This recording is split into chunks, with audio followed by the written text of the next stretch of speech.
Hello,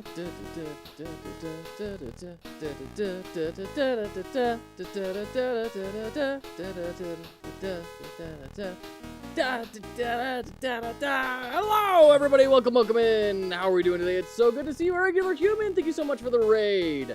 Thank you, everyone, for hanging out. Hold on. I see Foolbox in the chat. How is the stream, a regular human? How are things? Bring me my fez.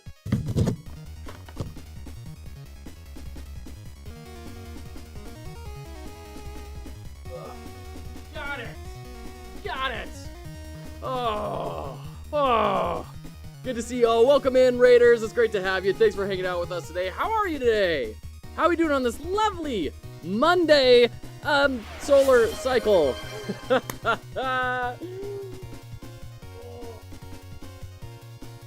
Prodigal, right on time. Had a great stream today, I would say. Didn't manage to get as much stuff done as I wanted, but still had a lot of fun.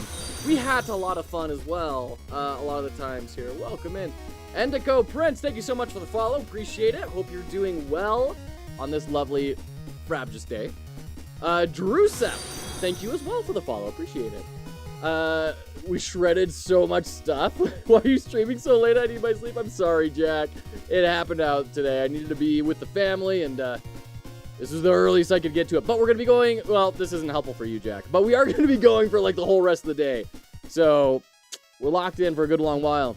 Welcome in, everyone. For those of you who are new to the channel, foxhollowgames is a charitable enterprise helping people enter the game industry. We just barely hosted our second most ever game jam, which was a ton of fun. Wrapped that up just before the Pirate Software Jam. I'm participating in that right now to kind of continue to level up my skills and be a support to everyone in that journey. And then we're starting talks about our next game jam happening in September or October. So stay tuned for that. Very excited to release more details as soon as we have them available. It is such a great time to see you all here. Welcome in Agent Technology, Owl in the Brush, Patrick, Memphis Macaroon, NanoDev, Foolbox, a regular human, Prodigal Son Games, Drew Sept, Jack. Wonderful to have you all here. Already another game jam? You're going like crazy? What, you mean the one I'm participating in? Game jams really work for me. You know, the time limits really force me to learn and develop a lot. I get to just kind of build something from scratch, which I really enjoy, and not have to get really intense on the polish, which is my weak point. So it's good for me to have a lot of learning really fast. Kind of hate to raid and dash. I'm so hungry, need to grab a bite. A regular human, you go grab a bite. In fact, go grab 3 bites. You've earned it, friend. You've earned it. You go have a great time. Organizing, yeah. Well, we do them quarterly. We do them quarterly, Foolbox, every 3 months. Yeah. This man has no game jams happening. He loses his mind. Just join the jam, Joe. Oh, shoot. Hope the jam submission is going well. It's going very well. Thank you so much, Queen Anne. In fact, let's dive in. That's often. It is often. But the idea is we're going to be doing them. Thank you, Patrick. Whoa! All right. Whoa, okay. So add a hat. We'll add a hat. And then Hat Tower, which is 5 hats. We do them every 3 months so that there's always an opportunity for someone to dive in. And we're going to be doing them with increasingly more and more specific rule sets. So this next jam that's coming up is going to be a good example of that, which I'm really excited to talk more about as soon as we can. So that was 1. There's 2 hats here. 2, 3.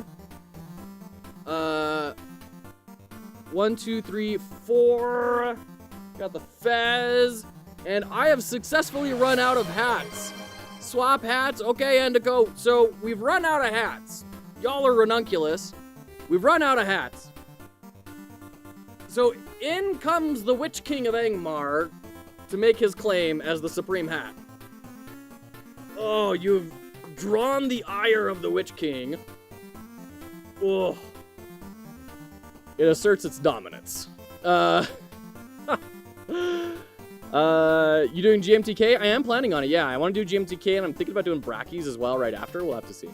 That's going to be when I'm, like, learning Unreal. So we'll kind of see how that goes. Okay, Hidao, good to see ya. Welcome in, welcome in. We need a train to buy more hats. Whenever you go out, buy another hat. Shoot. Well, as soon as we're able to pull in enough income, I am planning on setting up a P.O. box. And people have said they have hats that they want to send, so that will be a big thing. We also want to build a backdrop. I don't know. I'm considering this. I'm considering doing a backdrop where it's kind of like Kallaxes from IKEA, right?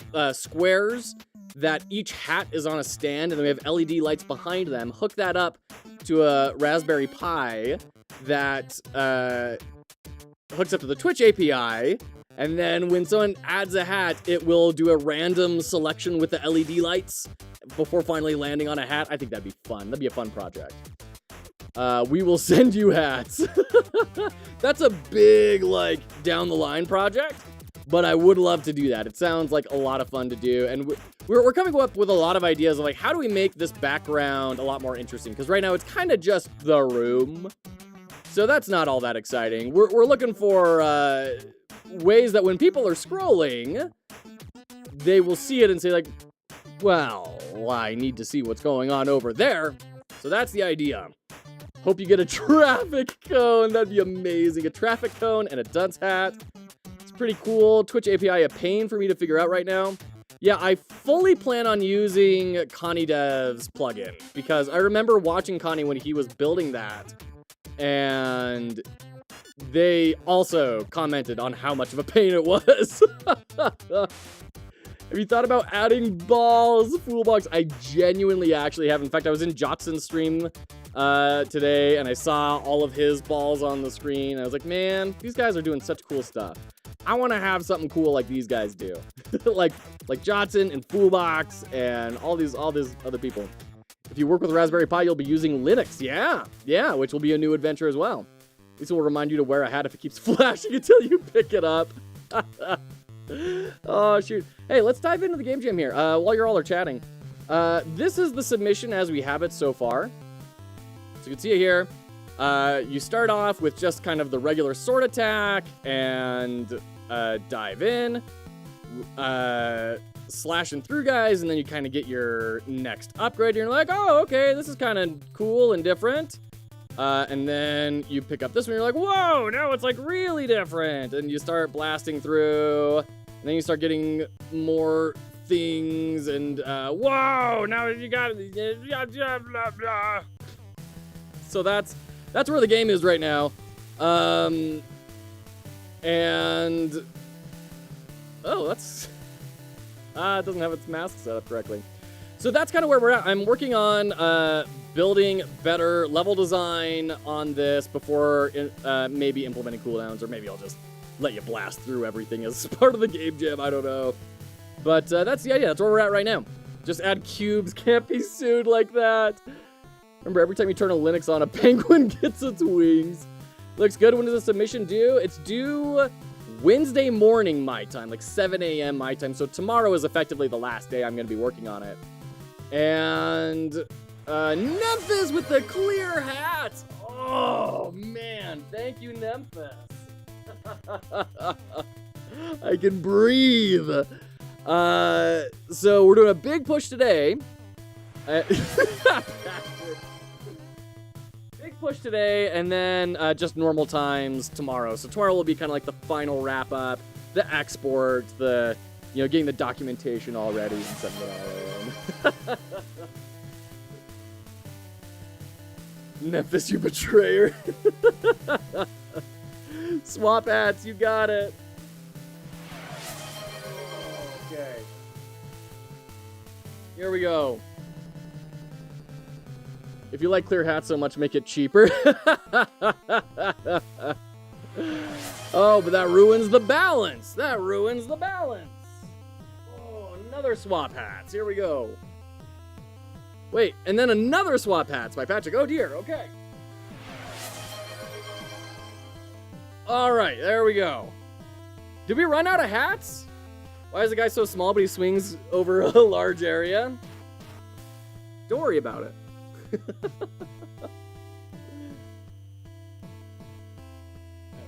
All right, here we go. Here we go. Whomp. So, the honest answer, Agent, is frankly, I haven't done balance yet. So all of the numbers, like this feels decent, also a little bit small and kind of janky, I'm not gonna lie. I definitely spent way more of my time on building the weapons than I probably should have.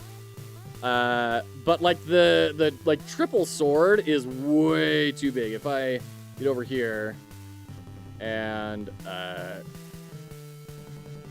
grab this. So this is now, I have 3 sword upgrades. This is the ultimate sword. I mean, that's way too big. That's absolutely outrageously huge. So we're gonna have to tone that down a good amount. So, he's like an ant. Small but super strong. The stream will eventually start. Fox only gets stuff done when he's not live. There's more truth to that than I'd like to admit. Oh, man. Oh, goodness. It is so great to have you all here. Welcome in, everyone. It's such a pleasure to see you. I hope you're all doing well. I hope that you're making progress on whatever it is you're trying to do and navigating this just wild and outrageous economy. Welcome in. Oh my gosh. And I go to LinkedIn and the very first post is, I can't believe I have to do this again. Today is my last day. I will need a new narrative design writing position ASAP because, even putting rent and bills aside, I have major surgery scheduled for the next few months that I absolutely cannot afford without insurance. Oh, man. Oh. Dude, this economy, man, it's just outrageous. Absolutely outrageous. Hollow Knight has a small character with a decently big swing, too. It's true. It's true. You'll spend a week streaming and make no progress and then come back over the weekend being like, yeah, I finally finished the basic mechanics. Let's go. Mothman, it's great to see you. Welcome in. Okay, so on that note, I have been really struggling over the weekend with level design explicitly. I have just been like, how do I have this, like, crawling on the monster's back with all the constraints that represents and have something interesting when all I have is a single jump? I don't have, like, a ton of movement mechanics. I don't have, like, I can't use ceilings because I'm not going to be going inside the monster. It was a decision we made early on. I'm like, man, how do I do this level design in an interesting way? Because holy cow, is it just brutal. Even if it's a pay cut, it's better than a layoff. What do you mean a pay cut is better than a layoff? I mean, I agree with you. I'm just not following. I'm making my game work on Linux and Steam Deck before Friday and pretending I do work, so lurking time. All right, right on, Prodigal. Have a great lurk. Best of luck. By the way, for those of you who are unaware, Prodigal Son Games is one of the main developers of Attack on Hex Island, which we played on the stream a little bit ago. It has a demo, a really great demo you can go play. It's like if Pokemon kind of married Triple Triad, right? A little bit of Go in there too. It's a great game and it is releasing. It's been in early access for a while. It is releasing on Friday. So very, very, very excited for Prodigal Son Games. And we changed the intro. I think you like it. Ooh, can't wait to see it. Level design is easy. Just place things around. Done deal. That's what development does to you. Maybe make it so upgrades wear off over time, so upgrades are sparse to begin with, then become more frequent, so easier scrolling as the game progresses. Yeah, Jack, so one thing I want to do is when you get hit, you lose an upgrade until you go down to 1 upgrade. That's one thing that I'm trying to get built out. Pokemon married Triple Triad. I've literally never been more sold. Yeah, it's a Pokemon. It's great. So the problem is that, I mean, that's a mechanical thing, and that's a good idea. It's something that I want to do. Triple Tetramons. But at the end of the day, it's still also not the level design, right? That is another mechanic, and I've been trying to rack my brain. How do I create a playground where these mechanics can be interacted with in an interesting and meaningful way?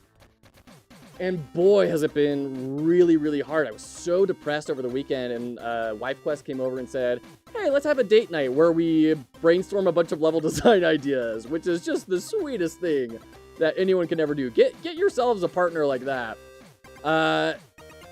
And what I ended up doing is kind of trying to brainstorm, what are the main things I want to have happen in the game? What are the main, like, moments? And the first one is we need to teach the player that they need to attack the shadows. And the second moment I want to have is that you have to, like, make a choice of which upgrade to get. So you kind of make that choice and you see, oh, like there's different things. I want to have a situation where you defend an area against a ton of people, a bunch of monsters. I want ranged enemies in hard to reach places. I want a ranged attack while melee guys charge, right? So you have to kind of navigate both those. And then I want a spot where there is ranged units that are so far away they cannot be melee. So once I kind of wrote down, okay, these are the 6 different like encounters, and if I can get these 6 encounters in the game jam, I will be happy. Getting in over your head in the game jam? That's unheard of. And then I started doing some brainstorming, and my daughter joined me. These are her brainstorms. So for the, like, how do you introduce that shadows are bad guys, right? It's like, okay, we'll just start off regular plain, right? Think Mario, right? And you've got bad guy, he'll run over at you, you swing your sword, attack him. Just get one really polished and fun interaction. One really polished and fun interaction? Yeah, but I just haven't built for that, you know? Like, if we were doing area defense, if we could do area defense as a game, but I haven't planned for that, and so I'd have to, like, build a whole bunch of stuff around it. So, instead of trying to pivot and killing myself like that, we're just gonna do it cheap. For level design, if you consider taking a page out of Smash Bros. Book and have the level have a floor, but also floating platforms. Yes, Queen Anne, and that's exactly what I'm gonna get to here. Because that was some of the big constraints that I was trying to run it into was, we're running on the back of this monster. We don't go inside the monster, so we just have like a 2D plane. And like there can be variations, like a spinal column, right? And like weird shapes. But like, it really killed me for a long time of, I can't do even like floating platforms. Because that doesn't make any sort of sense. Until eventually I just got to the point where I was like, you know what? We're gonna have floating platforms. It's not gonna make sense. That's okay. Like, it's at the point where we need to build the darn playground.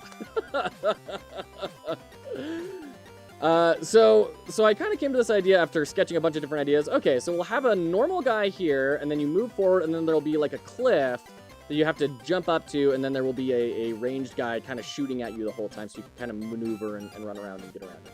So that's how we'll intro the game. And then we'll move to making the player make a choice.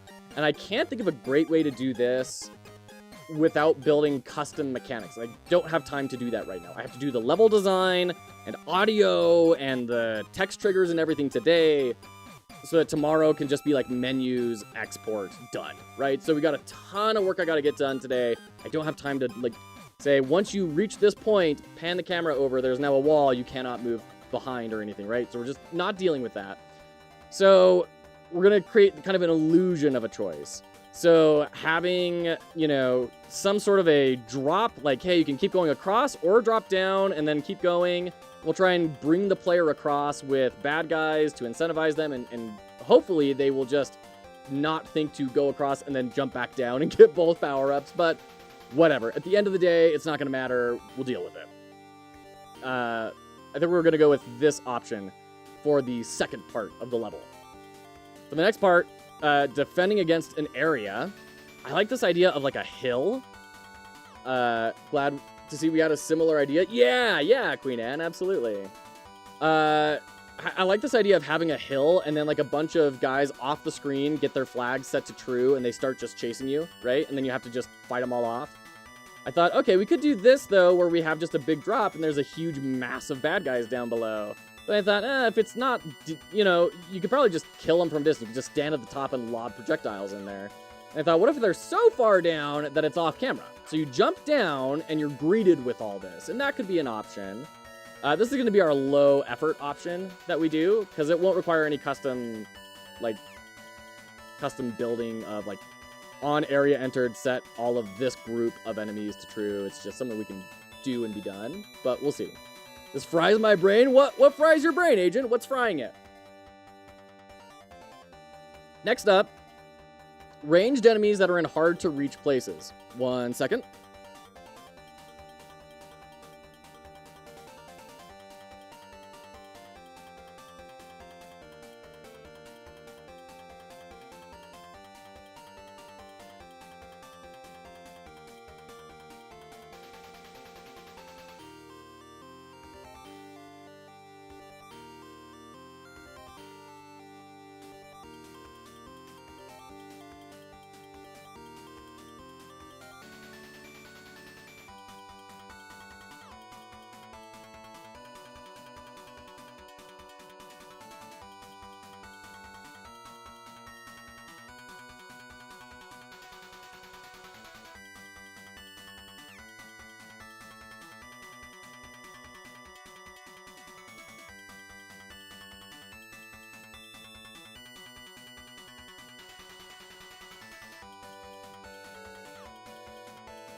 Okay, here we are. We got Junior Dev with us right now. Usually oil fries brains. Occasionally over-complex solutions. Yeah, for real. Make sure it's completable with only base weapon because you don't want to get soft-locked. Yeah, if we have, like, damaging. So if you get damaged, the idea is instead of losing, like, having the power-up disappear forever, it'll just get knocked out of you, and then you'll have to go run and pick it up again, right? That's the idea. So you'll never be fully out of the game. Hey, Lime! Good to see you, Lime Blossom. Hope you're doing well on your tactics game. Thanks for jumping in. So, being down here, having enemies on these floating platforms, like Queen Anne mentioned, where you can't jump up to reach them, have like a slope leading upward, and then projectile enemies shooting down at you while you run by, or just a good old-fashioned big drop where there's a big dude on a platform, and it's really difficult to reach. So this is going to kind of incentivize grenades, bullets, and that sort of stuff instead of the sword. I made a little Python timesheet yesterday to keep track of my hours. Before I was using a spreadsheet, this is way better. Nice, K-Hidao, that's awesome. Okay, and then we have ranged attack while melee charges. I had this idea of like a surf wave type sort of shape level feature, and have in the shadows a bunch of the bad guys, melee guys hanging out, and then they'll rush in while someone on the top of that wave is blasting down at you. Thought about just, a couple of floating platforms and a bunch of bad guys underneath them. It's not great. But once again, I'm really dealing with a lot of tough constraints right now. I can't do like custom level scripting because I just don't have the time, and I don't have like a ton of mechanically interesting bad guys. So this is definitely something I'm learning of. It would probably be better, instead of doing 2 different bad guys, have one more mechanically interesting bad guy, or have one simple bad guy that I can manipulate in more interesting ways. That's something I'll be carrying forward into the next jam. And then the other one is you jump down, you can't see the bottom, and it's just, a giant massive monsters, and you have to kind of deal with it. I don't know, I'm not loving that one so much. I think I'm liking this first idea a little bit better. And then you can jump up and move forward and get to the end, which will just be like a big eye of the monster. And it'll just have like a bunch of hit points that it doesn't even fight back, you just smash it. And we will have, not that kind of smash. And then we'll have text kind of flying by in the background as you are punching it and kill it, leading into the final cutscene. So that's the current plan. Ooh, all right. We ready? You ready to do this? It's a lot. We got a lot happening here. So I think for this beginning part, we actually have what I want to build for the intro. We could modify it a little bit, but I don't think I need to. I don't know. Yeah, let's modify it a little bit. Let's modify it, which I really hate doing this. It's making me wish I wasn't doing this with like a polygon 2D, and I was instead doing it with a tile map. Because manipulating these nodes, I thought was going to be a lot easier. Turns out it's just really freaking frustrating. So there's our kind of intro. You'll run along here, aggro this guy, kill him, then move forward, and then you've got this big guy up here. We should probably add like a step. Oops. Whoa. Add a step here that you can jump onto. We also need to make the range guys have a little bit larger of an aggro radius. That should be good enough for the player to jump onto. Okay. After that, then we have the choice. We have to do the choice. So we're going to grab our floating platform. And this whole thing, this scene is such a mess. I really hate it.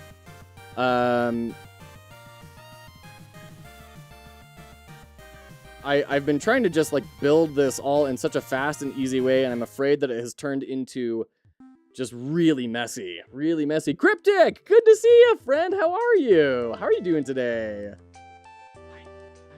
How's your project going? How's the road to crowdfunding going? I did reach out to Sundown today, by the way. Baby was born last night at midnight. So they're a little bit crazy. So it'll probably be a little bit before he's able to jump on a call or something. But I want you to know that I have reached out, and we're trying to get something set up. Hey, boy. Hi. All right, speaking of babies. Okay. Let's modify this now. We're gonna drag this down. I appreciate. Yeah, of course, absolutely. We're gonna slide this over, bring it way far down, and then drag this down as well. Okay. And then kind of come up to here. Big congrats on Sundown. Was meaning to check on how that was going. Yeah, yep. Yeah, everyone's doing well, apparently. It was a rough 24 hours just because babies, but, like, everyone's doing good, so happy to hear that. Okay. We need to place an enemy here and 2 different power-ups. So we need to grab our power-up markers. This is deeply frustrating, too, that I have to do this. I can't just drag the power-up into the scene because of that weird bug we were encountering. No idea why, but there it is. Okay, guy. You know what? If we put this too far down, people are going to run across, not see it, and they're just going to jump up. So we need to put it like down here or something, and then change our level geometry again. Oops.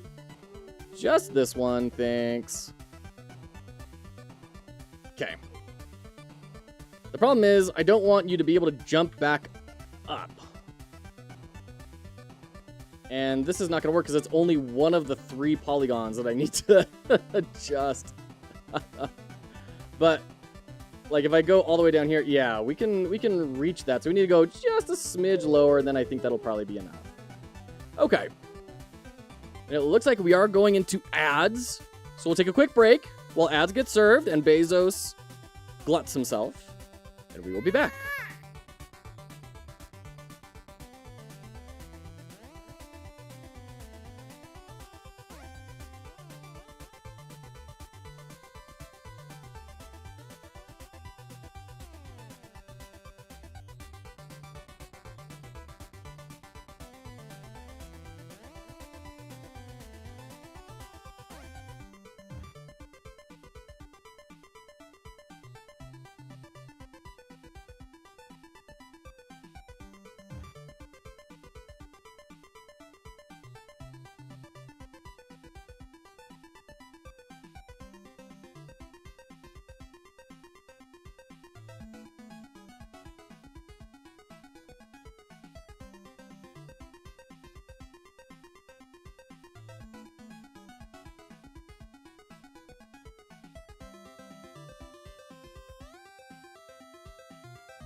Welcome back, welcome back.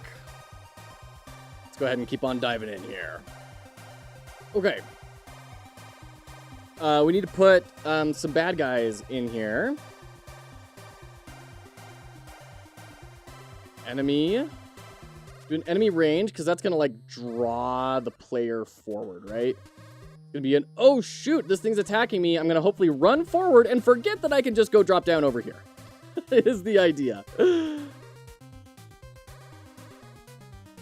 We'll do the same thing over here.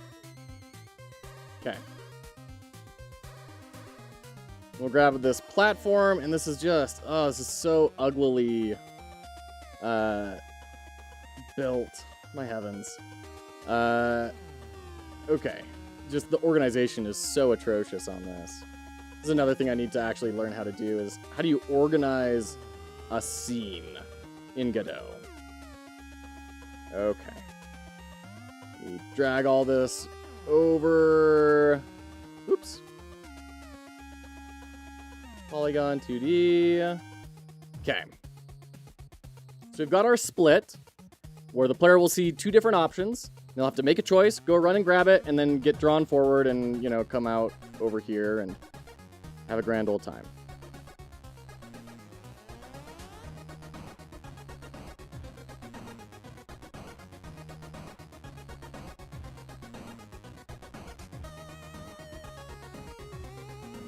Okay, let's grab this enemy, bring you up a little bit. You manually setting every polygon? Yes. Well, I mean, kind of. I am, you know, setting the points, right? And I thought, yeah, this will be a quick way to just, like, rough in a level. And I'm seeing that a tile map probably would have been a lot faster to get this going the way that would be better. Hey, guy. Hey, what do you think? Was that good? That was a good couple of ounces. All right. So then after this, we need to have our, like, hill, right? Our hill that we need to kind of defend from a bunch of dudes on. Let's go ahead and grab you, and we'll move you just, I don't know, kind of keep moving the player forward a little bit. Provide some little random sort of encounters, nothing super special. Drag this up here. Have you up here. Okay. Then, we're going to bring this in. We're going to have a big drop. Ooh. Hold on.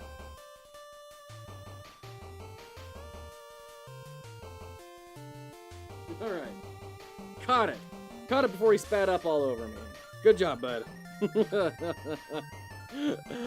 Okay. There are ways around it if you'd like me to rant about that. Sure, I won't be doing it because I'm just trying to cruise through and get this done today. But I'd love to hear about what, like, the better ways are, because it became very clear very quickly. Oh, shoot, this is probably a bad way to do this. All right, let's drag this down even further. Then we're going to do our big area, like, huge group of enemies, right?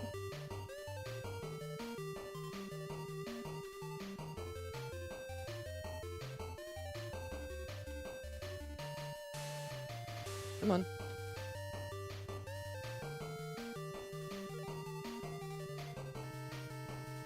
There we go. No, don't put it in the moonlight node. Just, there we go.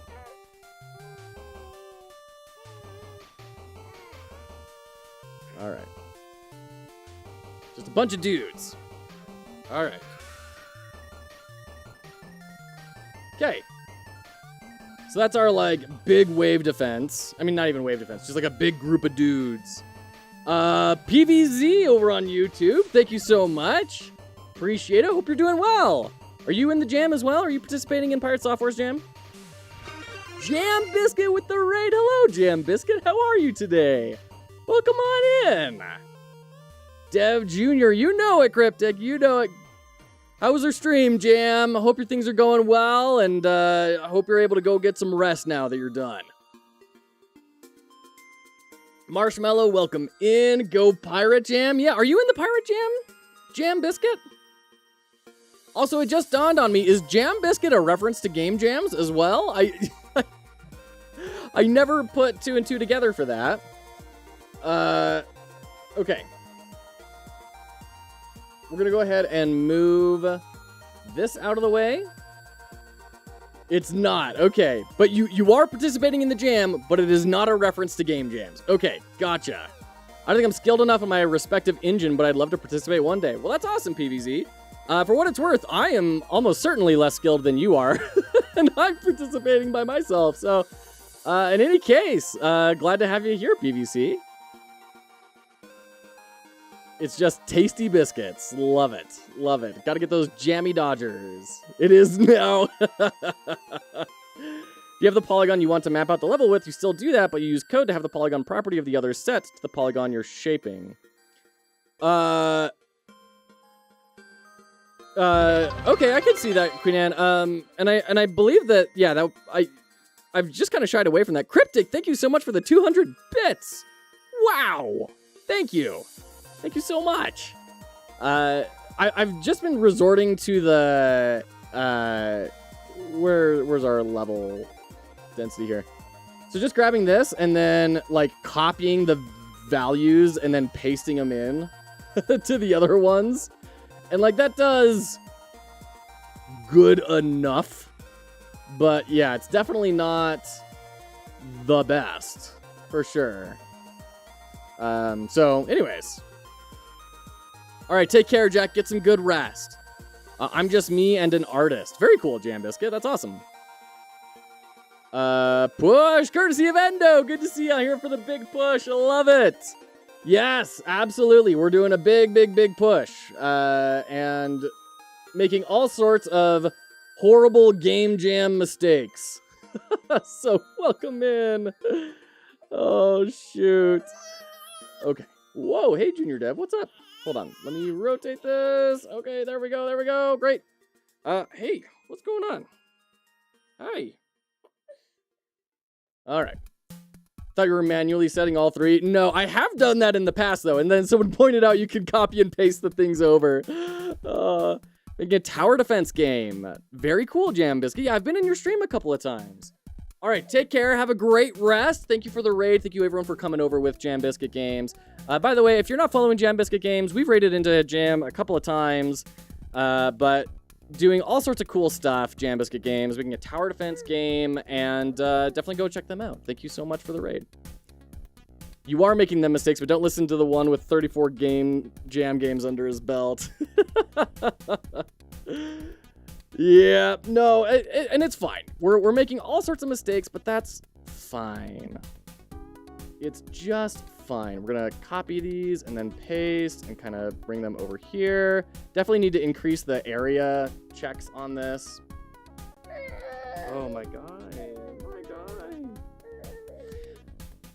Oh man, yeah, I've been honestly thinking about you a lot, Particle Sun, and being like, where am I gonna be at when I have 32 game jams under my belt? Because this is jam 6, I think, for me. Jam 6 or 7, which is cool, you know.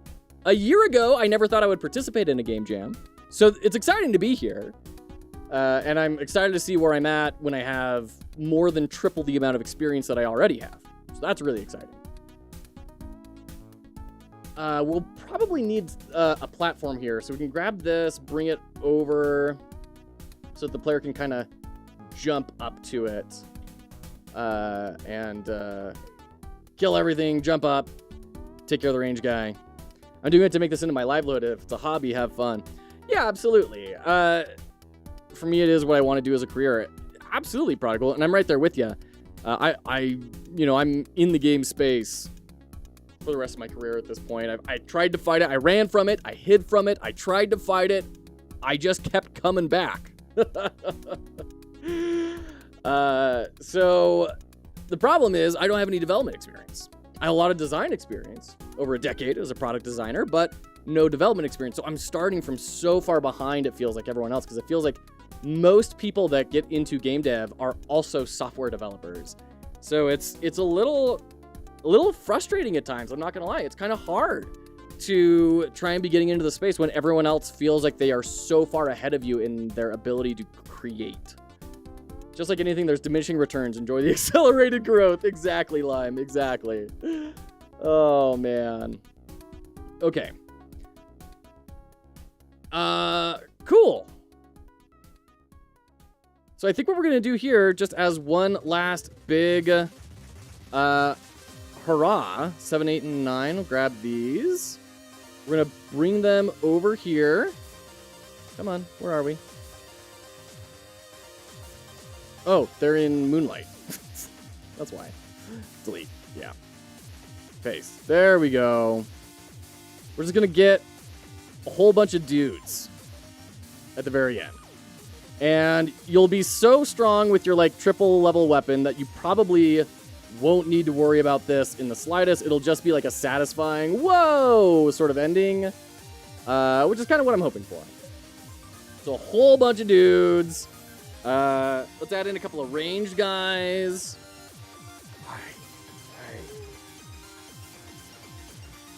But yeah, I mean, that's a part of this journey, right? It's a part of this journey for me to talk about, you know, this is what my experience is doing this since November.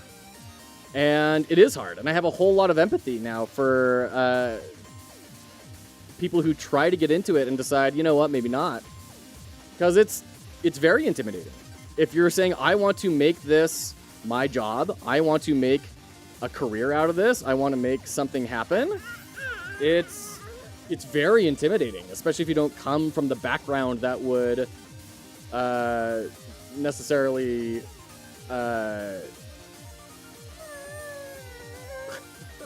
lend itself incredibly well to it.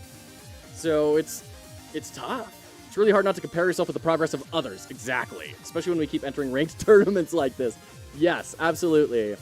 And what I'm trying to do is not compare myself to people who have all that experience and try to compare myself more to, or not compare myself, but observe the progress of others and then try and think, what am I going to be at, and be excited about the future. And that's kind of what my brain needs, right? I was in Captain Coder's awards ceremony last Saturday, and he said he wasn't going to enter his game jams anymore because he got second place, and he felt really bad about that. And he recused himself from winning any prizes, but still he felt very bad about that. And he said, I haven't had to worry about this because for the first year of me doing game dev, I didn't build anything anyone really wanted to play. But then over the last few game jams, all of a sudden I've started to maybe be figuring some stuff out. And that's the big thing, right? Is like, it's hard to be patient and say, I've been doing this for 6 months. What's it going to be like when I have 18 months? What's it going to be like when I have as much coding experience as someone like Captain Coder, right? So it's all about long timelines and accomplishing things and comparing yourself to yourself and seeing where you're going rather than where you are. At least that's what tends to work well for me.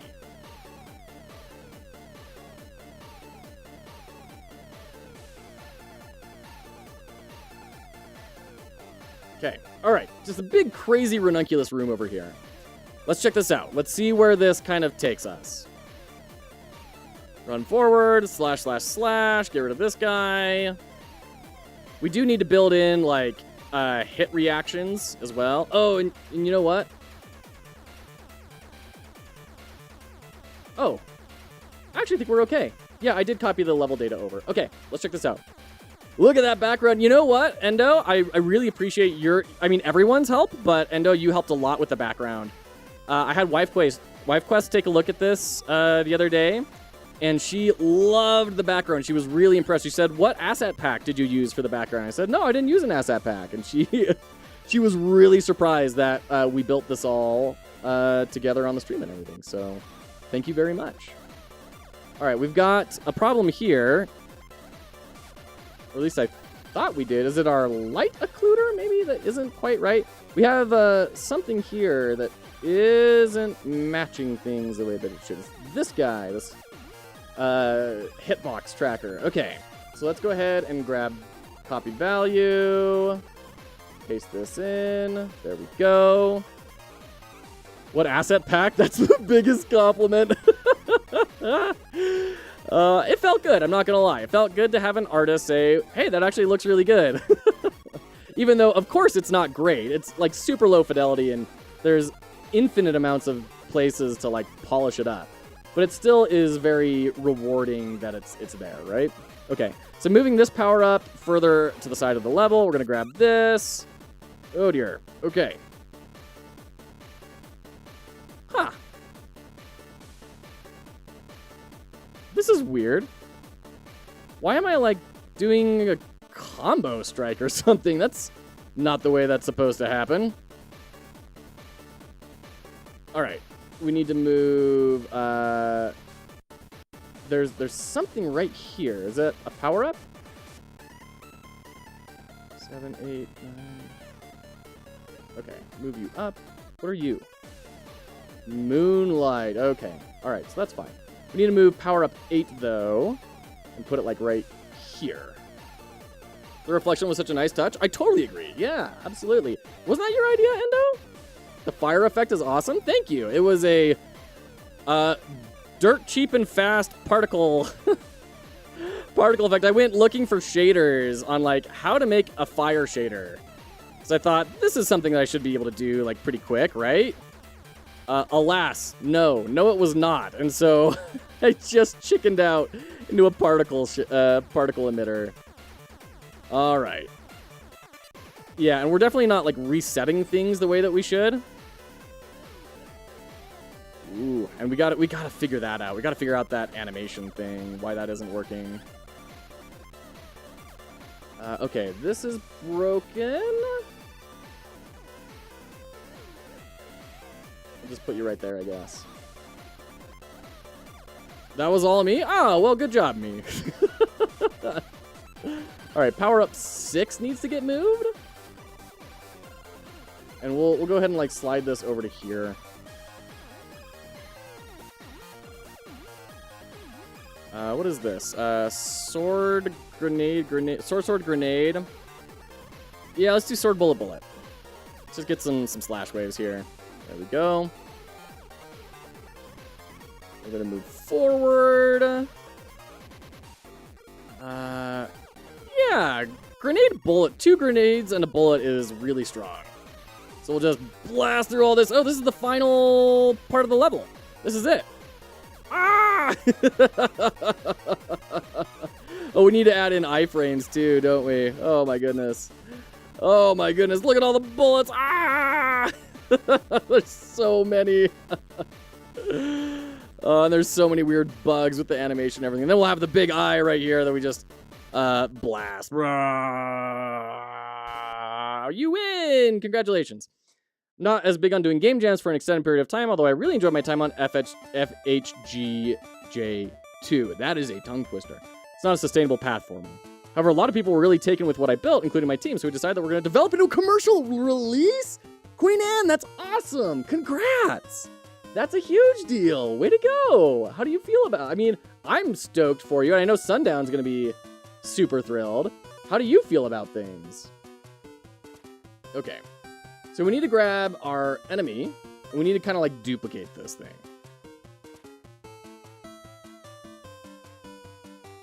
I don't want to make an inherited scene. I just want to make a new scene. The 2D scene, this is going to be the final enemy. Yeah, for those of you who don't know, Queen Anne made a really cool submission for the Foxhollow Jam 2 of Primordial Pantheon, and it's a really clever dice rolling I'm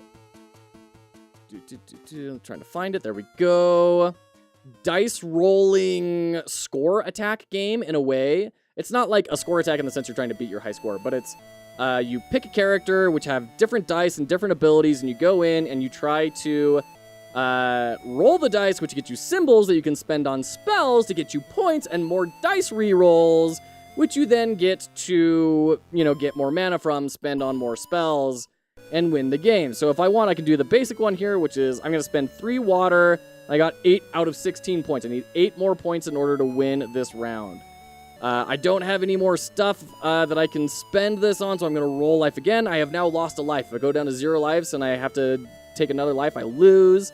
And you go through and you do fun stuff like this, where we're gonna do. Do we have fire and earth? No, we don't. Fire and earth, I guess. Well, okay, come on, air and earth. All right, so we can do dust in case, right? Spend 2 earth mana and 2 air mana. Oh, we still have to re-roll. There we go. There we go. So now I can come in. I can spend 2 earth and 2 air mana. I'm gonna roll a dice and get a bonus mana of the opposing type for every mana gain. So I rolled that dice. I got some mana from that. It gave me 8 points, and you kind of keep going, and it's a roguelike. You get upgrades, you get more dice, you get new kind of passives. It's really cool. Definitely go check out Primordial Pantheon. It's a ton of fun. It's a really good game. Like, the bones are super solid. Yeah. 2D Fighter, good to see you. How are you, buddy? I'm feeling really happy about it. To make it work, we need funding from an indie fund, so we're currently making a pitch deck. That's awesome, Queen Anne. Super congrats. We had someone in here, that Shepherd's Hound, Len, who has extensive experience securing funding for indie studios, especially when it gets to, like, government grants and stuff. So best of luck, Queen Anne. That's tremendously exciting. Super duper exciting. All right, I'm just gonna take all this. I'm gonna put it in here. But we're going to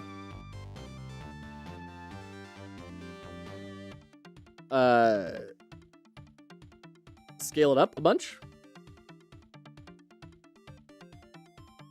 We're gonna make editable children, because we don't need the well, we can have the player detector. The problem is we just need this script to not be a thing. So we're gonna if I detach this script, we'll detach it from everything though. Can I detach the script? Save. Final enemy. Okay, no, good. It still keeps that script. Good. Okay, so we need a new script.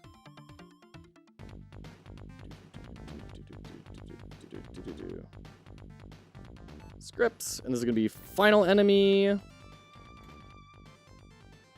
then we're going to go to our enemy script, copy and paste it in, but then we're going to get rid of this physics process. Great. And then it'll have 30 health. I'm just existing, attempting school while my mental health is not that great. Oh, Blades, bless your heart. You are just crunching through things, man. You are in a tough time of life, and I feel for you. I feel for you very deeply, my friend. I hope things get easier soon. And I also am super impressed with all the work that you're putting through in order to take care of your family. Just respect, man. Mad respect.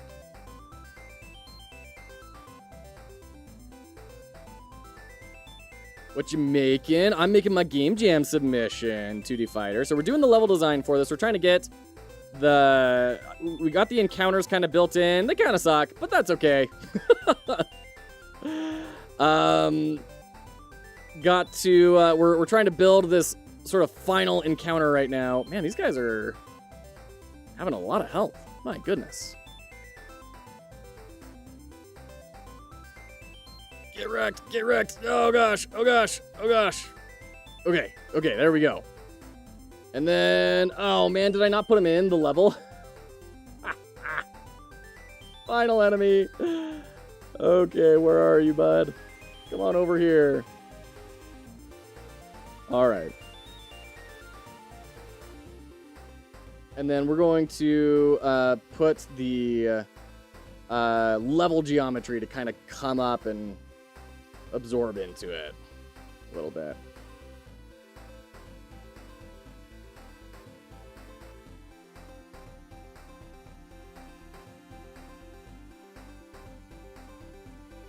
Make it look somewhat sort of organic-y.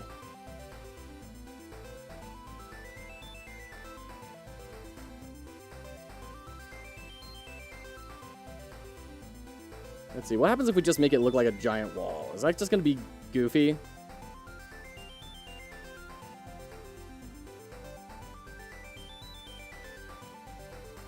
Ooh, that's a problem. Stuff is dying before it hits him because I made the hitbox a little bit bigger than the sprite is.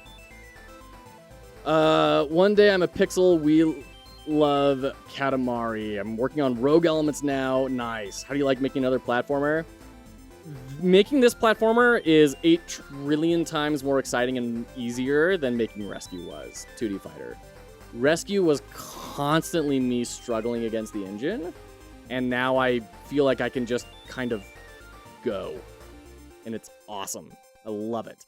Granted, I'm not doing really anything with the controller. I'm just using the baked-in Godot controller, and that's not all that incredible. There's no like real movement tech or any complex things happening as far as that goes, but it is really, really exciting to be building things as quickly and as easily as I am right now, as far as the platforming goes.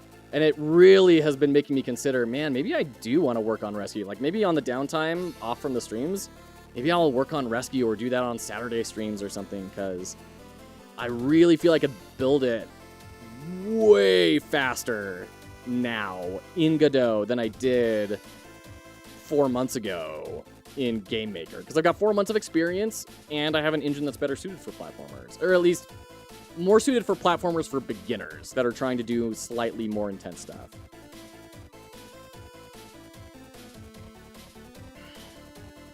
Go mentioned? What? Platformer jam? That'd be fun. Where the genre of the game you have to make is a platformer around the theme. That could be fun. All right, we've got an ad coming up. We're going to jump into breaks real quick while Bezos feasts on his red coins, and we shall be back.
Alright, welcome back, welcome back. I probably shouldn't, but I just got a vent. Listen, I know my game has a ton of problems, but I just came across a game that is so uninspired, trend-chasing, that started development when I did, and it's doing really, really well. Can I objectively say it's a bad game? Just hit me in the feels. Vent over. Favorite thing I've learned recently, state machines. They're super powerful for AI. Yeah, I need to figure out state machines. I tried building some rudimentary state machines for rescue, and yeah, I really messed it up. But Endo, I hear you. One of my favorite phrases that I've heard is the infuriating unfairness of life. And it's true. Like, just life is infuriatingly unfair a lot of the times. It sucks. Life just kind of sucks a lot of times, and it's hard. It's hard, and I feel for you. I don't have anything good to say about that other than I'm so sorry. It's just a major bummer.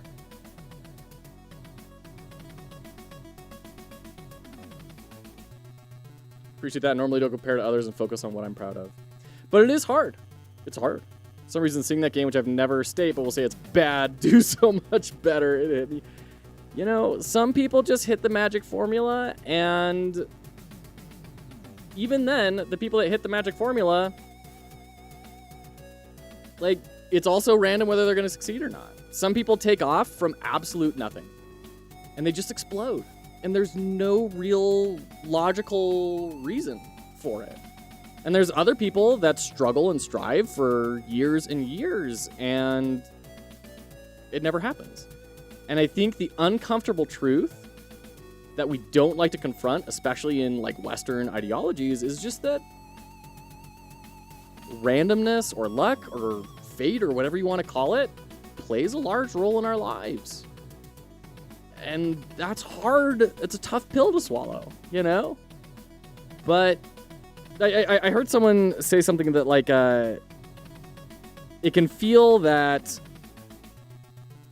I think it was Dr. K, even. It might have been Dr. K, where he said, life is unjust. And when it is just, it feels random. And that's the way it is. So the best we can do is just keep trying to create as many opportunities for something to happen as we possibly can. But at the end of the day, we can't force opportunities. We can't force people to follow us. We can't force people to buy our games. We can't force things to go viral. And you just never know what's going to happen. But the only thing we have control over is what we create. So what's left to do but just to keep creating and hope. It's really fair. I mean, Among Us was a great game for years, and all they needed was that luck, which came 2 years later. Yeah, it's true. Was it Captain Picard who said you could play the game absolutely perfectly and still fail? That is the game of life. Yeah, Fortunes, absolutely. They were almost another great game that went unnoticed. 100%. Forgot the exact quote. No, but I mean, that definitely carries the idea across. We are at the whims of the universe. Truth. Yeah, 2 nerdy nerds. Great to see you, by the way. How's that? Wait a minute. Hold on. Wait a minute. Wait. How bad of a friend am I? Okay, good. I'm not that bad of a friend. The demo for Super Cat Cafe is out, by the way. Everyone should definitely go check that out. I'm planning on checking that out soon.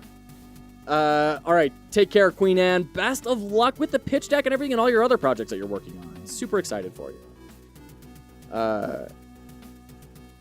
Yeah, definitely go check out Super Cat Cafe. 2 nerdy nerds, they're building it amidst a litany of farts, which is a phrase I never thought I would say. But they are farting their way across the finish line and thanking everyone for every single one. So definitely go check out Super Cat Cafe. Throw them a wish list. I certainly have, and they're rad streamers. In case you're not following them, you definitely should be. I mean, like, I feel like most people in the category are also streamers. People that like watch streams. So you probably know about Two Nerdy Nerds. You're probably following them, but there you go. Thanks, Chucky, for that gigantic emote. But yeah, in case you're not, definitely go follow Two Nerdy Nerds. Incredibly wonderful streamers, really good developers, great artists, and making something very, very exciting. And they're building their first game, and they're releasing it. They are doing the thing that we talk about all the time here. So definitely go give them a follow. You can force people to install your malware if you do enough patches in PowerShell.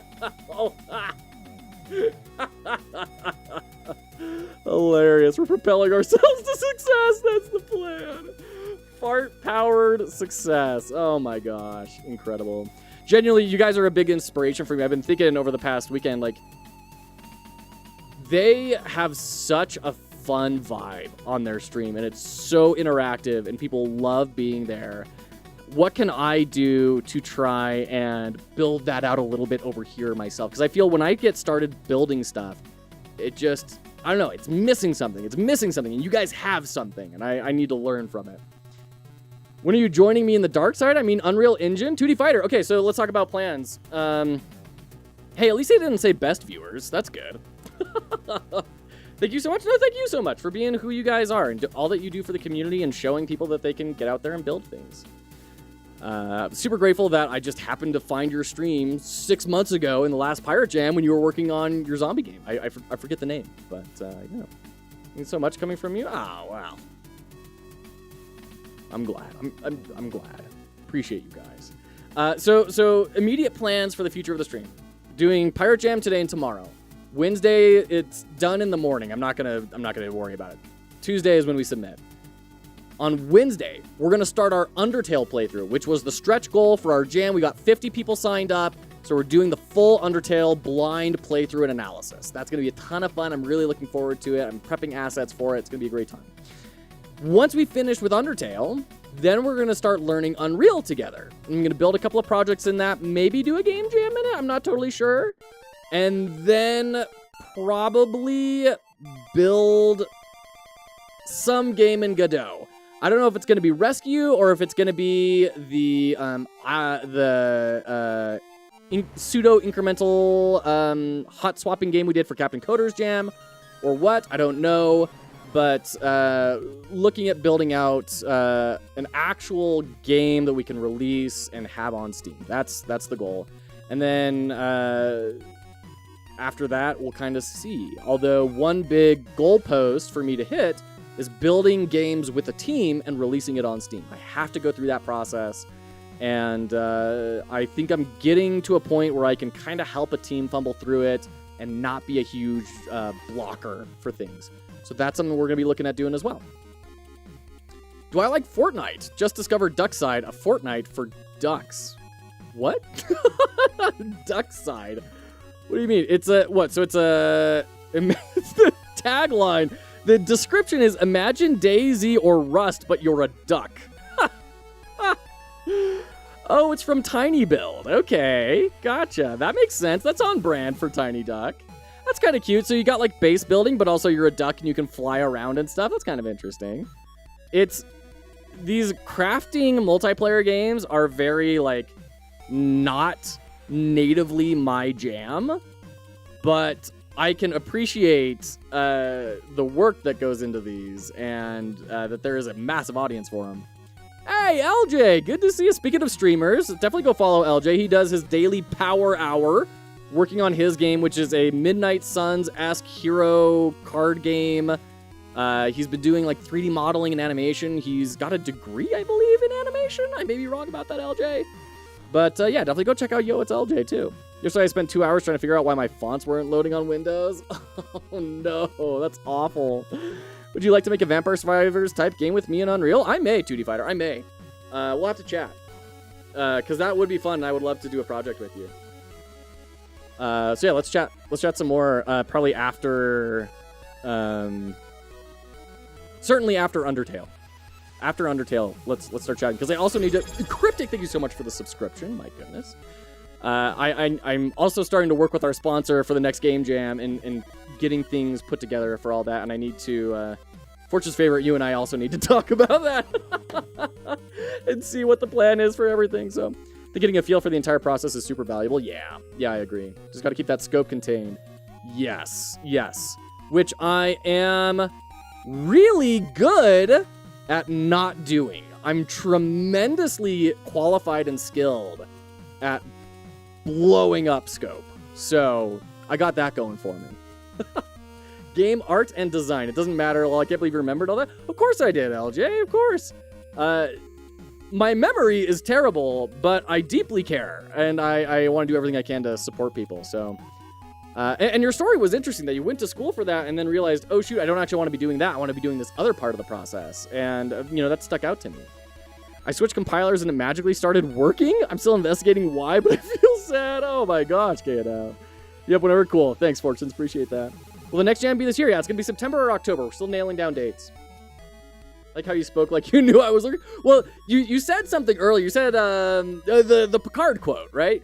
So I figured there was a good chance you were probably still hanging out. Vitam Eterna. Howdy. Welcome in. Great to have you here. Good to see ya. Hope you're doing well. Did you see the Stack Overflow survey for 2024 that came out last week? No, what was the survey about? Okay. So we have a bad level. It's not great. I'm not tremendously proud of it. Turns out level design is really hard, especially when you have as many constraints as we have here.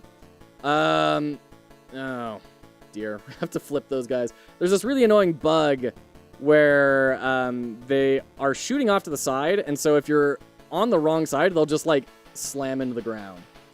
So gotta fix that. I don't know why that happens, but I don't have time to fix it. So we'll just do the fake thing. The one Primogen reviewed. I have no idea how Notepad+++ was the 4th most popular editor. Whoa, Notepad++ is the 4th most popular editor. Whoa, that's crazy. Does Thor code in Notepad++? Is that like a thing? That seems really frustrating. Totally new in game dev. I can make assets and 3D print them, but that code is weird for me. I'm totally with you, Endico. I spent 10 years in product design and started getting into game dev in November.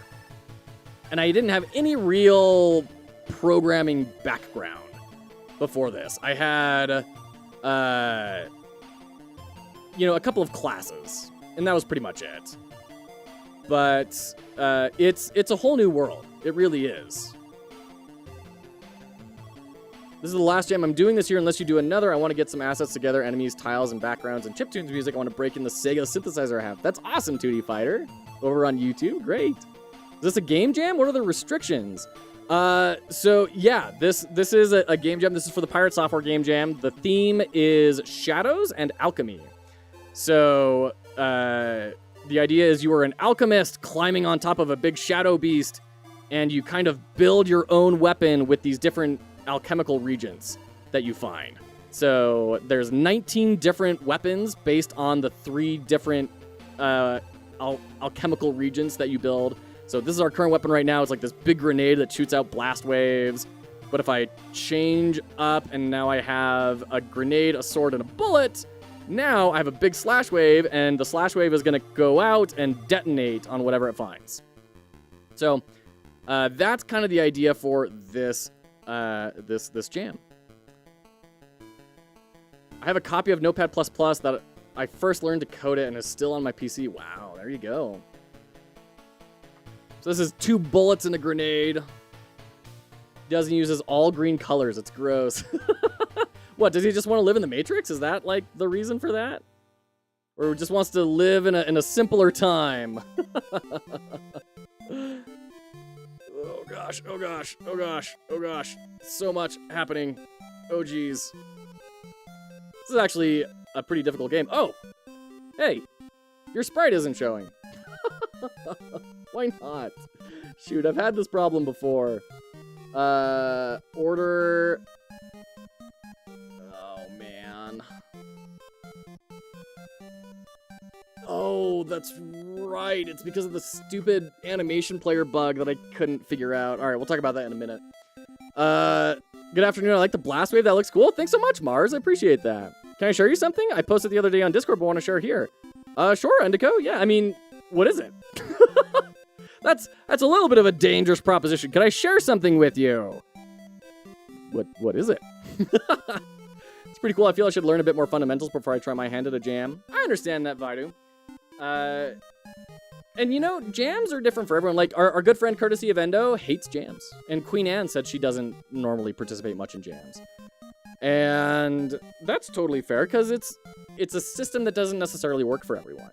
For me, it really helps me learn and grow in a rapid atmosphere. So I really like doing jams. I've found them to be incredibly propelling as far as my education goes for game dev. That's not going to be the case for everyone, though. Does Godot have an NPM-like open source library, or do people who want to make contributions just commit to Godot itself?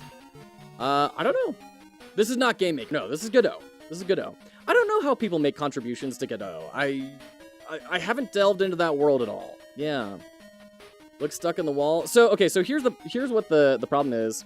If we go to our remote, I can show you. I can show you exactly what the problem is. We go to our final enemy. Where are you? Is it this one? Where's our final enemy?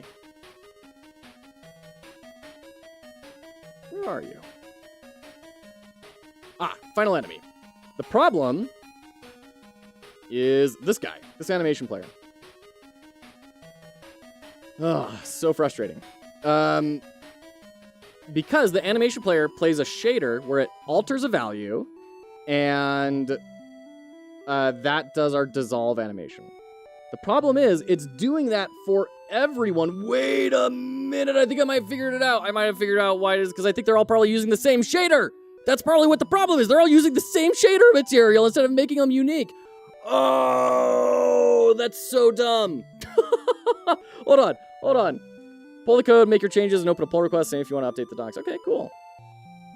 Oh, the web game. Yeah, the webbing journey. Yeah. Have you been playing that? Have you been playing the demo, Endico? Yeah, I wonder what they built this in.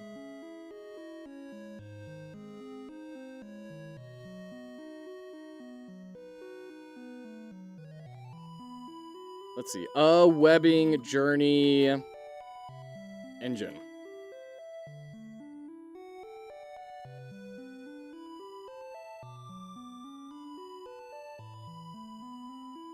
Unity. It's built in Unity. Okay. There you go.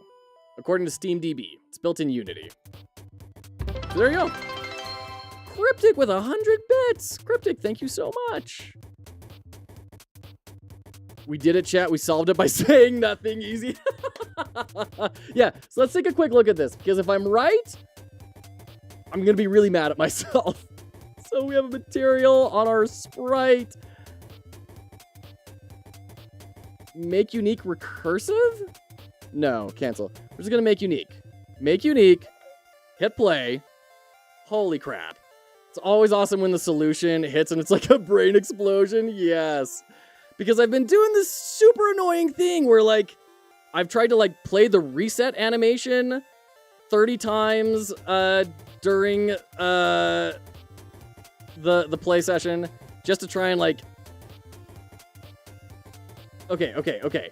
So if I get rid of all the reset animations, because we shouldn't need those anymore, if it's going to be unique for everyone... Drag this guy along. Jump. Okay, grab you. Let's find a couple other dudes. Slash. Okay.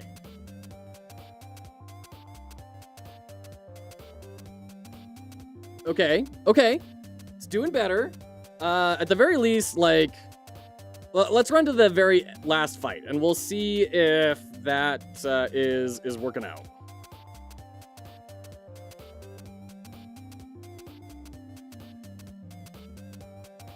Let's see here. So if I'm right about this, then I think this end boss, the sprite, will be existing. Get rid of all these. Hey, there we go. We got it. Oh, man, I spent so long trying to figure out that bug. I spent so long on that. I was like, why? Why are the scripts not unique? Why? This is how Godot works. It should be doing this. And then just 2 seconds with chat, and all of a sudden it makes sense. Oh, man. I never would have expected that. Okay, so you have to make your shaders unique for each instance of them. Godot does not do that like it does with scripts. Shaders have to be made unique, and which I guess kind of makes sense because you interact with it the same way that you do like fonts and everything, and you have to do the same process for all that, and theming and all that. So, okay, lesson learned. Makes sense of the main engine. I was more asking if there was a package manager for functionality on top of the core. Interesting. Cool. Nice. I had an issue with the selling function in my project, and I was baffled for like an hour and then found the solution was the easiest thing ever. It's always that way, isn't it? Had, one of my old-time college professors for programming, legend. I mean, he would bring his punch cards that he would program in. He was like 20 years ago, and he was early on in coding. Excuse me. And he would always tell us, whenever you're trying to debug something, most of the time, the thing you're looking out for is that damn semicolon, right? It's that one little tiny thing that if you could just notice it, it would be totally fine. Okay. So, we have a level. It's not awesome. It's not super fun, in my opinion. It's mostly a showcase for the weapons, and it's not even that good of a showcase in that regard either. But it's done, and we can move forward. So that's great. What are we cooking? Bush Meta, welcome in. Great to have you here. We are cooking our Pirate Software Jam submission. The idea is you are an alchemist climbing on top of a shadow monster that you accidentally summoned while trying to resurrect your deceased daughter. And now you are trying to climb its back and correct your mistake, and building a weapon with various alchemical regions. So we have 3 swords here, but we can swap one of those out for a sword and a bullet. And so now we have the slash wave. Thank you for that follow. Appreciate that. That hit us to our goal of 640. Appreciate that. So now we're shooting out like these bullets of sword slashes, and now we have the sword slashes that are a little bit smaller, but they detonate, and I still gotta work on the balance of everything. But so that's the idea, is you're kind of building your weapons to match the different challenges that are present. So here's like 2 grenades and a sword. You lob out these big grenades that have these big blast waves and everything, right? So we just barely wrapped up the level design, which is, not, I don't know, it's not gonna win any awards. I'll say that much. Level design is not going to win any awards, but it is done, and it is a successful project, so I will call that. So this is our final guy. We're going to blast him, and then we're going to have, like, text going across the screen every time that, like, you're hurting him, and then when you finally kill the bad guy, when you finally kill the bad... Yo! You're embarrassing me in front of my friends. How much health do you have? You should only have like 30 health, right? Did we, like, get rid of your ability to take damage? Oh, right. If HP is less than or equal to 0, return. Right, because I need to change it to a cutscene. So we have obliterated this guy. Look at all this. He's very dead. Once he dies, then we'll have a flash to white. You'll see a silhouette of your daughter. It says "Daddy," and that'll be the close, and we'll roll credits there. So that's where we're trying to finish up. So we got to do last conditions. We got to do balance. We got to do the cutscenes and the story and everything. We got to do main menu. We got to bring sounds in and all that fun stuff. All he wanted was to see his daughter. Yeah, Alex kind of weird dilating its pupil. Good. That's a good thing. Alex, hello. Good to see you, friend. How are ya? How's life been for you?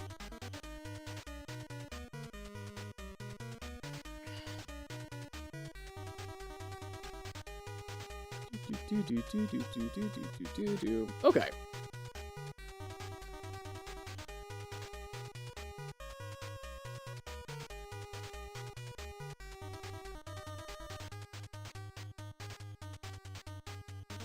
I'm trying to think of what is the most valuable next thing to work on. And I think the most valuable next thing to work on is story. I think that's what we need to work on. Pretty slow. I did release that mod I've been working on. Oh, very exciting, Alex. That was a mod for... Excuse me. What was the mod for? It wasn't Roblox, right? It was... Was it Minecraft? Was it a Minecraft mod? Graphics and effects. Bush meta. RimWorld. Okay, RimWorld. There we go. Unfortunately, that hits me right in the heart. I am all done with the graphics and effects. Although I do, if I have time, I want to go back in and tidy up the effects and make them look a little more cohesive, match the color palette and everything. But, you know, they work, they exist, they are communicating what they need to communicate, and that's where it's good enough for now. No, you weren't offensive at all, Bush Meta, not at all. Don't worry about it in the slightest. So yeah, I think that's what we're gonna do. So we're jumping into ads. Bezos ringing the bell. We're gonna jump into ads, and when we come back, we'll start working on stories. So what we're gonna do is I need to build in. What's the fastest way to do this? I need to have some fast way to have like text overlaid on top here with like an ink block type sort of background. And it needs to trigger when you get into certain areas. So I'll set up like area 2Ds that when you walk into, it will trigger certain text things to show up. And then have like a 5-second timer and then fade away. That's what we're going to do. And then we're going to set up a bunch of those to tell the story, getting to the end, and then build that final cutscene. That's what we're going to try to do next. Don't go anywhere. We'll be right back.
Welcome back, welcome back, welcome back.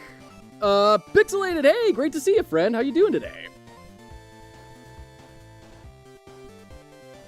You want to use GameMaker in here. I'm pulling through each tutorial one at a time. That's awesome, Agent. Which tutorial on? Are you on Windy Woods or the Asteroids or which one? I got started on GameMaker, and we do have a couple of GameMaker enthusiasts in here. We've got I don't know if they're on right now, but in the Discord we've got several people that are really big into GameMaker. Godot's the only engine I've messed with so far. Been doing fine. Did some music. Nice, nice, Pixelated. Okay. Let's do the story. I've been thinking about it, and I think the best thing we can do is make a scene that has that background that I want, and from there have text, and then when you walk into an area, we fade it in using the same dissolve shader that we've already set up, and dude. And then fade it out, and that will probably be the easiest thing to do. Looking for a developer with a game that my music will fit for. I probably shouldn't because I'm already busy. Oh my goodness, Pixelate. Well, good for you. Bless your heart. Are you busy with other game dev stuff, or what's going on? Oh yeah, another thing I need to fix is the lighting. I just changed the level geometry a little bit ago, and all of a sudden all my lighting is gone. I don't know why. Like, we're not casting shadows anymore. I didn't change any lighting settings.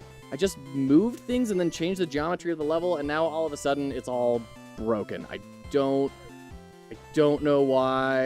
It's super bizarre. I wish I knew what was going on. But that's a stretch goal thing for us to kind of come back and try and figure out. Took me a bit to realize that's a real baby. I don't just bounce around for fun. Music Compo's Music Month has leaked into August. Gotcha. Thought Jay plays with dolls. Hitting that final push wall. Oh, Cenobius, I hear you. It's always a little bit rough, isn't it? Those last moments of the game jam are either incredibly electrifying or just like, oh man. What's your project, Cenobius? What's new and cool and special about it? So I think what we're gonna do here is we're gonna save this, we're gonna make a new scene. It's gonna be a user interface scene, and this will be the story pop-ups. Sure, whatever. All right. We're going to have a texture rect in the background. I'm going to make a quick, like, inky thing. I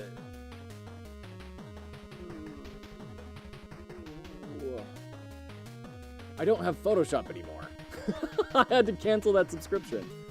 I'll figure that out in a minute. Okay, that's Future Joe's problem. And then we'll do a label.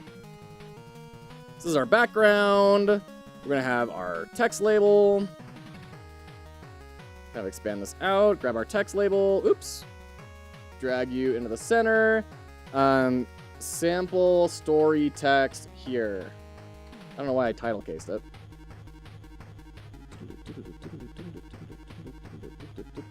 Gonna make some label settings here. We're gonna make this, I will try like 32. We'll do something nice and chonky. And then we'll do our white color, and then background. I'm kind of curious if I can actually pull this off with a noise texture. Kind of doubt it, but I want to try it. Width will be 200 by 100. The text can go right there. Gonna stick to one project at a time next year. Wow. Let me know how it goes. Let's see. I think we need to change our render here. Not physics. Where's our window?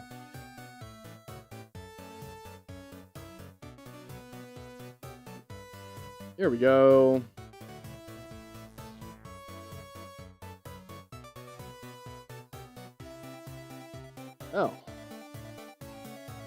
Wait.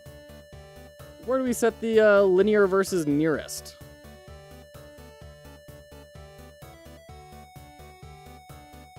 I thought that was in window, but I may be wrong, I guess. Rendering textures? Ah.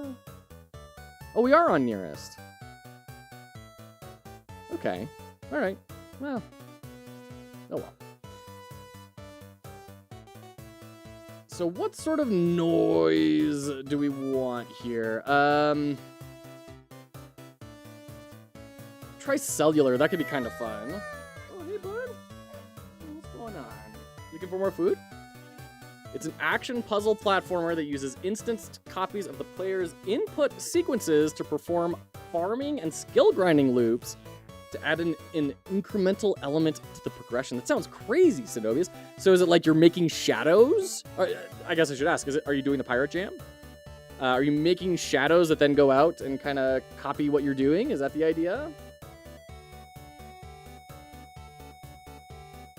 Yeah, I like bringing this down a lot, actually. That's kind of nice. Ooh. Kind of like that. Ooh. Oh, that's a way that we can do cool shader stuff.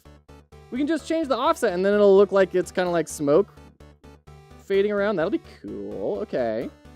Yeah,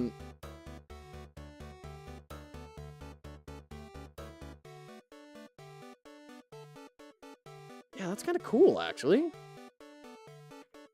Whoa, whoa, whoa, whoa! Look at it go!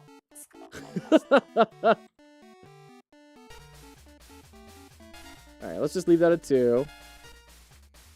Interesting. Interesting. Okay. And weighted strength. Okay. Interesting. I've been captured by the noise monster again. What's jitter do? Oh, very pixely. That's actually kind of cool. Can make it look more pixely. That's kind of neat.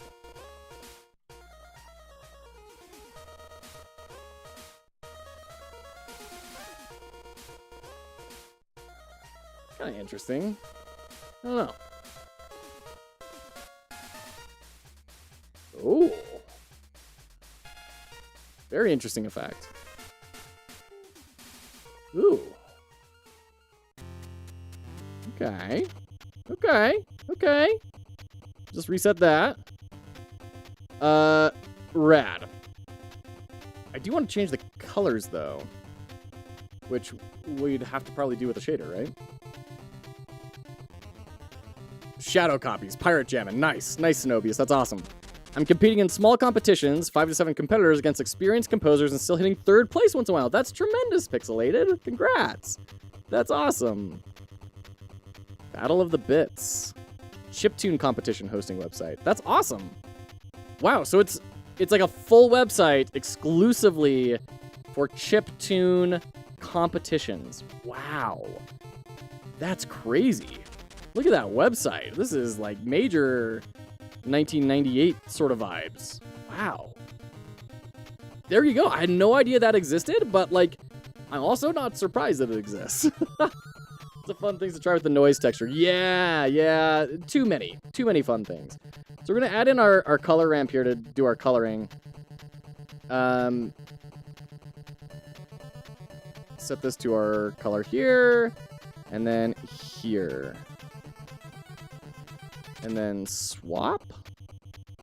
Yeah.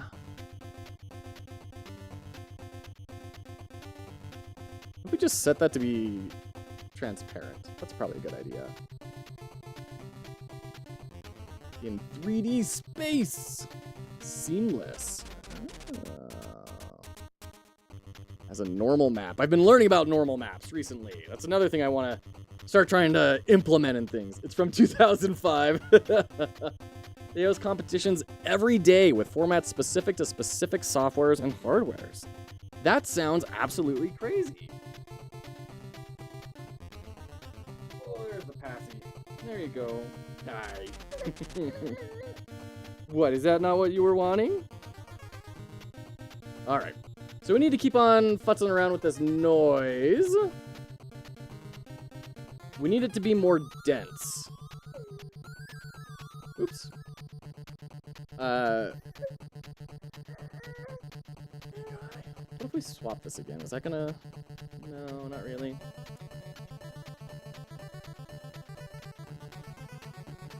Like, I need to,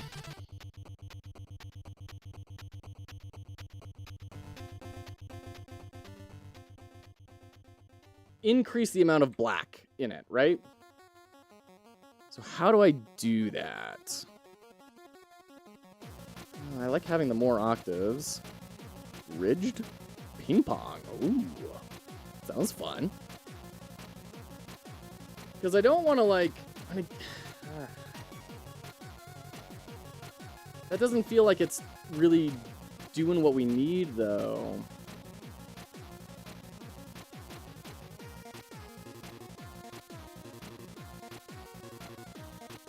That is going to be cool, though. When we get that shader in to move it like that, that's going to be pretty cool. That's going to look sick. The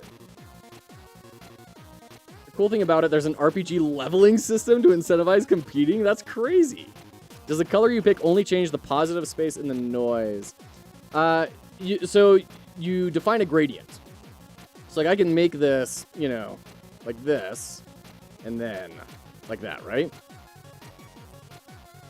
The problem is, I'm just not, I just want it to be more full, right? I want more of the black space in here.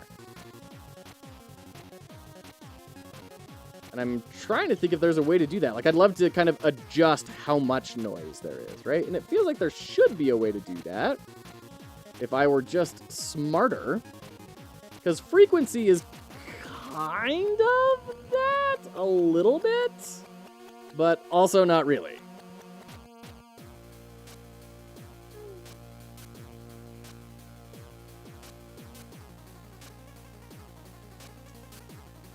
Well, maybe I'm spending too much time on here. Maybe we call this for now and then add a shadow to this and call that a day. A shadow just to be able to... And shadow is such a, like, loose word in Godot. Just to keep that a little clear. Okay. Maybe adding black and just a bit more of the gradient could fill it out a bit more. I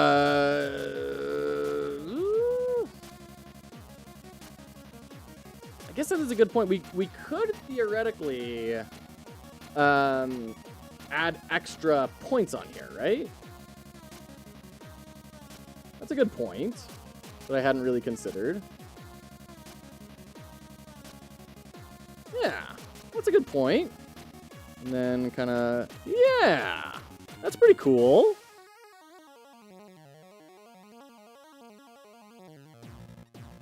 Okay. Yeah, I like that. I like that a lot. Okay, cool. Good call. Thanks. Thanks, Vitam. Story pop-up scene. We're going to add a script. This is going to be in our scripts folder. And all we really need to do... Hi, guy. Hello.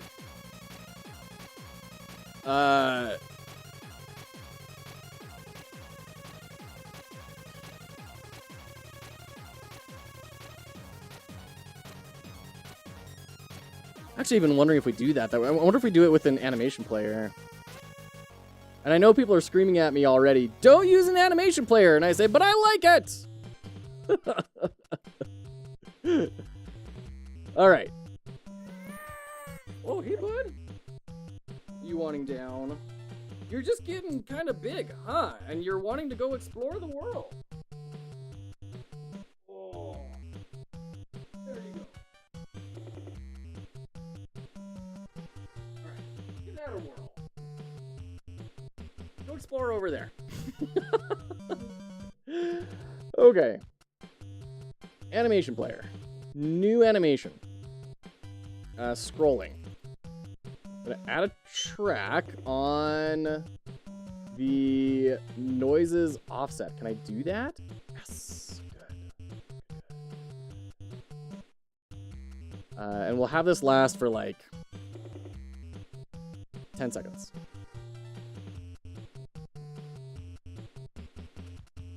So starting at 0, we'll key in here.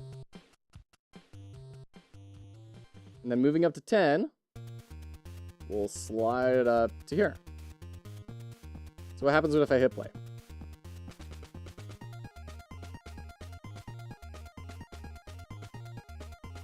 Yeah. I think that works. I think that works just fine. That works just fine. Fine enough. Bear-like Lion, welcome in. Great to see you, friend. How's it jamming? It's jamming very well. Hey, for those who don't know, Bear-like Lion is the proud creator of a Steam game that you can go play right now.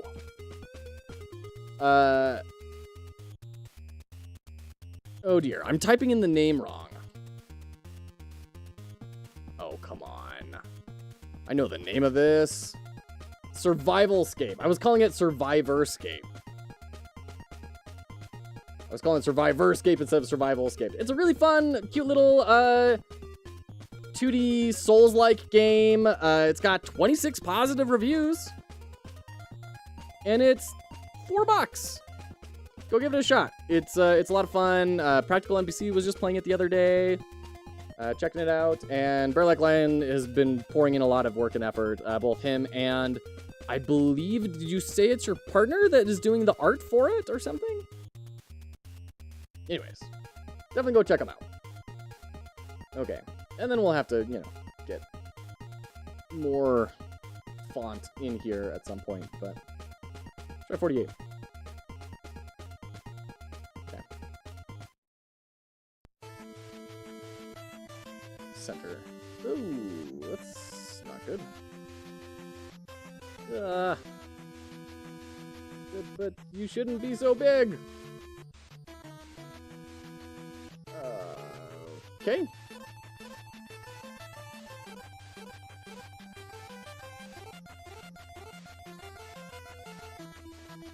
Ah, it's so big.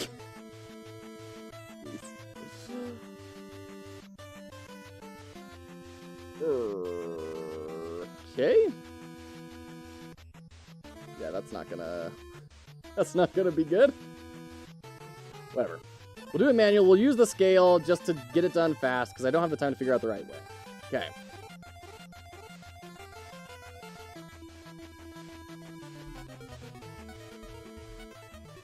Okay.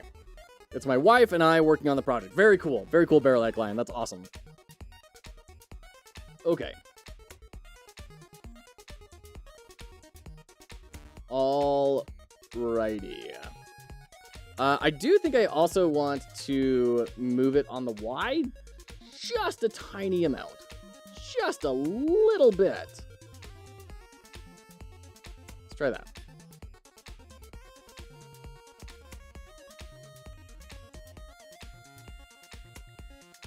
Okay. Kind of like shadows like flowing up and out, you know?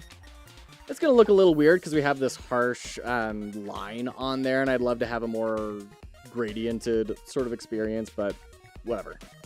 It's gonna work for this. So now we need to add in our story pop-ups.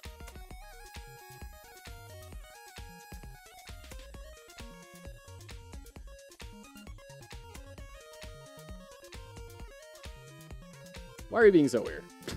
The smoke of battle. Absolute fog of war, 100%.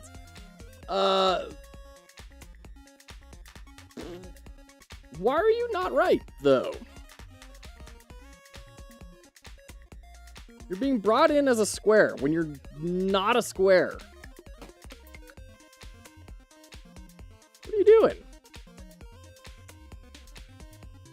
Oh, is it because the width is overriding this? Jeez. Okay.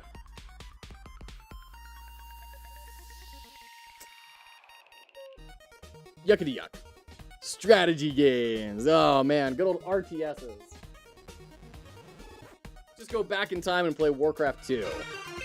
Wolfric with the raid. Hello, my friend. How are you doing today? Welcome in. How was your stream? Welcome in, all of you raiders. It's a pleasure to have you. Great to see you all in here. What am I doing? We're working on our Game Jam submission. So, this is my last big push. I get to work on it a little bit tomorrow, but this is the last big day. So, you are an alchemist who has accidentally created a giant shadow beast when trying to resurrect your deceased daughter.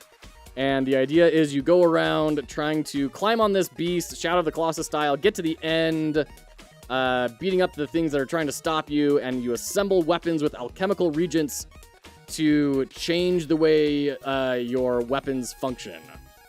So, we're working on incorporating the story bits to this, where as you walk along, there will be like little text that fades in. You can see that on the right here in the editor window.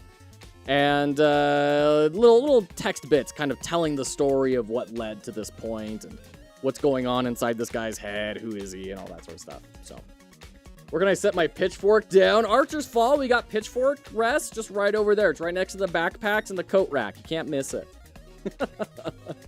Is there any music yet? There isn't any music yet. No, I haven't done any audio design on this yet. It's something I need to get done today as well. This is why I'm trying to like go so fast on so many other things, because like I haven't even done audio. I haven't done menus. The UI is still hot garbage. Like there's a lot of work that needs to get done on this thing to make it function better. So I can make some because the project I was working on got canceled. Oh, I'm so sorry, Pixelated. I mean, if you want to, feel free to. I can't necessarily guarantee that I'm going to put it in, but, like, if you want to make some stuff, I'd love to hear it, and maybe I will make it in. Love your hat. Thank you, Archer's Fall. We have hat redeems as a channel reward, and this is 2 different hats. This is a baseball cap and a Cthulhu squid hat. It's always a tug of war between the hats and the cleansing of the hats. Those are both channel point redemption rewards, and I think we're all tapped out on hats at this point. I think the hats shot everything that they had. There's a whole meta and war that goes on around this. We've got all sorts of other hats that are lying discarded due to that war. The detritus of war. So I guess transform does nothing here, which is deeply frustrating. Oh, Pixelated, thank you so much for the hydrate. Appreciate you. Just tried to add a hat. Yeah. Okay, so I guess we'll just set this like 1024 by 512. Let's try that. Oh, right. Hold on. Story pop-ups. Okay, that's getting a bit better. It's still too tall, way too big. But that's okay. We're dialing it in. Let's go to 800 by 300.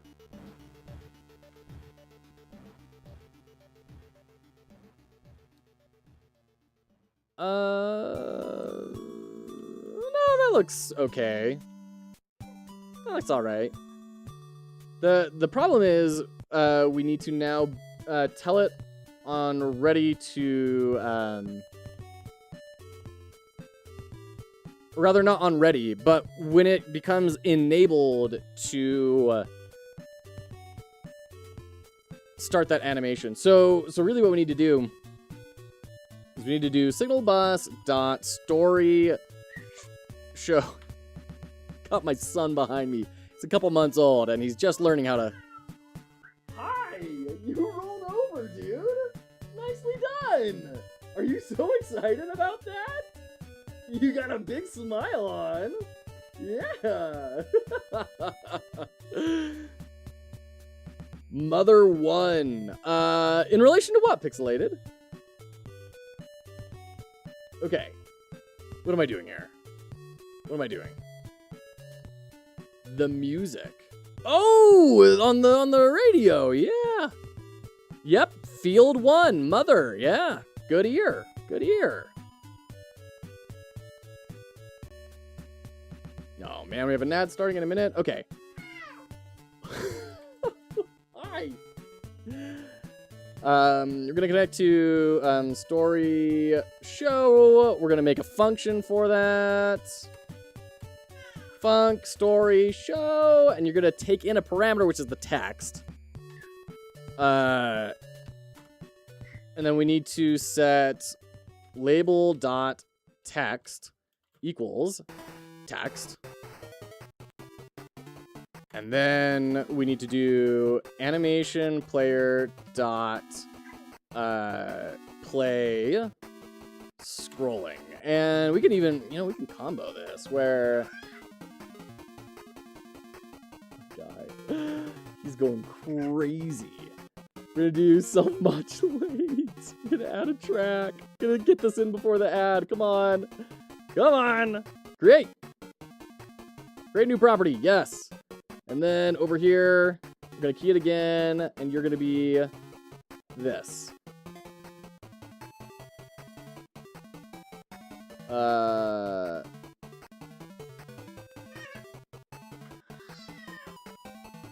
Let's try this. Got a dip. It's nearly 11:30 p.m. All right.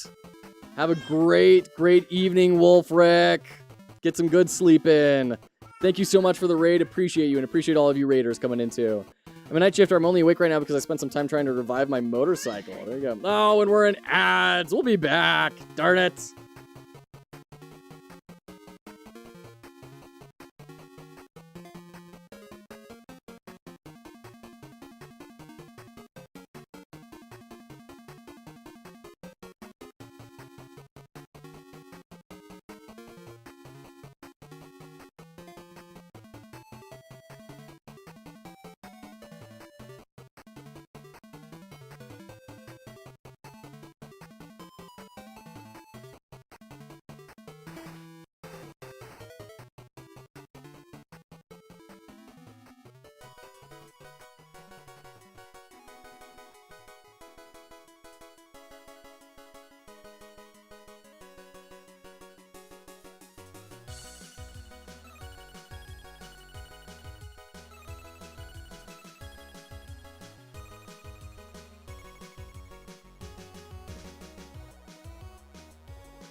Okay, welcome back, welcome back. I can't believe companies are using Fortnite to make ads now. Using Fortnite to make ads? You mean like advertising in Fortnite? Or, like making an ad in the game and then using that as the ad? I'm a little confused. Okay, we need to get our signal bus here. Signal, story, show, and you're going to take a text. And then in the test level, we'll just leave it, to be honest. The ladder? I don't even understand what that would, like, what would that even be? My goodness. I'm going to put this right here just so we can test to see if this is actually moving.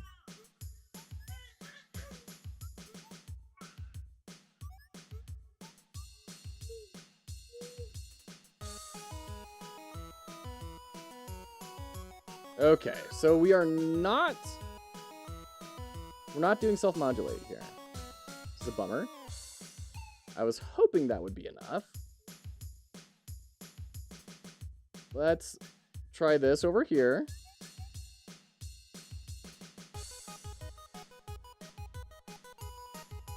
Okay. And get rid of this guy. Cubic, cubic. And then the ladle we'll need to do the same thing on. Self-modulate. And self-modulate. Okay.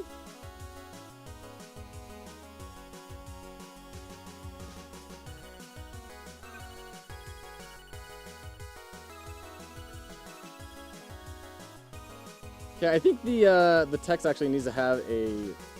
Oh, it wasn't on cubic. Hold on. What's that going to do for it? Cryptic.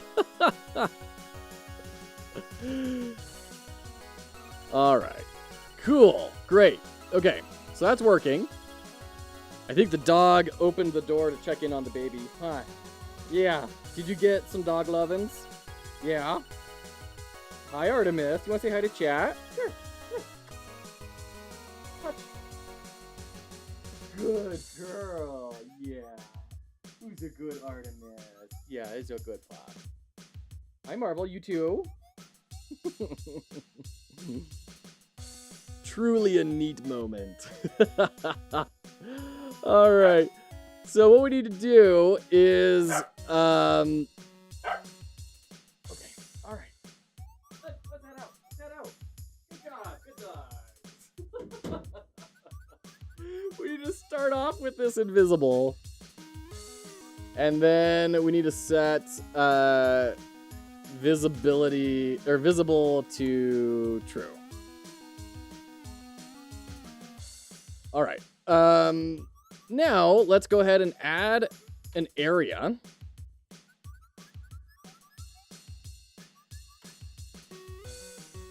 We'll just have it be here, and then we'll add in a collision. This is one thing that is a little bit janky about Godot, that, like, I have to make two things to do one thing. It's a little awkward. Like, why can't I just... Whoa. Why can't I just make an area 2D? And it knows it's supposed to... Like, when are you ever going to use an area 2D without a collision shape? Like, does that happen? Godot for when use an area 2D with no collision shape.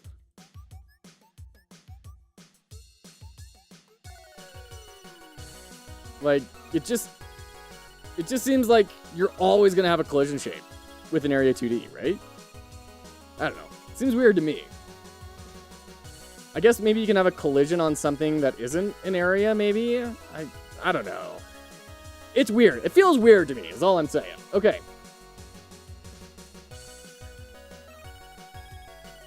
So this will be story trigger 1. Kind of put it right there. And what do we need to do? We need, when you enter into this, it needs to emit a signal. So we need to make sure that we are looking for the right collisions. You are not a layer, but you're going to be paying attention to the player. Okay. So on area entered, I don't want you to do a function. I guess we'll just have to add a script here. This is weird. Script. And this will be story trigger. Scripts. Classic Street Fighter. Okay. On ready. We're going to do signal bus.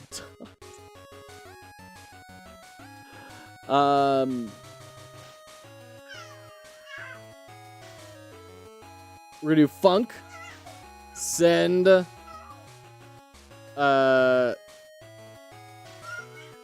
send story. Sure, whatever. And we're gonna say,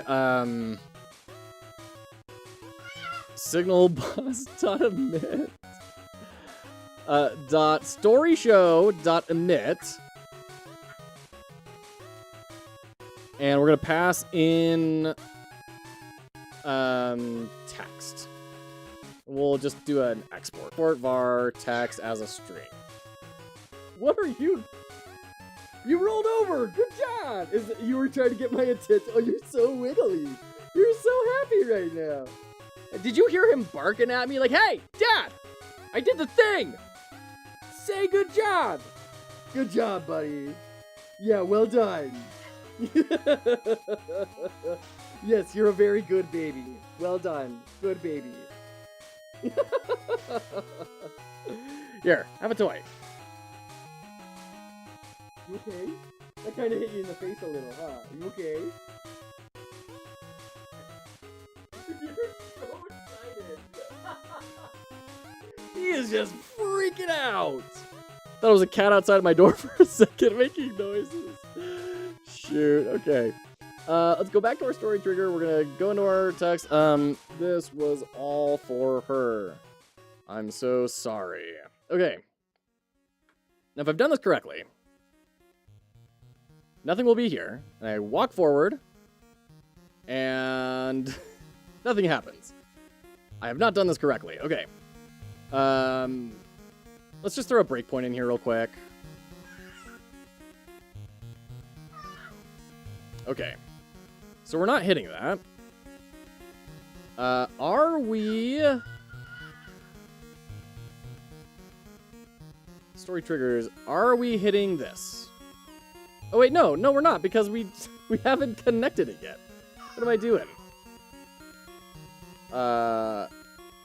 Funk, ready. Connect to, body entered. And we're gonna connect to... I'm so sorry. That is so loud. First try. Wait. All right. Hold. All right, we're still not connecting. I connect signals like this through code so rarely. Yeah, we don't really need any flags.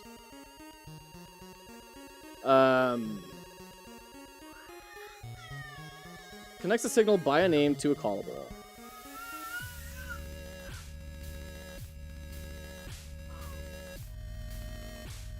Okay. Like, I think this should work, right? Connect on body enter to send story. Our player is on layer 3. Our trigger is looking for layer 3. Ooh. Body entered dot connect send story. This is the new syntax? I believe you because you're better at programming than I am, but like, that is not what they tell me to do. They say signal string name, callable. No need for strings. I mean, I do like that. It's just weird that they still say to do it the old way. All right, thank you. Body enter dot connect send story. Appreciate that, two nerdy nerds. Thank you so much. Yeah, it's still not happening though. Are we getting errors? Ah. Method expected 0 arguments, but called with 1.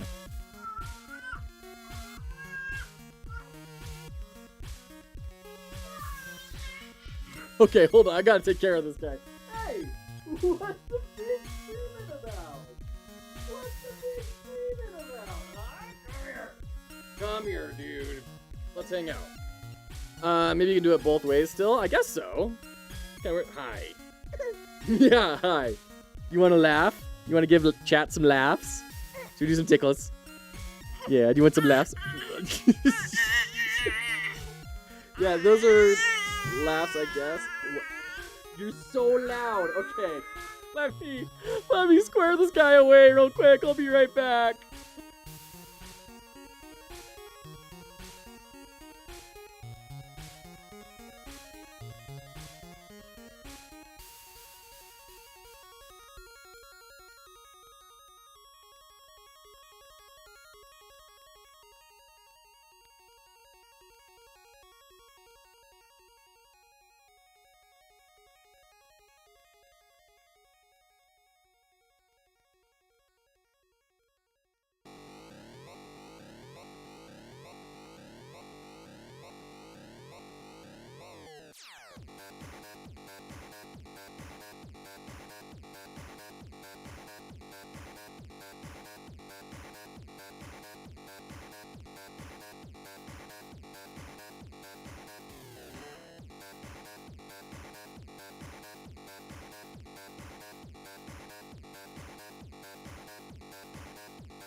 Okay, welcome back.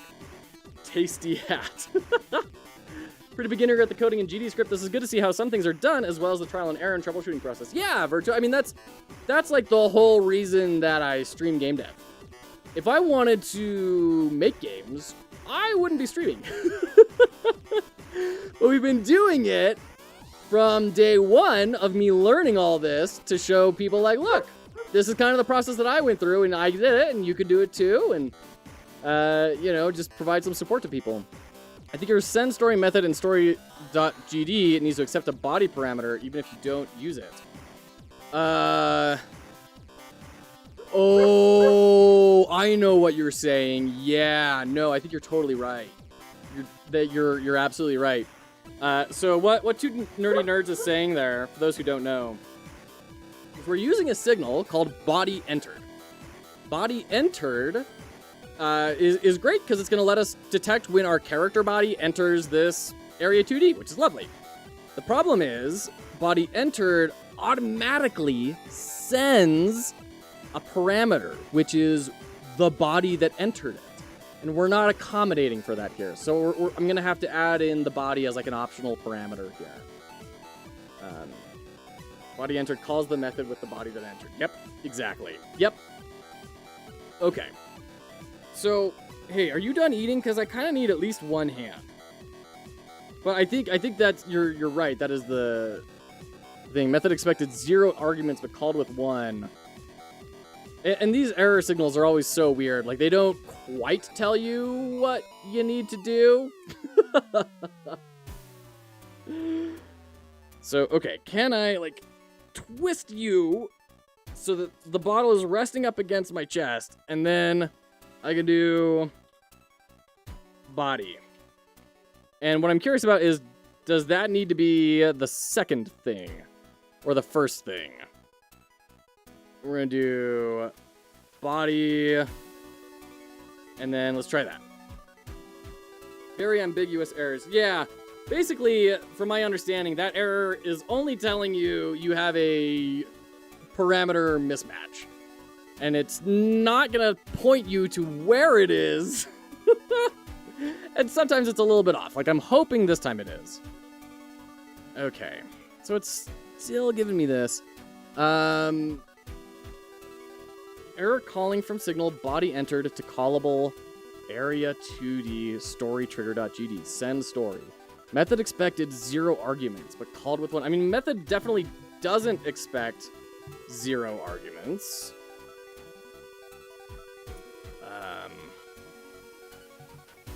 We need changes in story trigger. Did I not do that already? Oh, shoot. I totally didn't. That's not gonna work. That's not gonna work at all.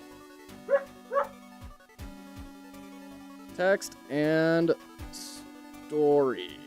Okay. Story? Whatever. Alright, we're still getting errors. Method expected 2 arguments, but called with 1. So I'm kind of curious. What's going to happen? I know this is probably not a good idea.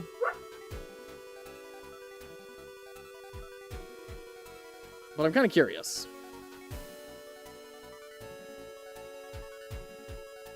Ah! Hey! We're in it! We are in it! We made it!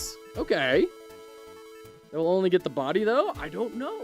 You know, you made progress if the error changed. Exactly.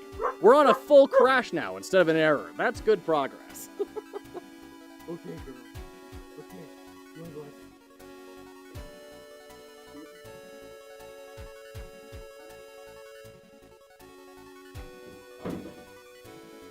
Artemis gets a little bit jealous of the chat. When body entered is triggered, it calls the method send story with the body that entered as the param. Yes. Yes, and that is happening first. So that's exactly what I was wondering about. Okay. So, if we do this, and then we go to our signal bus, and we say underscore body, and the underscore is to say it is optional, which is not a very good or clean way to do this. Okay, we're back to getting errors. Method expected 2 arguments. Son of a biscuit. I keep on putting it in the wrong place. This is what happens when you code while holding a baby. Okay. Method expected 2 arguments, but is sent with 1. Let's see. It shouldn't be. Ah, here we go. Wait, no. Oh, what am I doing? This shouldn't be in here. This should be here. Okay. Man. Body not declared. Okay, so do I not need to say to send the body? There's no habeas corpus in Godot. Man, wow. This is not one of those things that should be difficult. Method expected 0 arguments, but called with 1. Send story. In story trigger. Method expected 0 arguments, but called with 1. Oh, there we go. And body. Okay.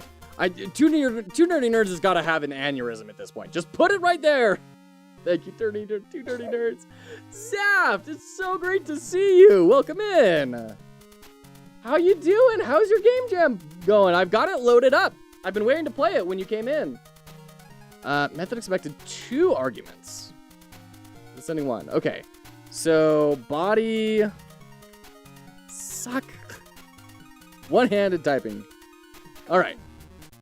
It's blowing up? That's awesome. I saw it was when you posted about it. Hey, there we go. When you posted about it, it was in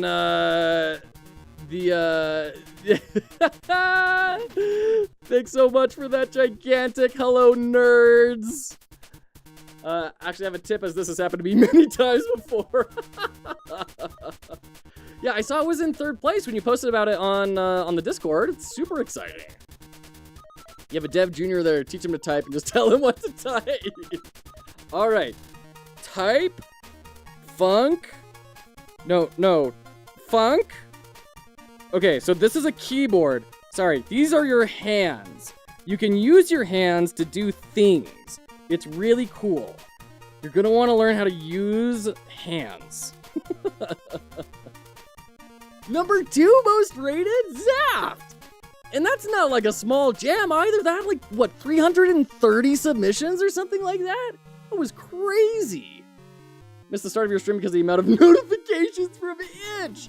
Oh, Zaft, that's a wonderful problem to have. Big congrats. If you have an intermediary method such as onBody entered and connect to that method instead, it makes more clear what params you should be expecting. If you have an intermediary method such as onBody entered and connect to that method instead, it makes it more clear what params you should be expecting. Okay. Interesting. Yeah, yeah. No, I mean, I think you're right. You're dead right.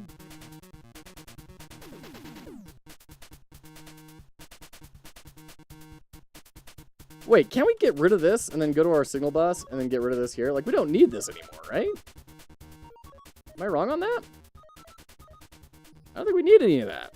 Am I just killing myself? A little helper method? Hey, it works. All right. Cool. So that's working. We need to throw the story pop-ups into our UI layer. Let's try this. You don't need it. Get that body out. Nice. Oh, man. I love it. Okay, so we've got story pop-ups in a weird place. Oh, you're so huge now. All right, this is really gross. Don't do what I'm doing. Don't do what I'm doing. We're gonna put it just like right here. Oh, golly, it's so gross. Okay. It's 2 in the middle. We gotta move it up. And then we got to shrink it a whole bunch, like 150. Wait, what? Why are we being so weird? right?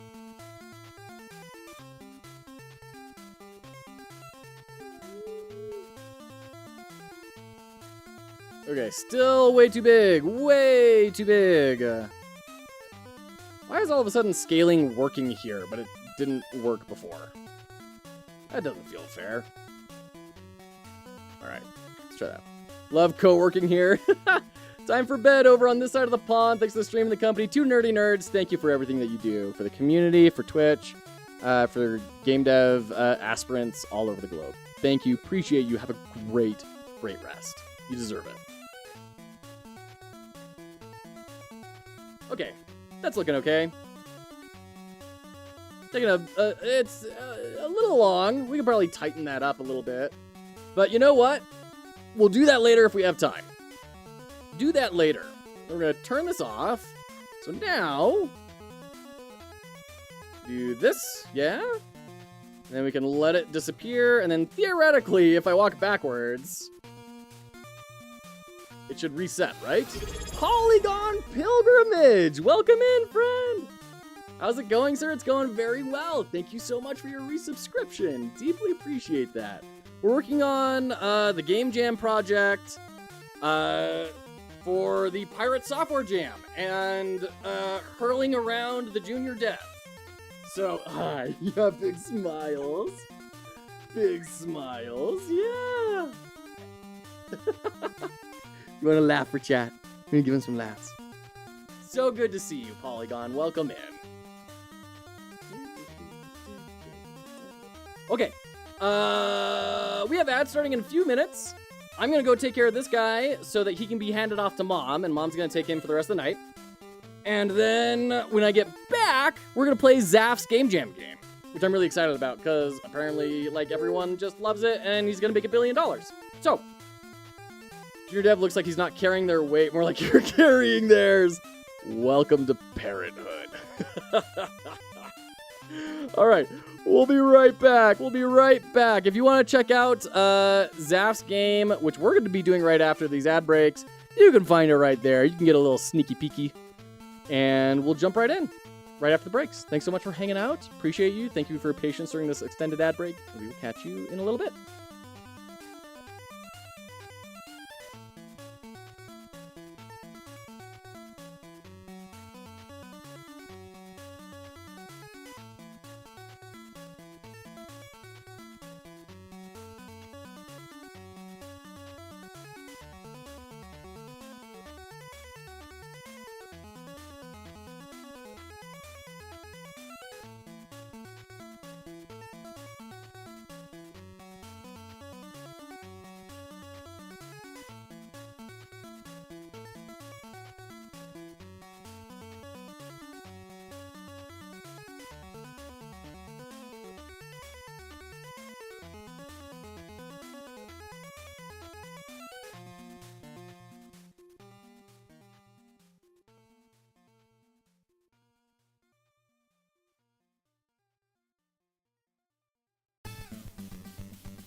Okay, welcome back. Thank you for your patience during that extended break while we got these squared away. We got the kids.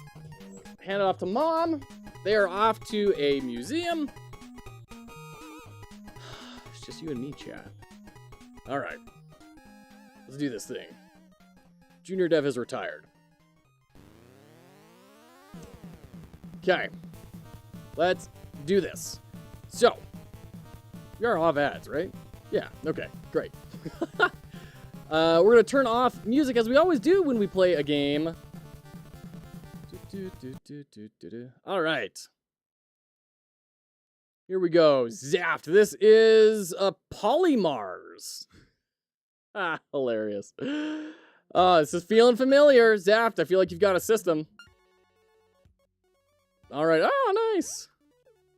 Okay, cool. So nice little introductory thing here. I may steal this for what I'm doing. I like that. The music. Okay. Oh, we could use a PlayStation controller. Let's use a PlayStation controller. Nice. Okay. Okay. So we're using the D-pad, not the stick. Dash. Whoa. That is quite the dash. Leave a nice little cool little trail. Respawn. Okay. All right. So it's kind of like Super Meat Boy-y. Level 1, stepping into the sun. Okay. Oh, I was hoping that was going to reset my time. Oops. Okay.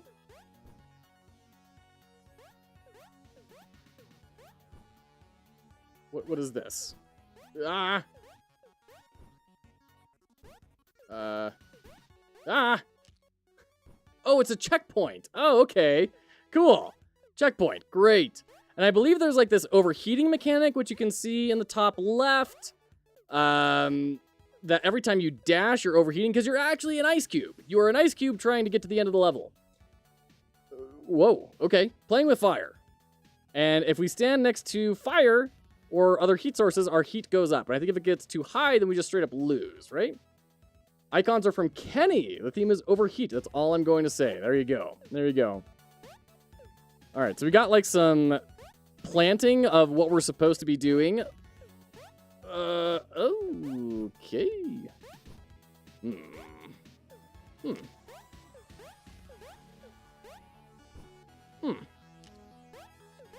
I don't know what to do here.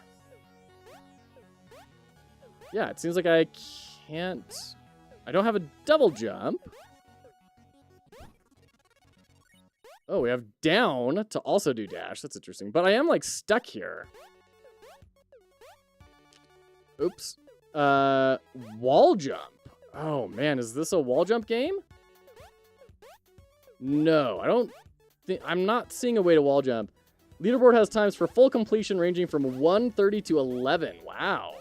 I'm definitely going to clear right past 11. I can tell already. Yeah, okay. Oh, dang it. I keep on pressing the wrong button. Okay, so I can escape. That's good. So I can get out of that thing, but then, like, what do I do from there?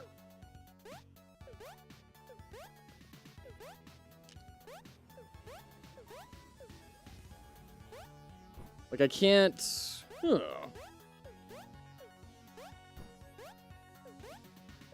Yeah. Also, why are your lights working? That's unfair.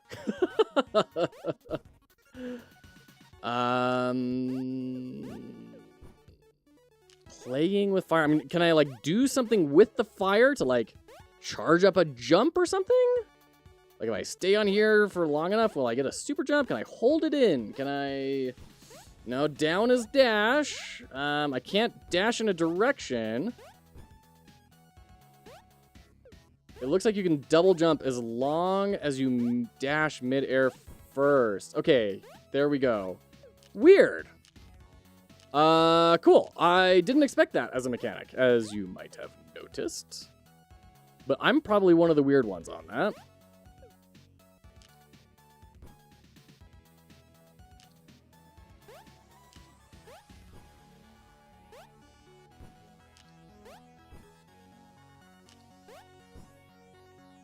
Goodness.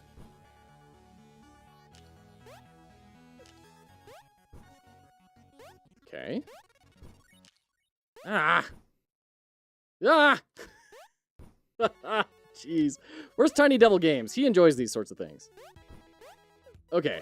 So, like, I can do a wall jump, specifically, if I do a dash. Okay.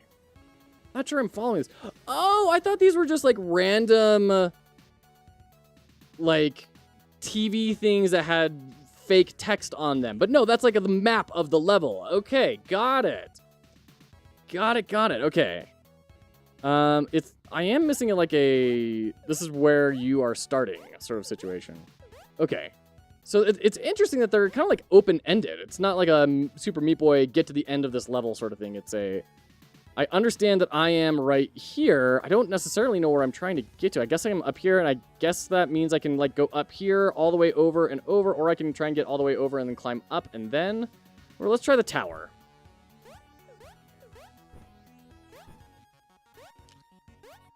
Reset the heat. This kind of seems like the easy win. Long, but the easy win. Unless I need to, like, get all the doors? Oh. Great.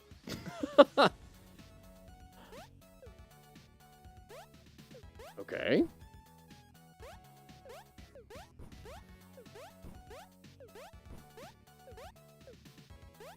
Like, it's a little bit awkward because I think the checkpoints are, I'm supposed to go here, but really I'm just realizing those are there to make sure that you don't die, right? That you don't soft lock, where you're full up on heat. They're not necessarily go this direction. Okay. Gotcha. Floor's lava. Okay.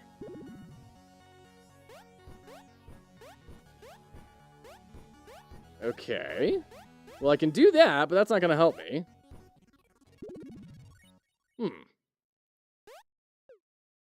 Okay. Floor's definitely lava. Chain dash jumps. Oh, I don't need to do... Okay, I'm so glad that tutorial text was there. Because up until this point, I thought I couldn't actually do that. I thought I needed to chain them as wall jumps.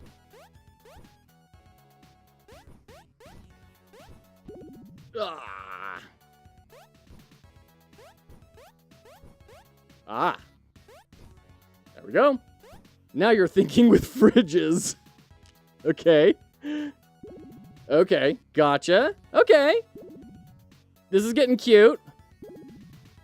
So I can't dash if I'm falling. But if I jump, then I can dash. That's a little interesting. I wonder why that is. Wait, hold on. Is there a ceiling? Darn it.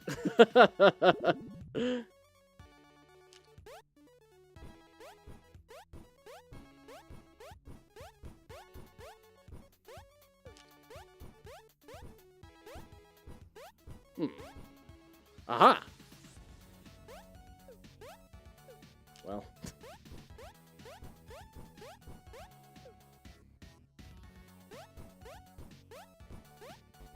Huh. Okay. Okay, I think I see what because it's the full blue aura that is the checkpoint, right? Okay. So I need to not fall off, I need to jump off, and there we go. Now we can do that. Got it. I've just realized how fast I can come up with ideas for music. Nice. They really build up heat, though, so you have to manage it. Got it. Okay, pretty simple level. A fridge way to heaven.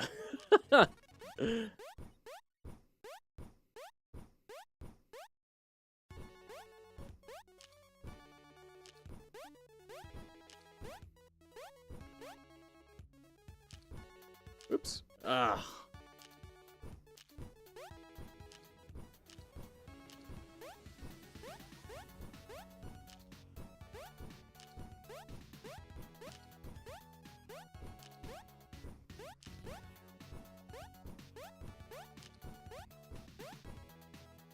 Oh, brutal. I lost my progress there. Okay. There we go. All right, 9 minutes. There we go. This time the pause menu doesn't even reset you completely like in the games for your jam. Nice.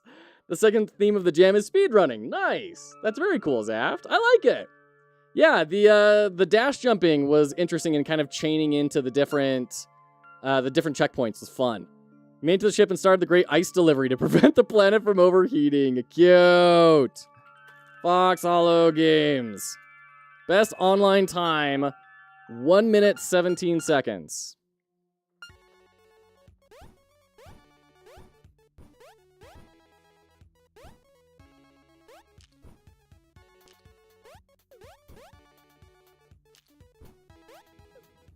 Oh, come on. Come on.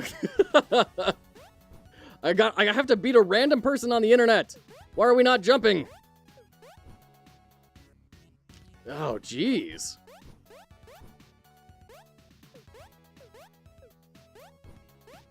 Well, I think we're already not winning this.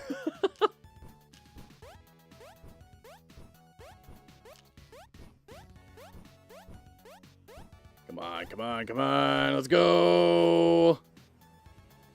Oh, no. I escaped the level.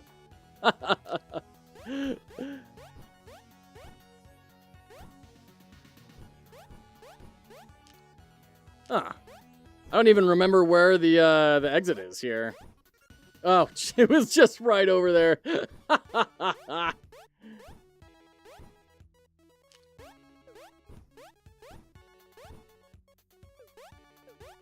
I think the fastest is just doing this.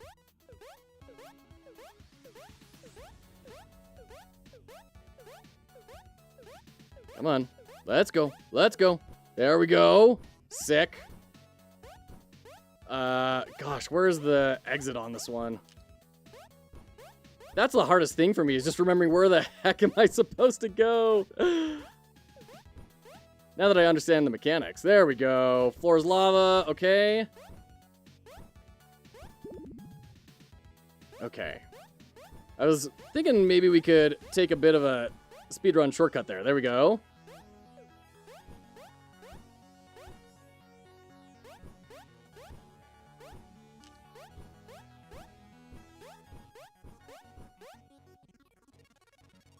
Oh, did I skip past it?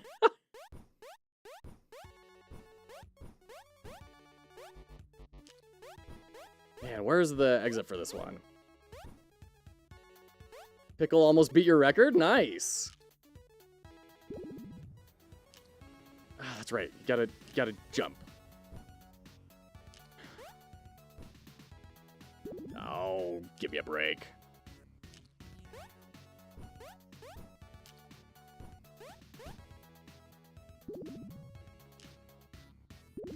Oh, that's killer.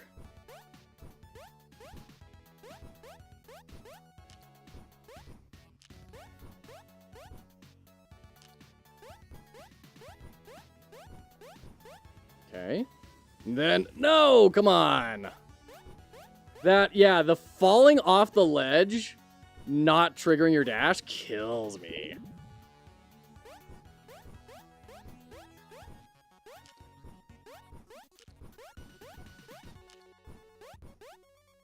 I like the almost dice sort of sound effect of the ice cube spawning in. No, stop losing progress. No. Oh, brutal, dude. All right, I transitioned to the claw. Now this is a lot easier for my fingers instead of trying to do everything with one.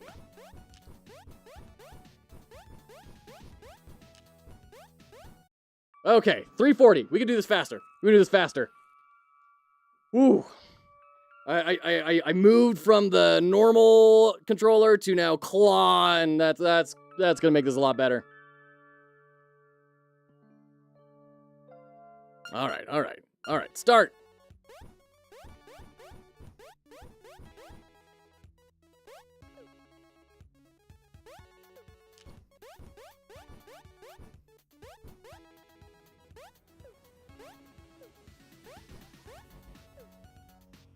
I love how slippery it gets. What? No! Right as the... right as... Alright. Quit. Start.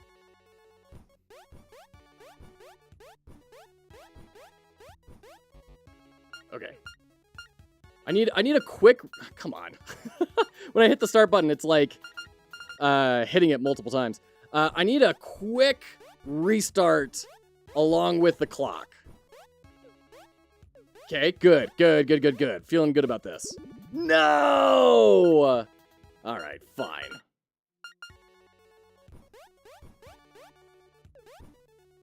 Okay.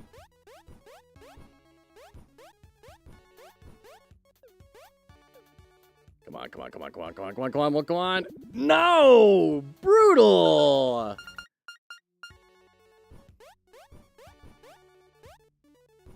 Okay. Oop.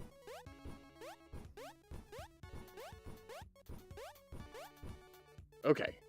And just slide. There we go.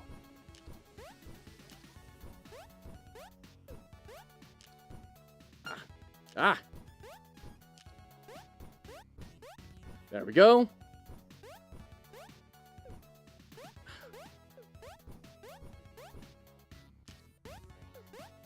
Okay. This is the equivalent of the auto-scroller in the level.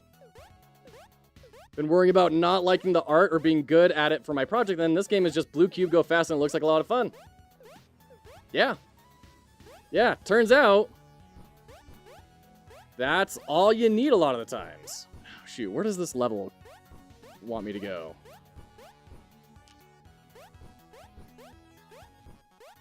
Now, Zaft is doing a lot of very clever things to make this work. But at the end of the day, yeah, you don't need to be the world's best artist to make a game that people enjoy.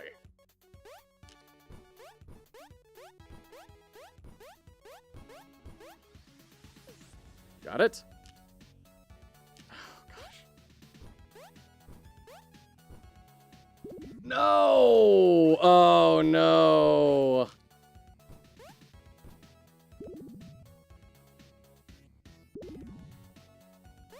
"14 particle emitters."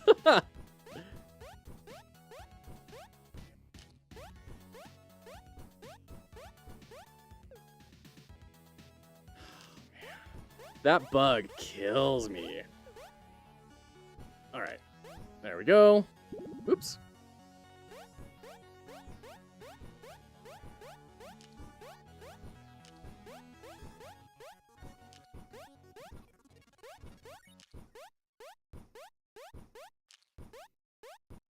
Got it. Okay, 204. That's pretty good. That's pretty good. Drew exactly 3 things. The ice cube, the fridge that people keep telling me it's a door. I thought it was a door too. And the ship. The rest is all VFX. That's awesome, Zaf. Yeah, you can do a lot of really impressive stuff with technical art. Really impressive. Foxhollow Games. All right. Leaderboard. Where am I at? All right. I'm in 3. I'm at 3. Can shave off 45 seconds. 50 seconds. More than 50 seconds. Wow. How on earth do you shave off 50? Like, I would totally believe shaving off some time. But 50 seconds? That's outrageous. Man, that's brutal. I can't do that. They're actually fighting for first. Oh, man. Zaf, this is great. Well done. I understand why it is doing so well, and I think you should feel very proud of yourself for what you've built. This is very, very cool. That's awesome. Look at all these cool, positive comments, man. Wow. Very cool, very cool. Big congrats. Addressing the rumors? This might change your opinion on me. Oh my gosh. 205,000 subscribers. 29,000 views. Oh my gosh. And we do something about it. By not just becoming a better gamer, but also a pro speedrunner. At the end of the month, I'm giving you all 72 hours to make me your hardest speedrunning game. Your games That's will be ranked awesome. That's great. Oh, that's hilarious. Oh, that's a big win. Big win. My best time that I deleted before the voting so people could fight was 110. Man, that's crazy, dude. That's outrageous. 110. Well done. All right. Let's grab story trigger 1, and we are going to move this over here. And for this one, we're gonna say she was gone.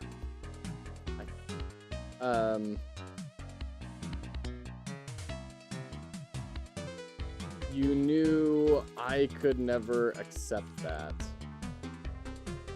This is not very good writing, by the way. I would love to actually do this better. Okay. I'm gonna put this over here. And then, let's see, what does the last one say at the end? You knew she was gone. It wasn't right.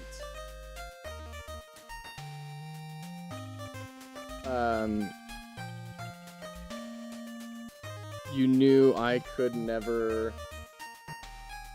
let it be. I understand why you left.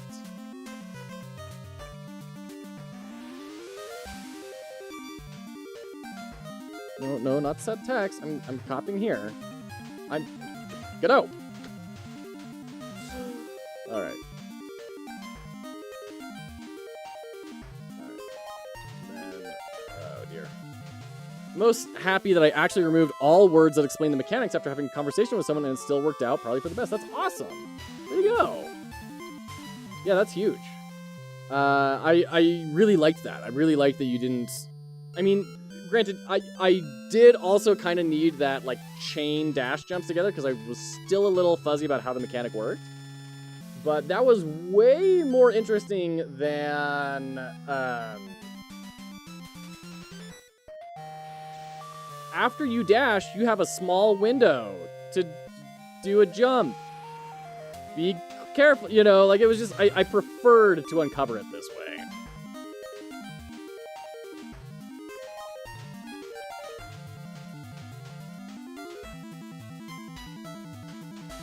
There we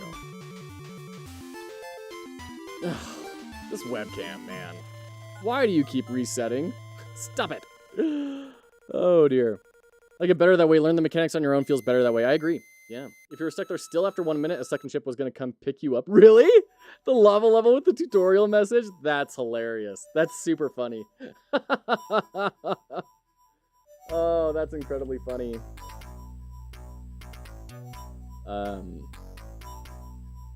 Let's see. In alchemy, there are like, ooh, esotericism. That's interesting. I'm looking at like the Wikipedia entry for alchemy.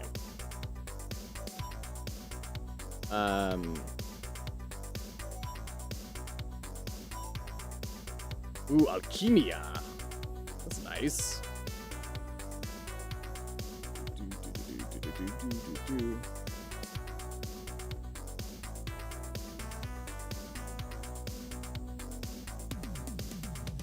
Alchemy symbols.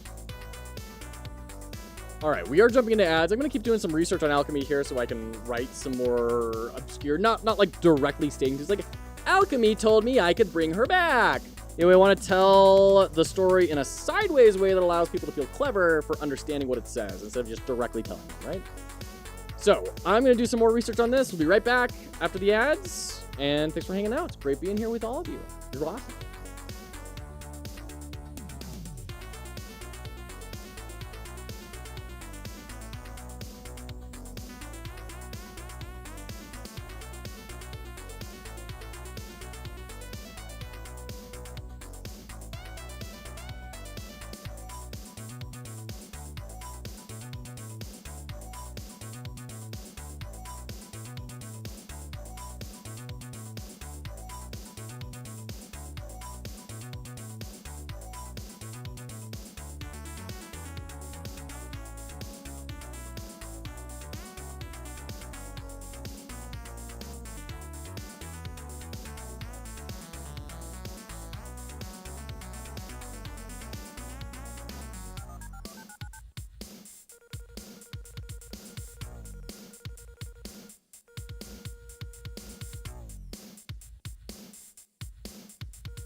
Okay, welcome back.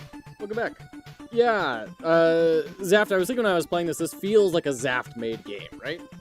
Where you are meant to kind of discover more and more clever ways to get around things, like the openness of the levels instead of being a strict level layout, and not explaining the mechanics up front, forcing the player to kind of interact with them. That all felt very Zaft.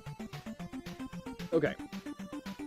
So I'm going to, grab these and shrink them down to half the time, because 10 seconds was being way too long. Okay, whatever, we'll do that. So Pat's Prodigal, you got it. That one looks too hot. Get a new one.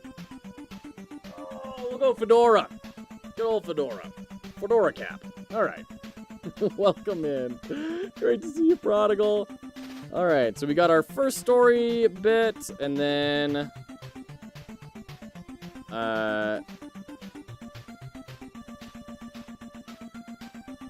second one.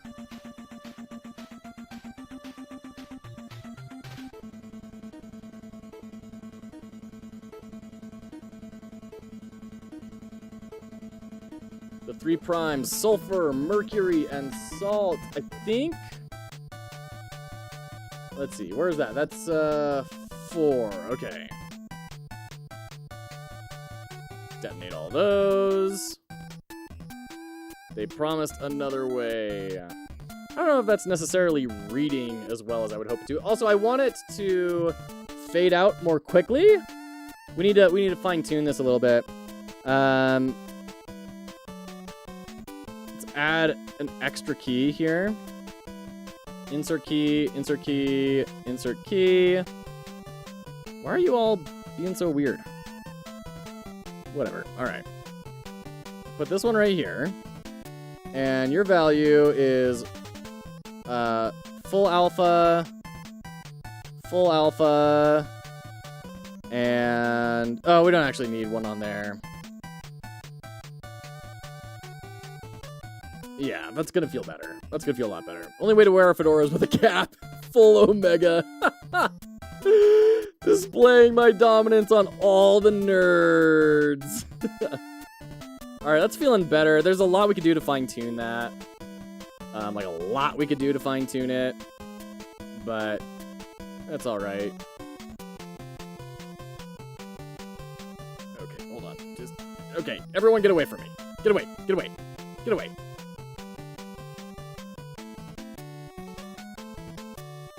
Alright, so this text is not big enough. The text box is not big enough.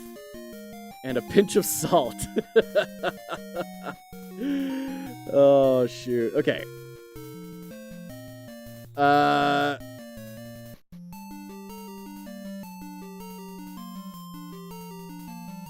Is in the... How do I set the size?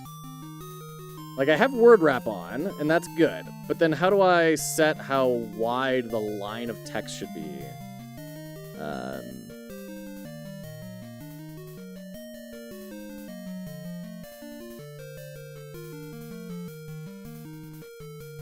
This feels like it shouldn't be a difficult one. Oh, minimum size. Okay. 500. Okay. 1,000. There we go. 1,200? 1,150. Yeah, it's looking good. Let's bring it in a little bit. 1,125.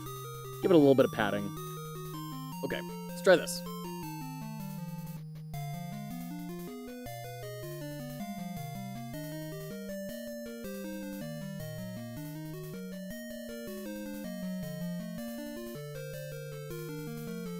It looks like it's kind of jittering a little bit when it comes into the frame.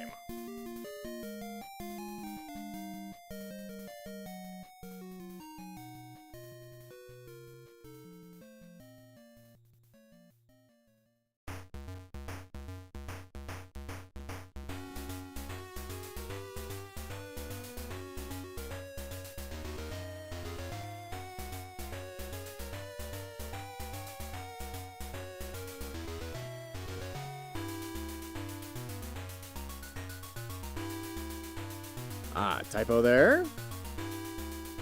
On 6. And what came back was... Okay, let's try that again. So you guys are still fighting for first. They just beat my all-time best? Wow. Jeez, that's outrageous. Have you checked, like, YouTube or Twitch? Is anyone streaming that?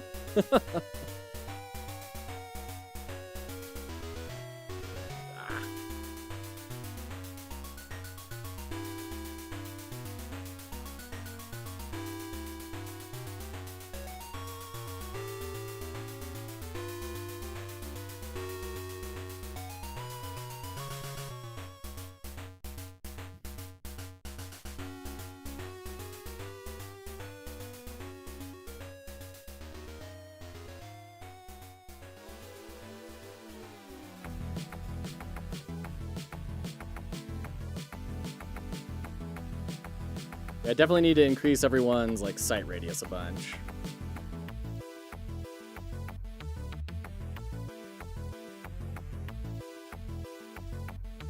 Let's add another area right there of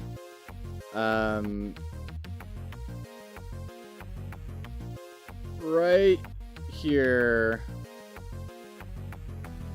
I will amend my mistake. Okay. Don't think they are. The one guy messaged me. He'll try tomorrow. That's awesome. That's super cool, Zap. Yeah, you gotta get, what's his name? The huge speedrunning YouTuber.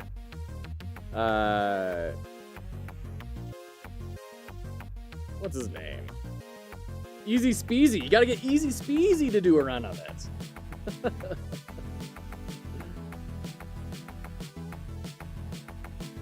SpeedTuber would be another good one. Will the big creature fight back at some point, like summons more enemies or something? So Vito, the original plan, music seems a little loud. The original plan was like it would like put its hand over you and then like squash down.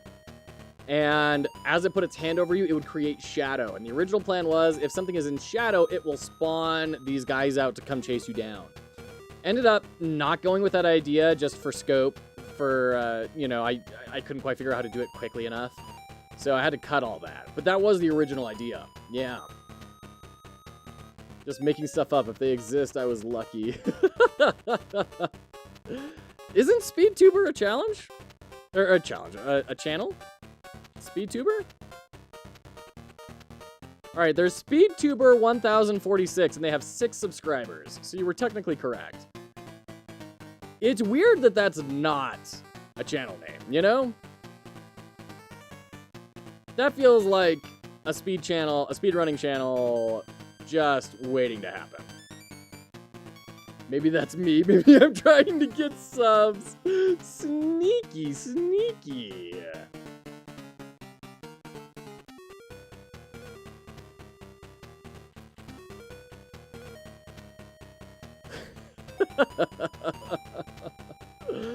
Oh, that's funny. Oh, shoot. All right.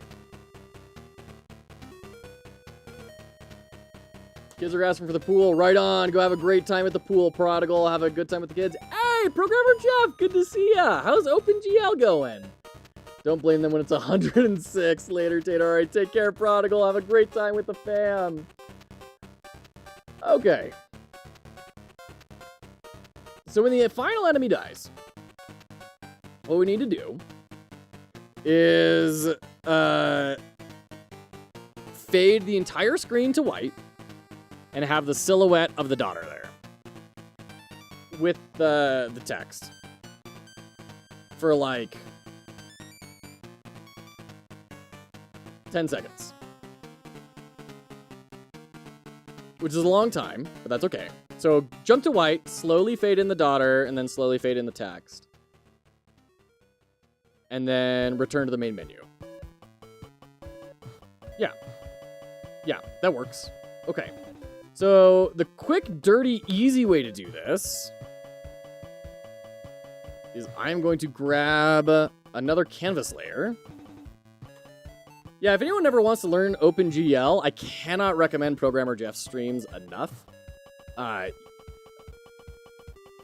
you all know that I'm not the best developer around, but that dude, even with my limited understanding, that dude is crazy good at I mean, it's a wizard. I mean, it's wizardry. He will render stuff through OpenGL that blows my mind. Talking about not needing to be an artist, right? And being able to do technical artistry, that's super impressive, what Programmer Jeff is able to do. Game you're building seems wild. Every time I look away and look back at something completely different on the screen. Well, thanks, Zap. You know, I'm very happy about, like, the weapon system that I built this time around. I'm feeling very happy about that. Why do I have a Thor face on your overlay? Because, because we're doing the Pirate Software Game Jam. So the idea is if people are scrolling and they don't want to read the title, they can see that in the thumbnail and click in and see, oh, someone else is doing the Pirate Software Jam. He's going away at the end of the day tomorrow. If anyone wants to get confused, lost, and otherwise discombobulated with OpenGL, nah, man, you do incredible stuff with that. Plot twist, the daughter was the creature the whole time. Oh, shoot. Nice, Muffin. Awesome. Okay, so we're going to make this texture rect. We're going to add in, once again, the only way I know how to do colors in Godot. I did see someone make like a sketch app for Godot, a plugin, and it looked really cool because you can draw shapes and have pre-built shapes, and it will draw and it will create collisions and areas for you based on what you have drawn. It seems really cool, and it kind of blows my mind that Godot doesn't just have like I want a flat color in here. It's weird that I have to do it with gradients every time. And then Snowies is going to come in and say like, yo, dog, you can do that. I figured it out in 2 minutes. All right.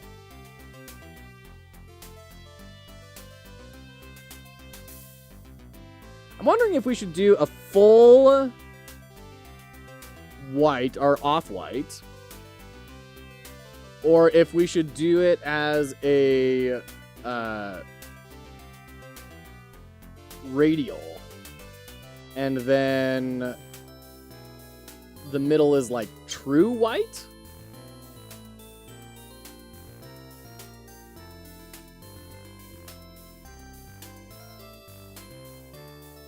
Kind of shrink it in a bit, and then put the daughter like right there. That could be kind of interesting.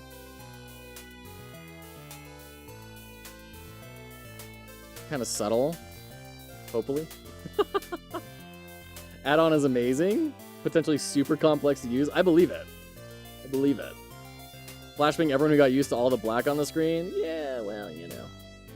Tough enough. Alright.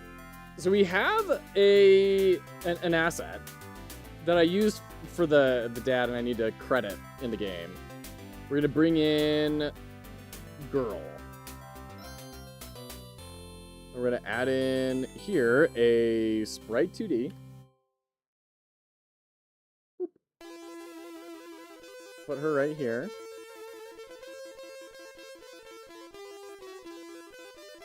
And then I'm wondering if there's a way that I can just do like this. Yes, perfect. Make her our kind of shadow color. Okay.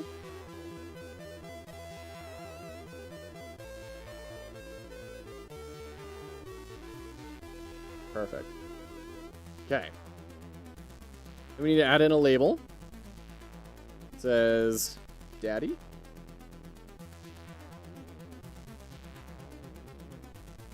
Put that right here. Label settings, new label setting. Color is going to be our dark. Cool. All right. Great. So now we set everything's self-modulate to like 0.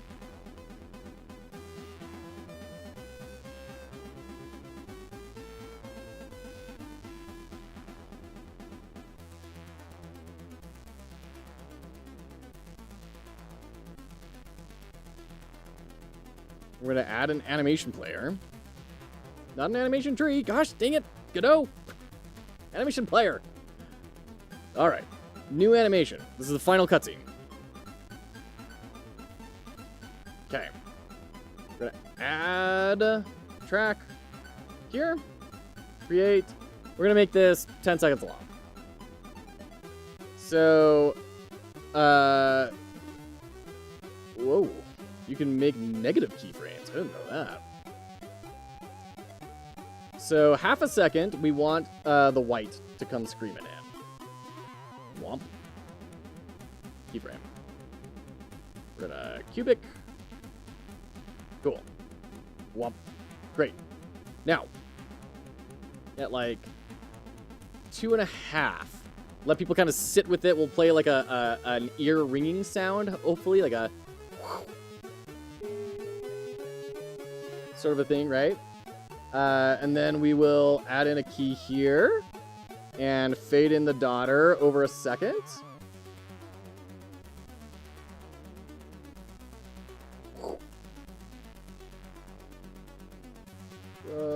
Daughter? Didn't quite catch, did it? All right. There we go. And then at like 5 seconds, we'll do the label text.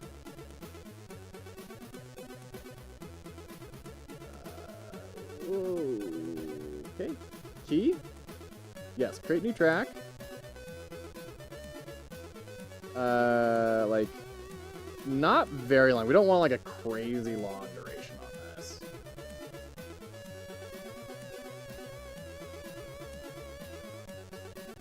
Okay. Whoop.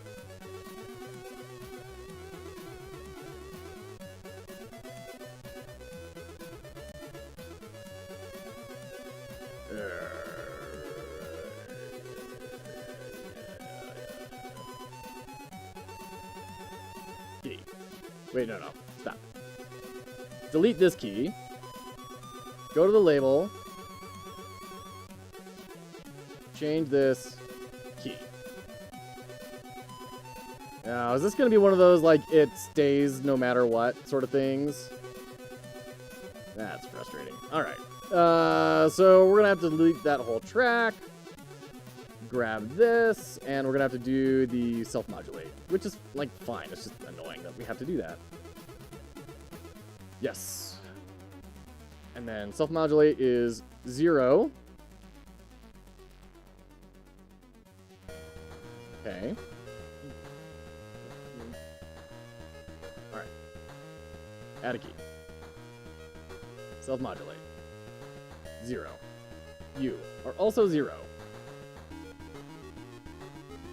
And then, over the course of like a half second, we key it again, and then slam it up.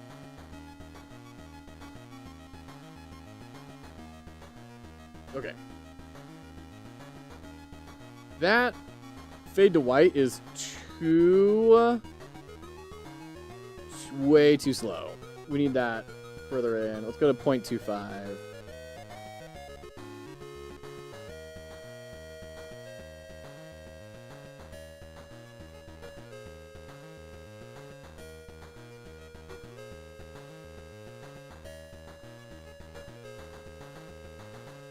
And, yeah, at about there, 10 seconds might be just slightly too long. Let's take it to 9 seconds.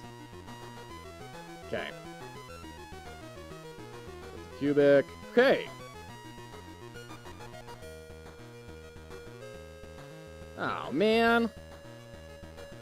The self-modulate text is like, it's just turning it white.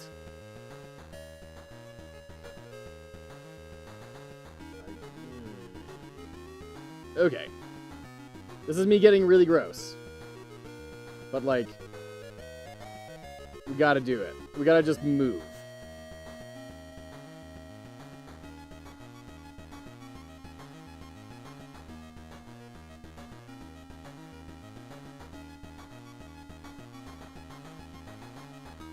Ugh, yeah, it's so gross.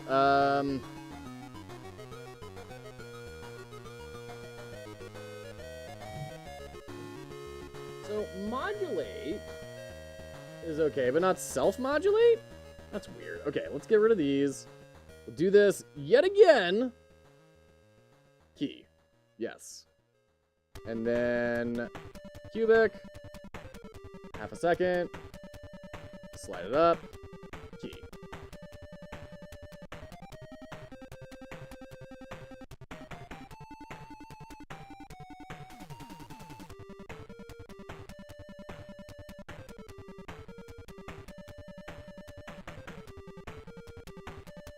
Yeah, okay, that feels good. That feels good. Feels good. All right. On final enemy, what we're gonna do, if HP is less than or equal to 0, we need to do signal bus dot final cutscene dot emit, and then we need to go to our signal bus, or signal bicycle, signal final cutscene, right? Because that's all it was. Did I get that right? Final enemy. Where's enemy? Final enemy. Yeah, final cutscene. Okay. On final cutscene, we're gonna change this to scripts, and we're gonna say we just need to connect it to our signal bus dot final cutscene dot connect show, or final play. Let's do play. It's probably a bad idea. It's probably a keyword.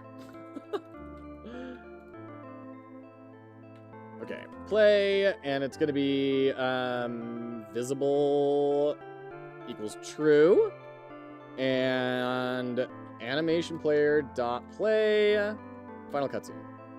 Okay. Now we're gonna move our character, our player here. Where's our player? We're gonna just scoot you right on over to the end here. And we're gonna give you a grenade, bullet. I think that's gonna be the best boss killer. Oh shoot, that's right. It needs to be in order. So bullet, grenade. Let's try that.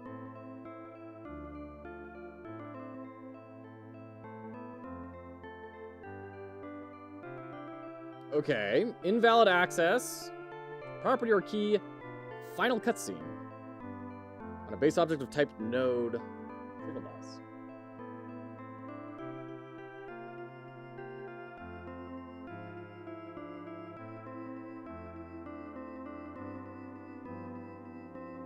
That's weird.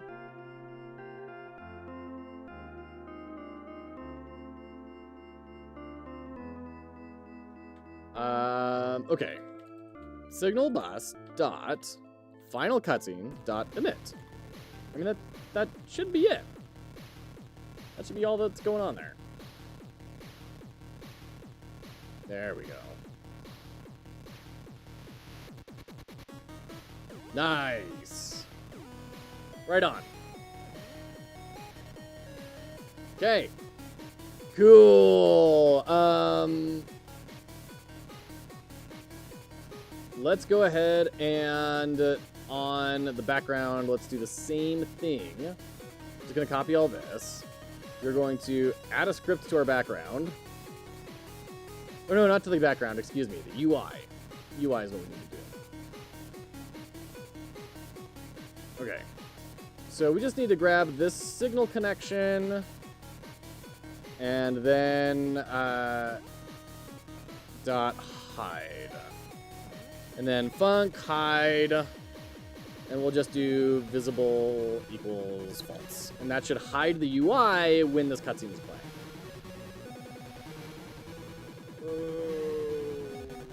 Okay, hide UI. Next we could just do hide, right? I mean, that is a thing. That's, as Godot reminded me, that is already a thing. Perfect. Nice. No UI is showing. Cool. Cool. All right. Oh, Oh, lovely. Lovely, lovely. We've got start to finish here. Go ahead and place our guide back where he needs to go. Oops. Player.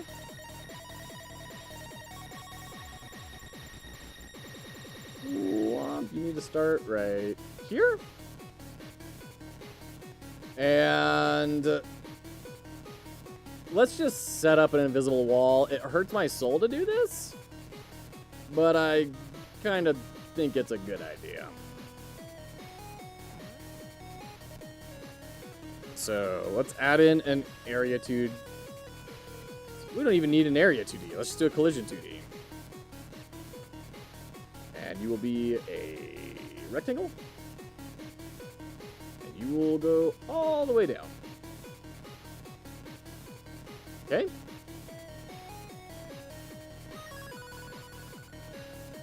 Or do we need the area 2D? Wow. Yeah.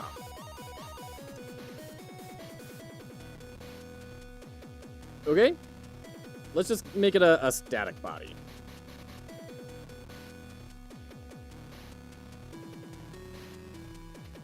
Go. There we go. All right. So now theoretically we can't move backwards. Yep. Okay.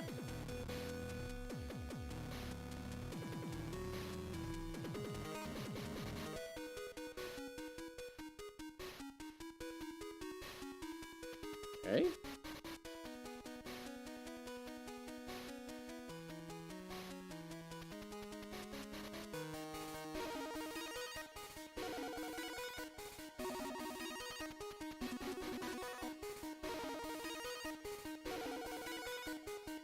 Oh, we missed the 3 primes. But I think we're also in ads, so we'll be right back.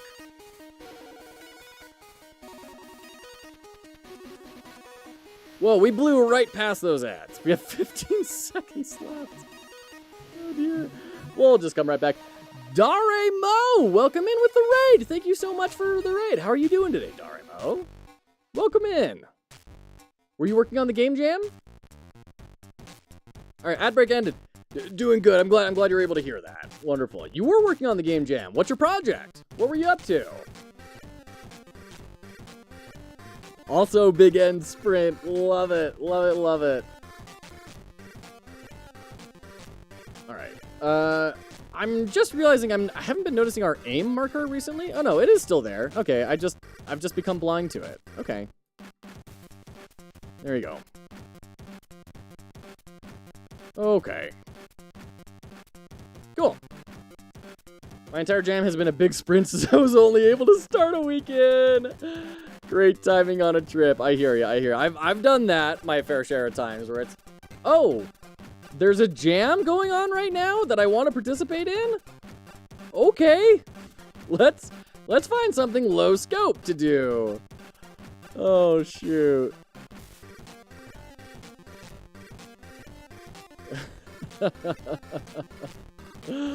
Oh man. Okay, so we are pulling this thing together. We've got the full game experience. We have the weapon system working. We have enemies. Oh, we need to add like a hit confirmation on enemies where they like flash and get knocked back. And we need to add in iframes to the player when they take damage. So making a game like Darkest Dungeon where you have a set amount of turns to clear a room with enemies before shadows take you. So instead of venturing into a dungeon, you try to escape it. Awesome. That almost sounds like Indiana Jones, the Dungeon Delver. That sounds awesome. Very cool, Darimo. I can't wait to see what you produce. That sounds rad.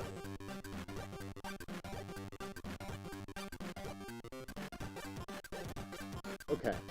So let's set like, let's make a timer up here. Var iframes as an int.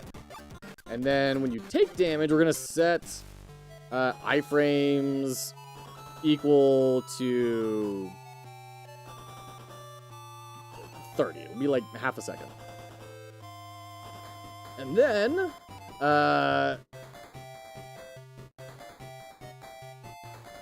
we'll go ahead and do down here, if iframes is greater than or equal to 0, iframes minus equals 1 times delta.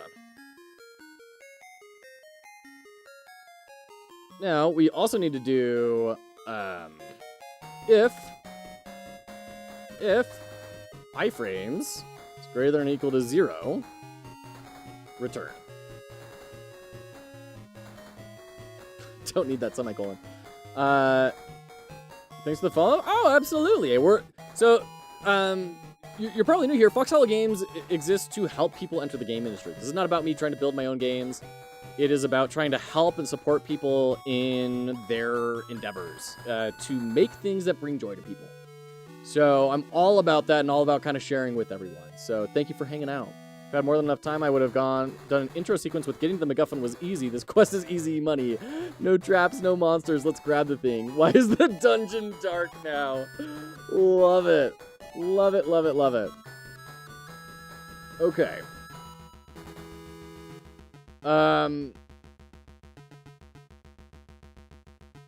Let's see. What's a cheap way to do this?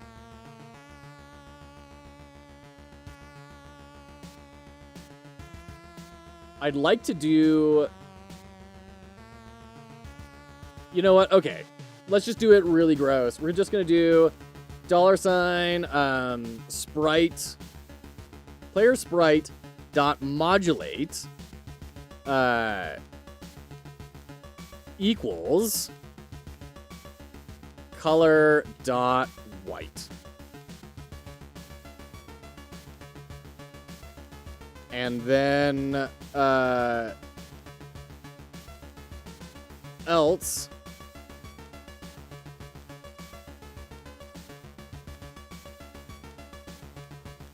let's see.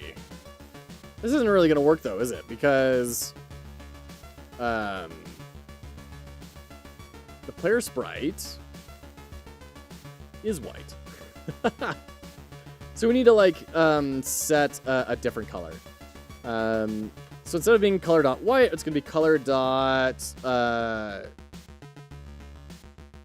let's do blue violet, and then we'll reset it to white. All right. I don't know that this is gonna work, but let's see where it takes us.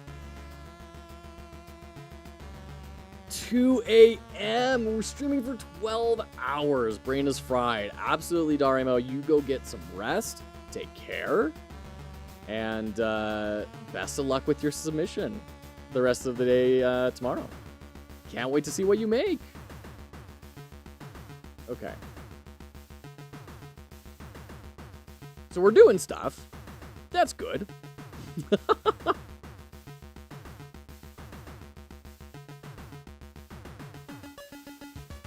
Let's set that into here.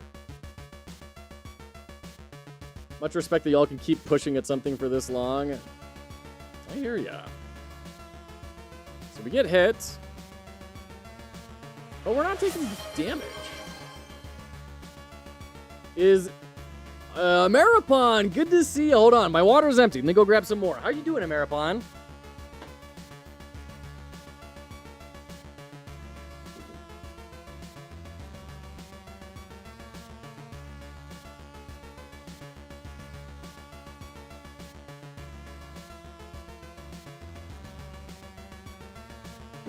Cheers.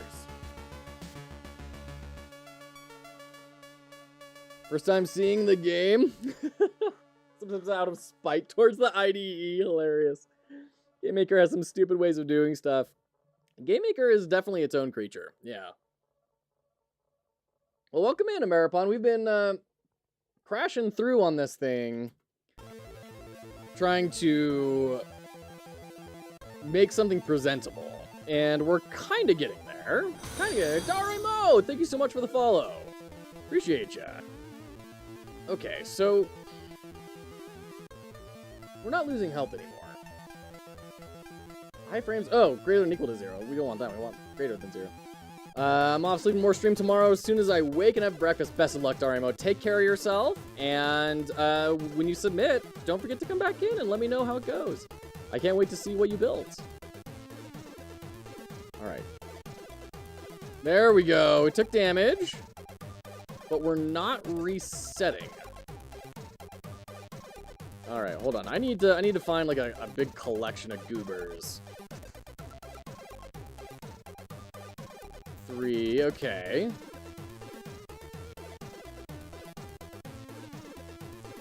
So I only went down one. So the iframes are working. That's good.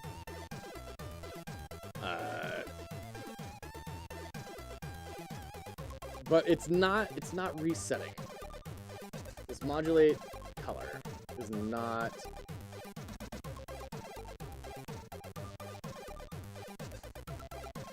Like, I can't imagine that it's... Yeah, right?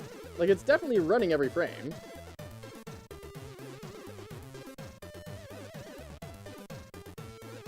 Oh. Well, now it's working. For some reason. Great. Awesome. Invuln timer working. Also making the final push for polishing, and then I gotta write that GDD. Maripon, are you building something for the Pirate Jam? I didn't know. I thought you were, totally in your project. You are? That's awesome. What project are you working? What are you building? I had no idea, dude. Come on. You gotta tell me these things. You gotta let me know.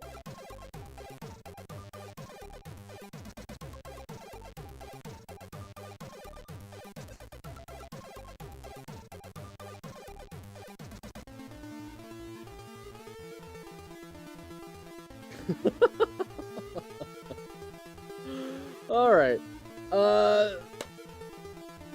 So what's the next thing? We got the invuln timer in. We need to do the same thing for the bad guys. So when you beat a bad guy, we need a quick little flash, and especially for the enemy, we need to impart momentum away from the player. So here we're going to do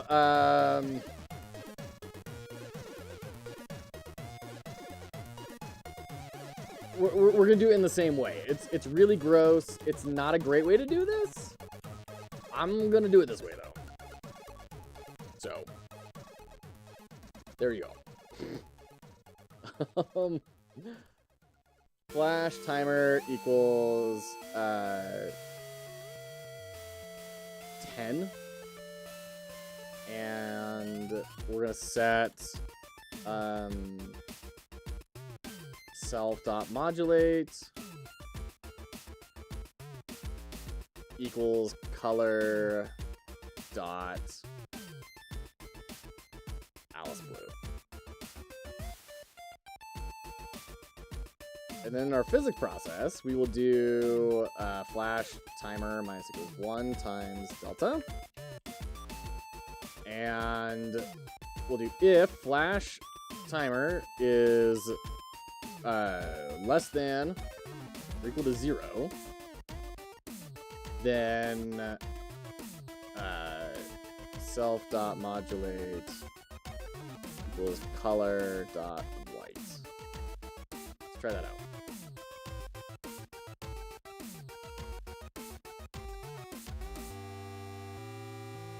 Yeah, I mean, it kind of flashes. That might just be from the weapon, though. The light on the weapon. Yeah, I don't think that's really happening. Let's change this to, like, red. And see if that does it. We're going to wizard fart game. Of course you are. I'm working on a wizard fart game where you have to fart and cover the earth in shadow to prevent... Wait, no, hold on. In elementary school, I was taught that cow farts were causing global warming. Oh my goodness, a marathon. That sounds like a wild ride. Yeah, this modulate thing is not doing anything. Magical fart wizards. Oh, shoot.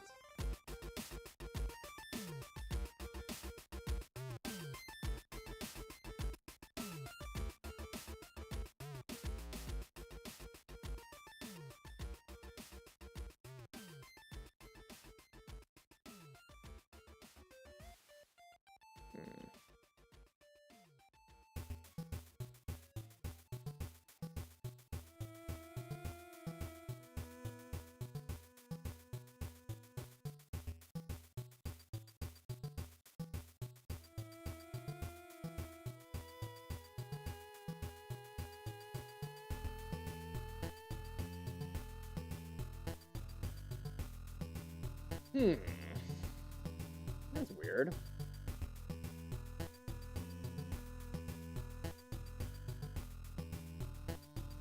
Because this worked before. Why is it not working now? Is it because it's an animated sprite?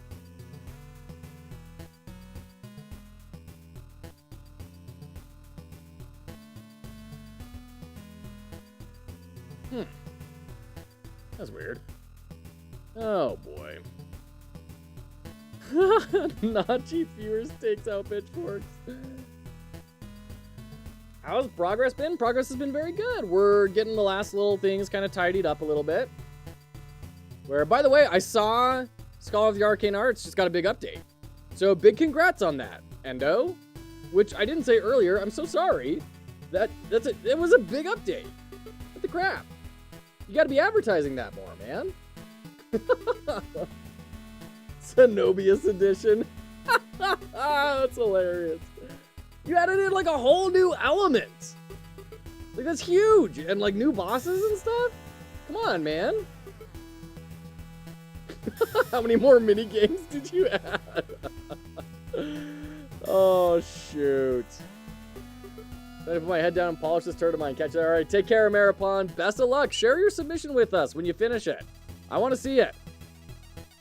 At least another YouTube short for the occasion. I've been seeing, yeah, like your soundtrack shorts. Yeah. I added Scholar Survivors and Scholar Balatro.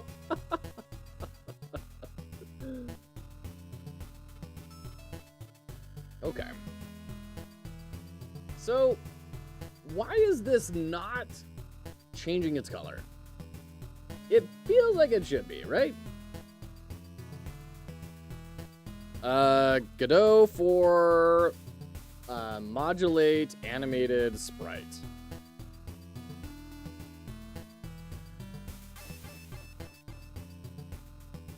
Multiplies the color you chose with the color of the sprite. So if pixel for sprite is gray and you set modulate to red, the result will be 0.500. If you want to tint the sprite, then you need to use a shader. I mean, that's fine.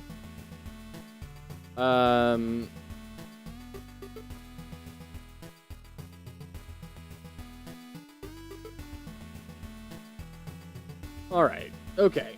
I'm seeing someone do something a little bit weird. We're going to make a new animation.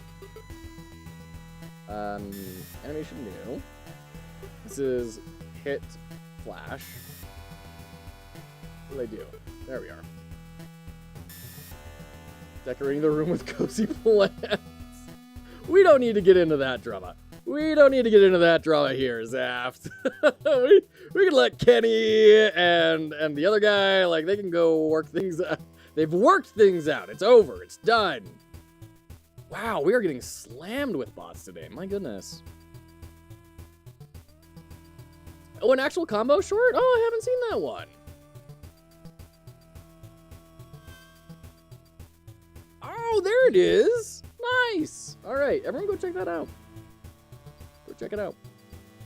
I saw your last one did pretty good, like 12,000, right? Okay.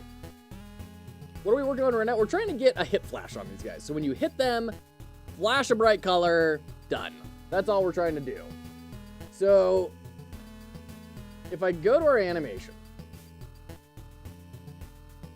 and I add in, I key the modulate property.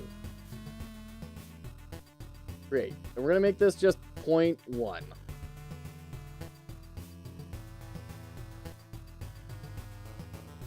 We're gonna change you to be literally anything. See, this is the weird thing, is it's not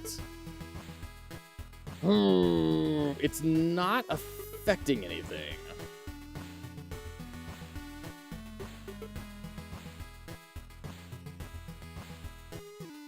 Why are you not affecting anything? You're weird. You should be changing your color. That's how it worked on other things. Let's see here.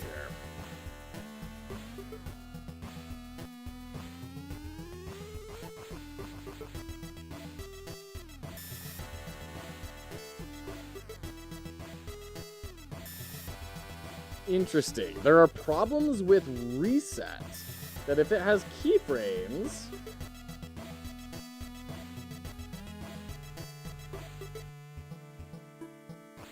then sometimes that can cause problems?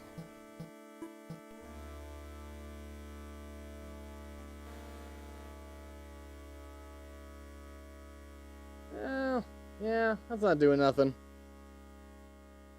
Let's go back to reset. Can I undo? Yeah, I can undo. Good. Okay. Hit flash.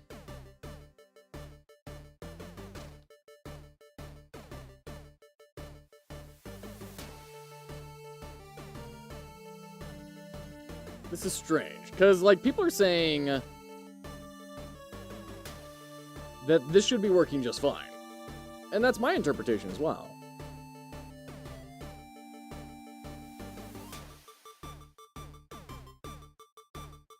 Use a shader. I mean, sure, a shader is a good idea, but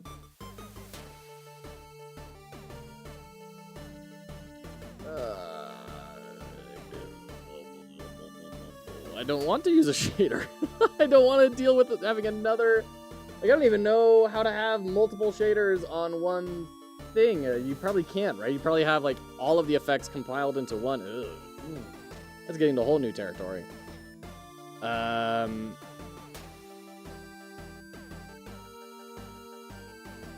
It's always fun going into Reddit and then seeing people seeing profile pictures of people from years ago, and that profile picture is a released game that they have now. Like this one that I'm looking at right now, 2 years ago, by Hero of Canton. Their profile picture is Chillquarium. This is the dev of Chillquarium. 2 years ago was asking this question, and now they have Chillquarium released. That's pretty cool, right? That's very encouraging to me. That's neat. I'm actually gonna like save that because it's such a cool little, hey, look, people are looking things up, and then years later they have a finished project. So if you need to look things up, that's not a problem. Copy. Paste. There we go. I would love to have made Chillquarium. And all the money that it's brought in. How much money has Chillquarium made?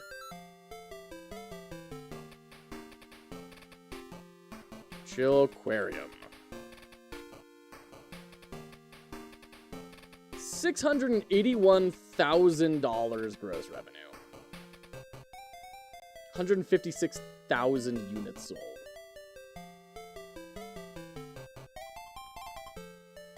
Yeah, I think Ben Reber did a good job there. Well done. Jeez. First game made. 156,000 units sold. This goes back to our discussion, Endo, from earlier today.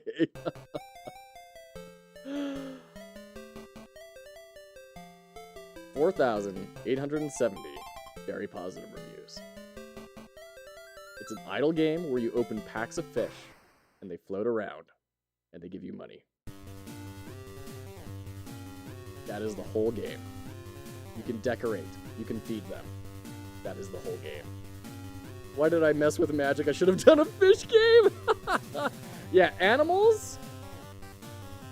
Animals are a big win. Animals are an easy way to step into a very big market. Man. Trains, endo trains. Oh, shoot.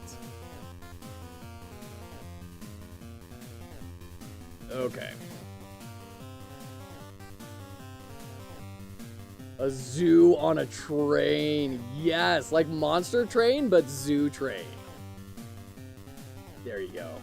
There you go. And you can customize both the train and the zoo. It's a train zoo tycoon.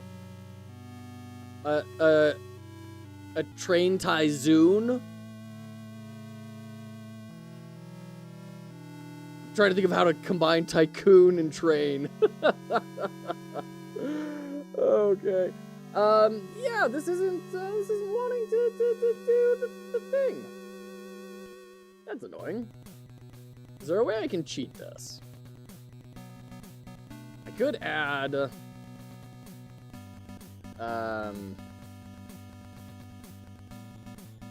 like a canvas layer on top that gets enabled for a 10th of a second. That's pure white, and just have a white block show up on top of the sprite.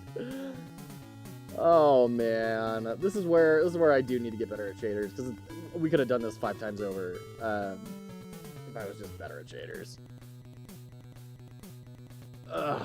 Okay, let's pivot. Instead of trying to make it flash, let's do velocity.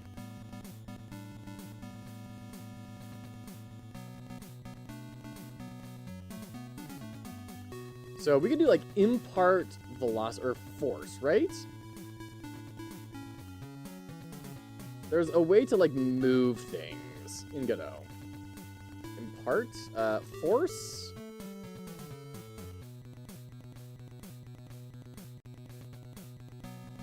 Yes. Apply central force, I think is what we want. A directional force without affecting rotation. Yeah. Yes. That's what we want. Okay. Apply central force. So we can do what? Self dot apply central force?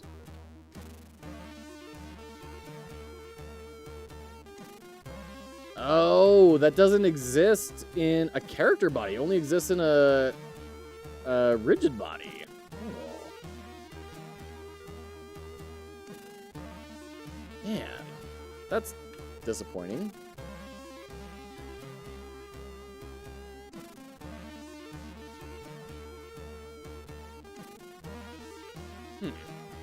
Did someone say shaders?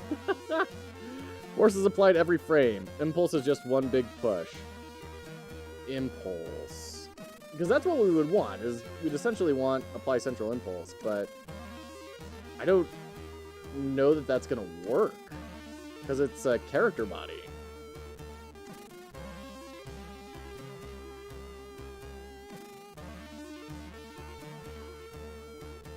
Impulse. Like, can I physics direct body state to the overridable version of this, but this only applies to maybe? There's no way to move a character body other than setting the velocity and calling move and slide or some variant. Yeah, that's what I was afraid of. That's a bummer.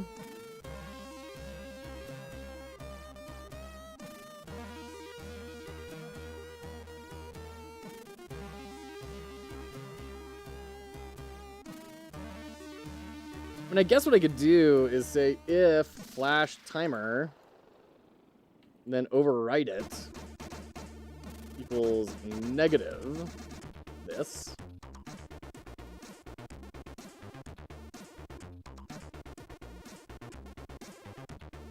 But, like, that seems really gross.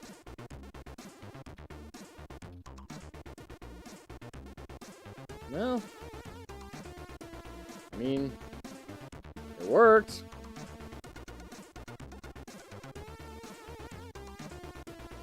It knocks them back. I mean, it's not pretty.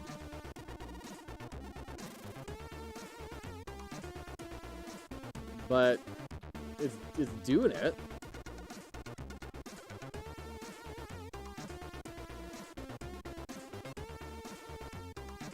That dissolve is not happening quickly enough. We gotta fine tune that dissolve shader. We're also in ads. We'll be right back.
Alright, welcome back. Alamad, you learned swimming! Congrats! That's a huge deal. That's awesome. Okay. So with the pushing of the back, I think I can backlog the flashing for now. Let's work on this dissolve shader. And I don't even think it's the shader we need to deal with. It is the animation. Yeah, look at this. It's just straight up not doing anything. Oh, but we're super zoomed in still. Alright. Let's get our viewport right. Wow. Yeah, it's straight up not doing anything. Okay, so let's get rid of all these extra keyframes. I threw in these extra keyframes because it was being really weird a long time ago. We're gonna set this to 1. And then this one is 0. Okay. So... Okay. Delete. You're at 0.5. Don't leave. Remember the whole every time I look at something different comment? This eye has been on screen for quite a while. What are we making here today, Alamad? We are making my jam submission for the Pirate Software Jam. We can take a look right here. The idea is you are an alchemist that has done something wrong in an effort to bring your child to life. And so you are now climbing on top of a giant shadow kaiju that you have summoned, and you are using your alchemical ingredients to create different weapons and make it back to the monster so you can right the wrong which you have created. And there's 19 different weapons. Mothman with the clear hats. Thank you so much, friend. Yeah. So we've been going through all that. We've got it pretty much built. We've got the kind of story bits showing up, which is cool. We're working on just kind of fine-tuning a couple of the little interactions. These eyes are supposed to have this little noise dissolve. You can see it on those guys. I was freaking out for a little bit.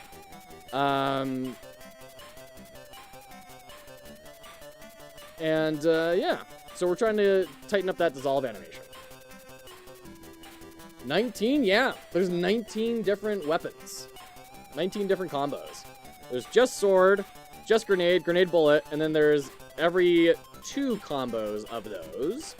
And then there's every 3 combos of all of those. So, yeah. The fun guy, the real. Welcome in. It's great to have you. Thank you so much for the follow. I hope you're doing well. Okay, animation player. Material, shader, percent. Which is on this guy. Which is in here. We're going to go to our animation. We are going to set this to 1 and key.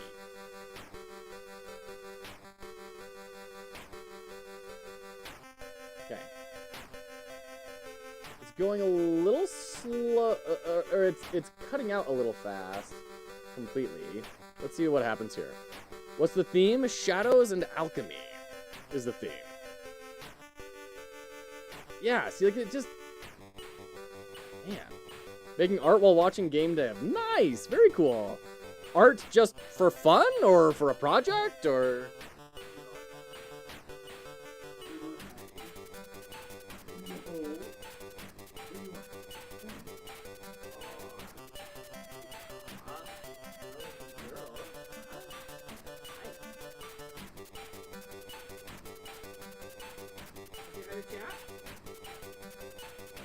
Oh, come here. All right, Artemis says hi, everyone. Yeah, that's a good dog, huh? Testing Clip Studio Paint for fun. Very nice. With a name like that, Fun Guy, it best be for fun. Or at least fun. Doesn't have to be for fun.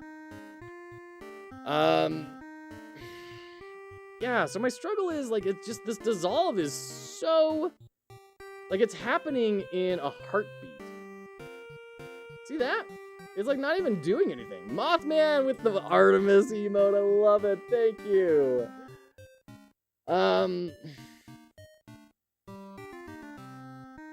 Which is weird. It's not doing anything anymore, even though it should be. Is it, like... It's almost like it's not interpolating between them anymore, you know?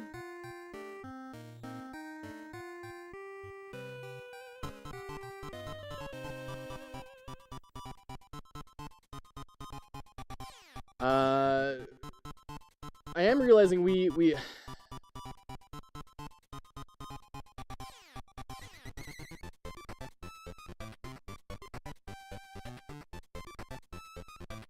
Huh. I think I had this extra Sprite 2D in here for some bug I was encountering that we may not be encountering anymore. What's that at the top right of the screen? That's Thor. That's the guy who's organizing this game jam. Pirate Software. Yeah. I created that username when I was 6. I love that. That's awesome. Oh, that is so cool. Love it. Oh, man. That makes me happy. All right.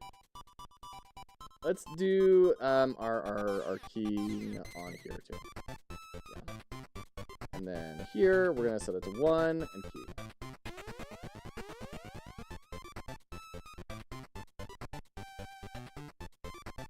It's kind of funky. Is it because of our noise texture? Does it need to be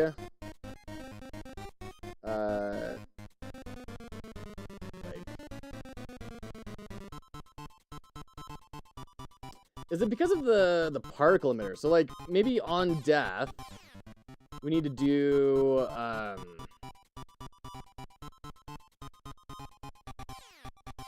we need to like stop the particle emitter. So go to the CPU particles 2D dot amount. I mean, there's gotta be like a stop, right? Like an emitting property. Yeah, dot emitting.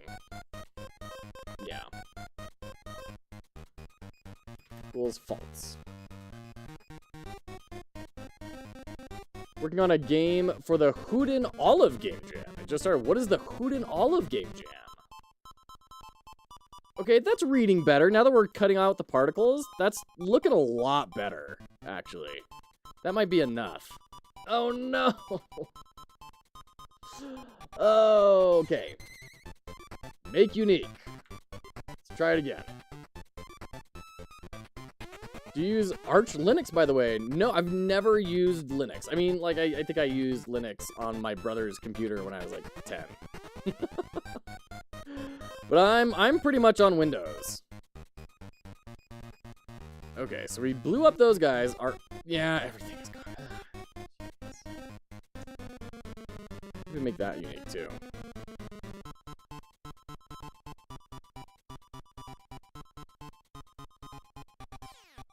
The dissolve effect is actually coming across, though. That's good. Yeah, see, they're still... Still doing it. I thought we got past this. Everyone. We're gonna go through all of these enemies. And we're going to set their your material's not empty. Come on.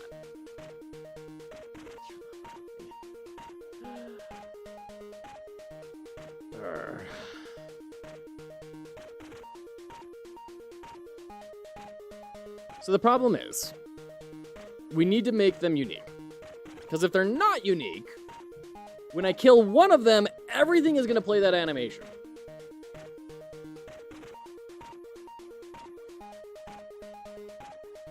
Which is so frustrating.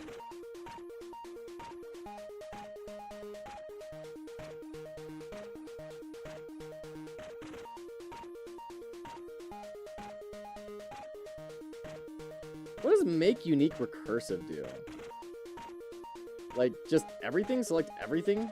You're all unique now.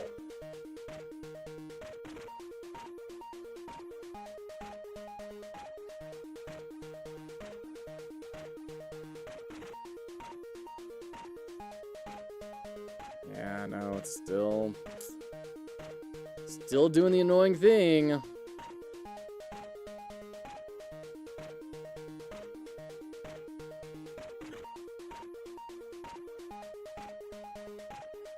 Duplicate at the moment it's about to play the animation and assign the duplicate to the current animation.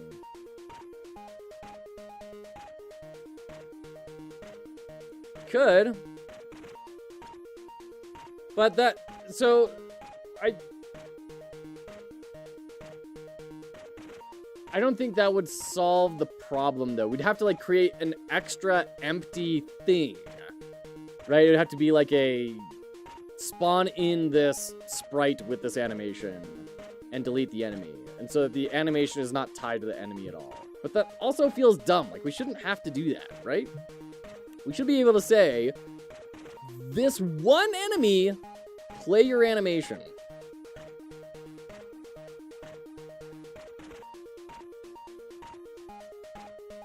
And I think it's that they're all referring to the same shader material. So this is kind of acting as like a resource, right? Would help, but it's been so long since I've used Godot. No worries, that fun guy. You got your art to do. I do not mean duplicating the entire sprite. You can duplicate the animation or shader. It's not acting as it is a resource. Okay, so it is a resource. So what we need to do is we need to make this resource local, right? Which is what make unique is supposed to do. But then it doesn't do it. You make the shader onto a child object and then set that child object inactive.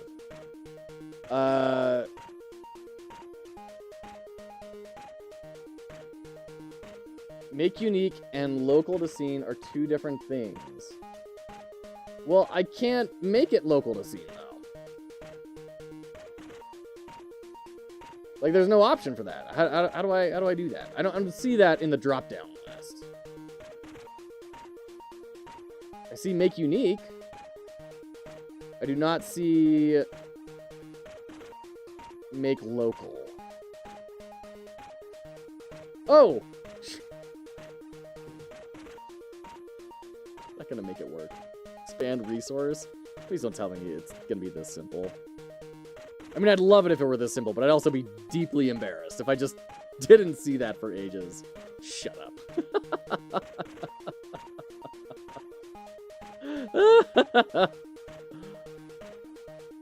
Yeah, alright. Yeah, okay. Alright. Great.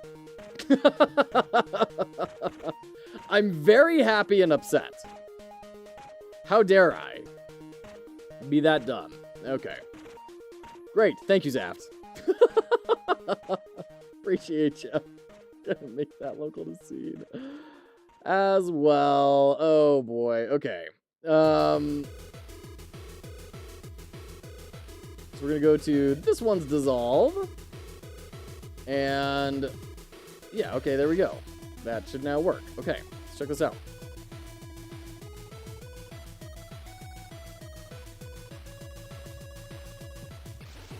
Yeah, okay. Great. We got enemy behaviors kind of working as we're looking for. Nice. Feeling good. Love it. Great. Okay. There's one thing I want to double check. I think I have a weapon that's broken. I need to double check though. I need to see what symbol it is. It's sword plus... No. Power up 3. What are we spawning at power up 3? Sword plus grenade. I need to know if sword plus grenade is working. This is going to be grenade, sword, no.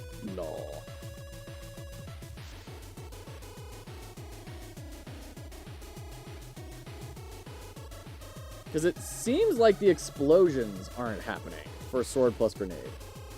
But I don't know if the explosions aren't happening or if like our lighting is working. But it should still have an explosion effect on it though. So why aren't we using enums? Because I don't totally understand them, Alamad. That's why. And the goal here is speed. But there's a lot of different ways that I could and arguably should have done this to make it way more efficient. As long as there are no dictionaries. Oh dear. Okay.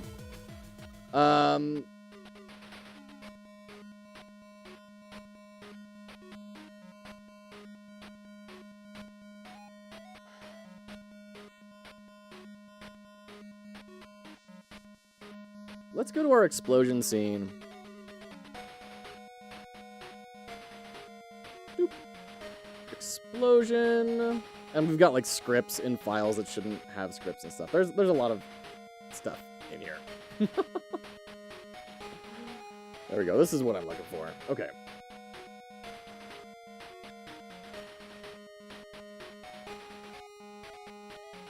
Yeah, we're not getting into the explosions. So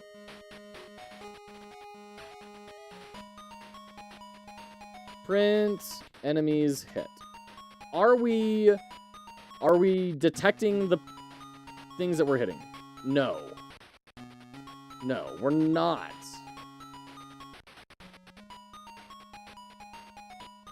Which is weird because, like, clearly we are.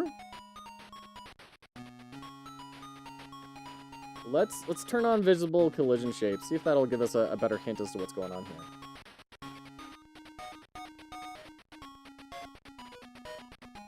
Like, that's definitely hitting stuff.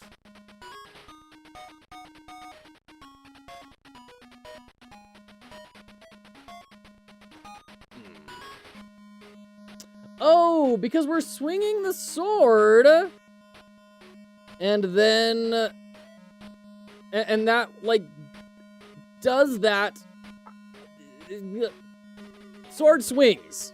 It is now done. Then we detect if we're overlapping anything, but the area is not turned on. So, of course, we're not overlapping anything.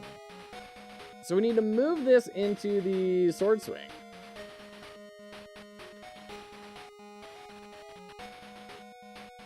Okay.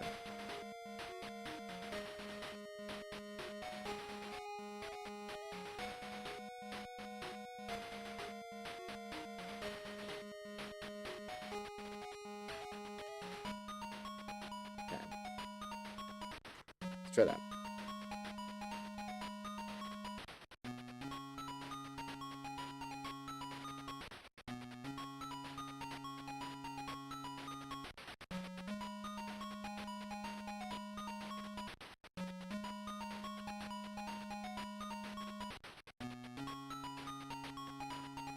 What are we setting disable defaults here? Okay, we are at least spawning the explosion now. And Jam 2 is starting next month. Sign up if you're... Yeah, so, okay, so tell us more about the jam, Alamad. So we are getting boom here. It's not spawning in like the sprite, which is weird. But we're at least creating the explosion. Is this just a jam where the theme is banana? Okay. Next month is packed? It is. Next month is totally packed.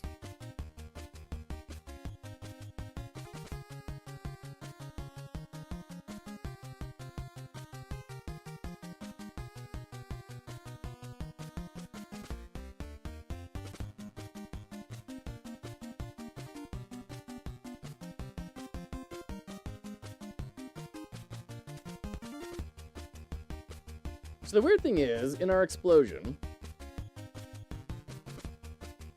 Oh, it's because we don't... Okay. I know what the problem is.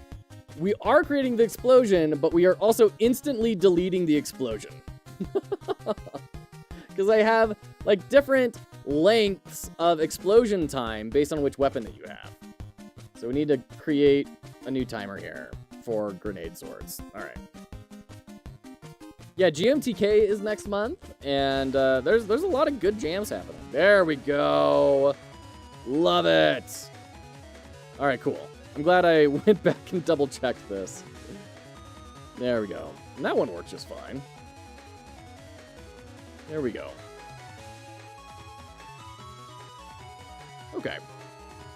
The theme will be suggested and voted on, but you will have to implement a banana as the special object in your game. Nice. Very cool. So we have a giant sword swing, and we don't have an empty sprite, which is an empty frame on that. We need to fix that.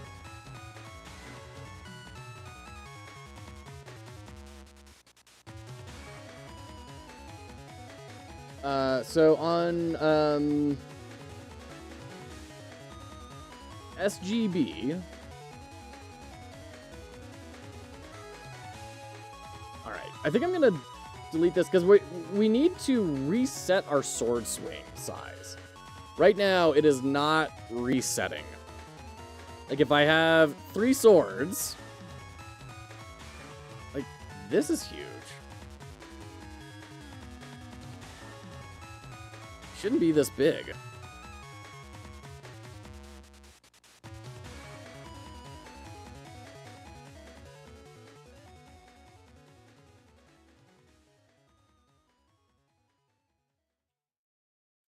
Okay. So I think I know what the problem is here. Yeah.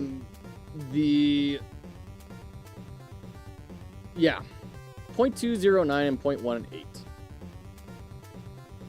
0.209 and 0.18. So let's try that out.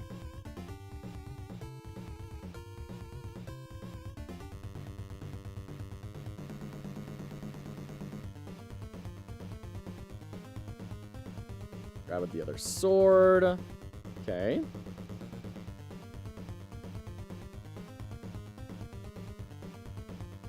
We got full big sword.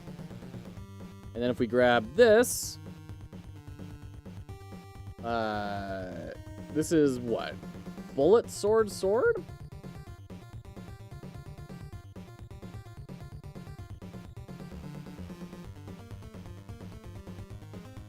All right, there's a better way to do this, where we detect how many swords there are in the array, and then apply based off of that. Do I want to do it that way? Or do I want to brute force it? I think I brute force it, just for time. Just for time's sake. So we're going to do this, and bullet, sword, and that should fix that problem. Finish an art piece. Want to see? I'd love to. Absolutely, fun guy.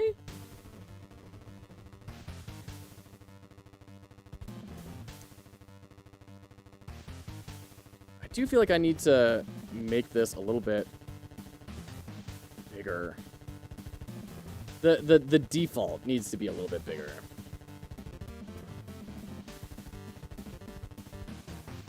We got our big sword, medium sword, small sword. Come on. There we go. And then medium sword for the bullet. Okay. All right. That's feeling good. Okay. Yeah, it's feeling good.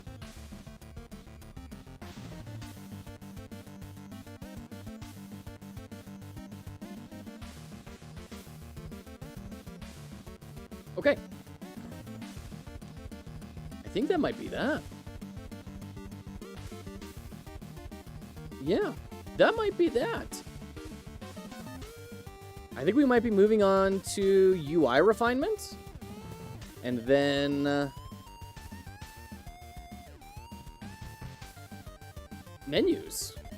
And then audio, which is awesome. Jeez, it is so late. It's so much later than I thought it was. Holy cannoli, it's so much later than I thought it was. All right. Well, we don't have as much time as I thought I had. At least in terms of I'm not as far ahead as I thought I was. Goodness. Fun guy, that looks very surreal. I'd expect that almost in sort of a Path of Akra type sort of thing, or you know, one of those other really surreal, bit crunchy type sort of experiences. It's an interesting composition. Thanks for sharing. I see purple, I approve. Oh, that's hilarious. Okay, we have ads starting, I think. Yeah, ads starting in 1 minute. I'm going to take a quick break. And then we're going to dive into UI and menus. Oh, and also I'm going to steal... I'm going to steal Zaf's idea and throw the character controls in a little graphic up here. And then that'll be it for all that. And then we'll do the menus, and then we'll move to audio design. Hopefully get audio all cranked in by the end of the day, so we can just focus tomorrow on balance, maybe introducing cooldowns for weapons, and exporting. And hopefully everything all works. So we'll catch you later. Just a little bit. Don't go anywhere.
Okay, welcome back.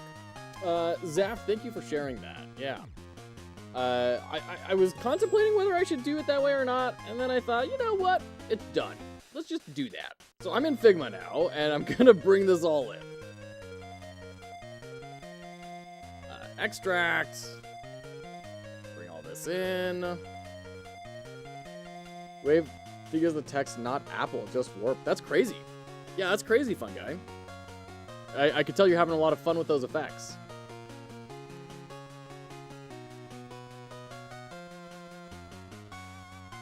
Just exporting apparently quite a large file. We're about halfway done. Oh.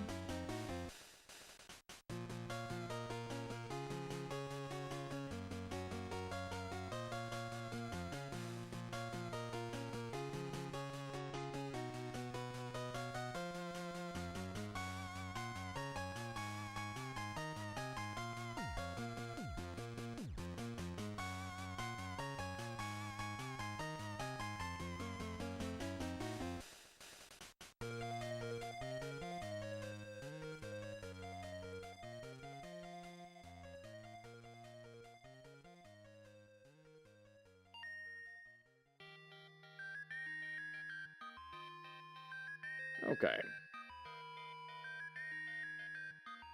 I think it's all uploaded here. That song was great. That was a good song. It's a very good song. There we go. Okay, keyboard and mouse. We're gonna grab our vectors. Large icons. They're all SVGs. Okay. There we go.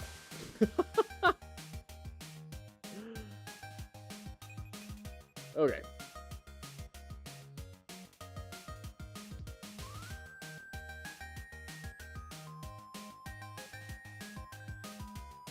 This is interesting. How do I want to communicate this?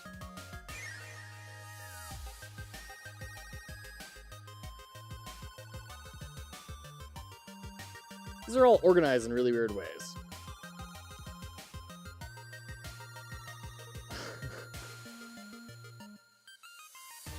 Go to our generic controller. Bring these in as well.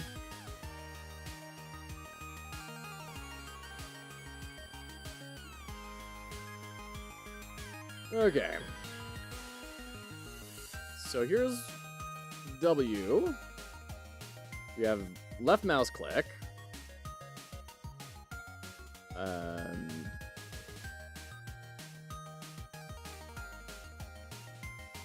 D. We need A and S. There's A. And then S. Okay. So that's good for that one. And then we could do this.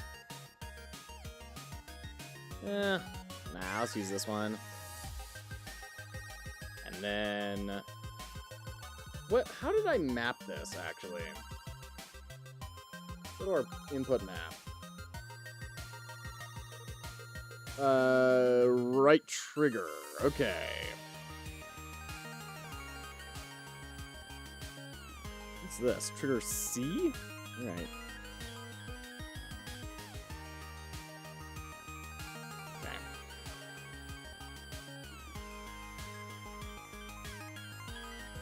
Stop that right there. I think we can just kind of get rid of this. Well, no, with the controller, we actually do need to have a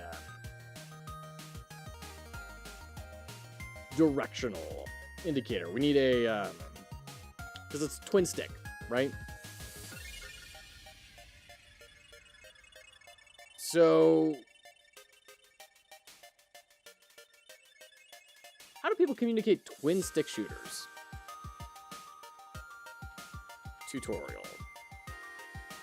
Like, what are the visual button prompts? Because I'm familiar with this idea of, like, you move this around and then you move this around. I've seen stuff like that.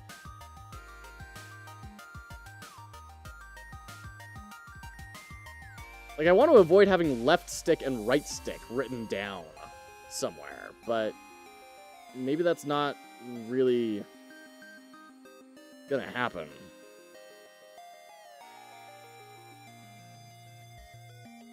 Let's go to UI database.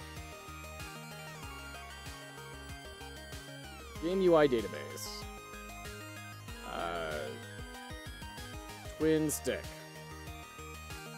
Darn. Tutorial.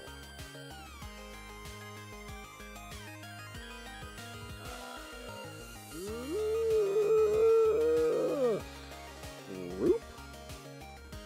This, by the way, this website is getting a huge refresh soon. It's going to be 80 times better than it already is. It's already pretty freaking cool. Yeah, this is kind of what I'm afraid of having to do, is just have a full, like, controller visualization, which I don't want to have to do.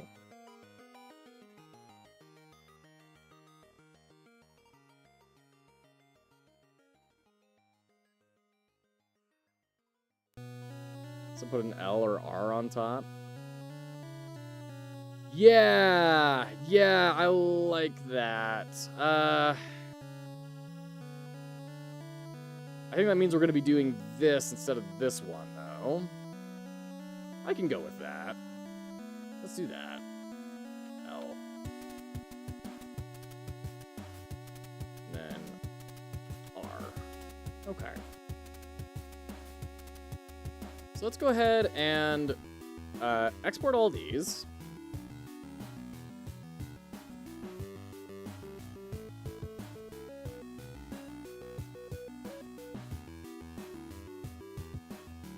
Thanks, Kenny. We'll extract all these, come back to Godot.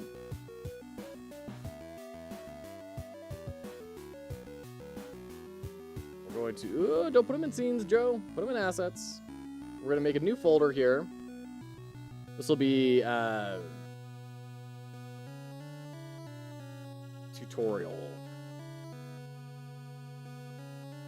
Drag all these in. Go. Can I just drag these in? Will they all just get turned into Sprite 2Ds? Oh, sick. That's awesome. I was hoping that would be the case. Awesome. Okay. No, not all of them, just one. Okay. Just kind of space things out a little bit.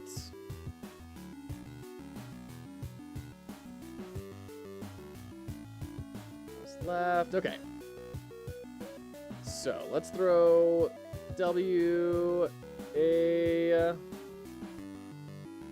S D.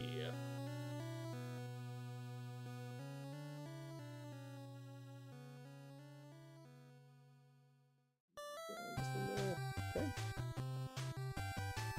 So WAS can show up. Like right here. And then left click. And then we could have left R.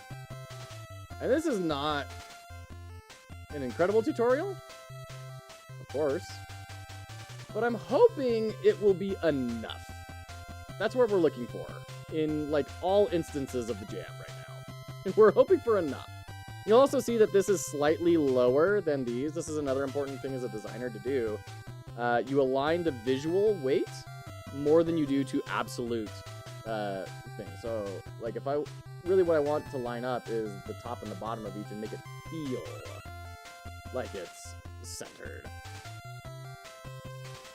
All right, so Kenny actually did a good job and made them all the same height. Good job, Kenny. Good design. Okay. Want to see another painting? What you got? Oh, nice. Yeah, that's very cute. Classic sunset. Nice. I like the little sort of sandstone-y sort of texture on top. Nice. Okay.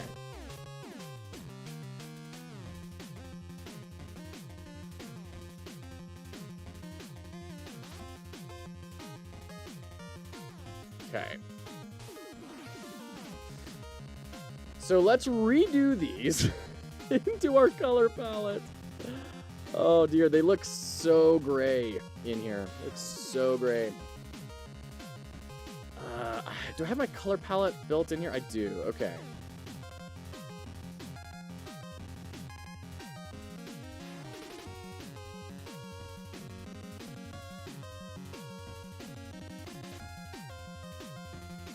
There we go.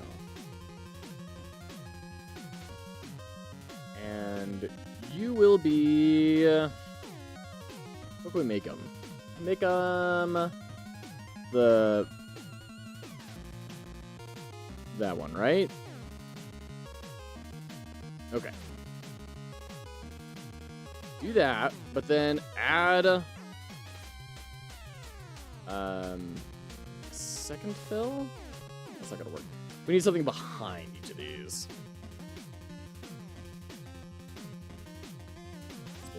Just a quick shape. Move it to the back. And then change the color to that.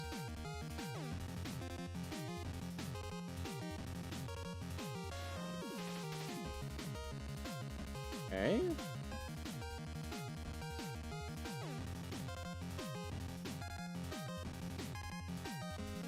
Okay. Great. Let's change our mouse left colors to be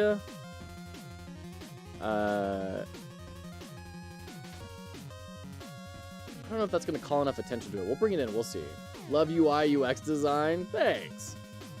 It's not great UI UX design. I'll be the first one to say that. But you know, it'll do the trick for the timeline that we need it to happen in. Oops.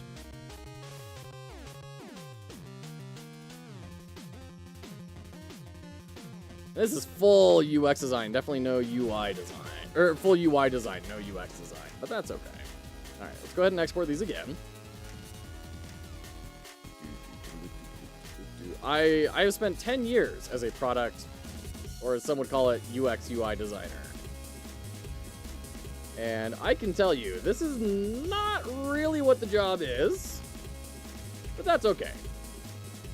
This is not what I would want on my portfolio. Alright, let's get rid of all these. Bring these in. It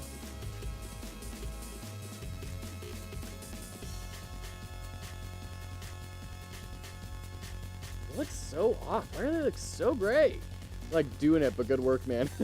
Thanks. You love doing UX design. That's great. Love it. Your job is not to make cuts of images to give to developers. Listen, Zapped, it's a little too early in the day for that type of psychological trauma. Oh, man. Yeah, this doesn't seem like we have the right color.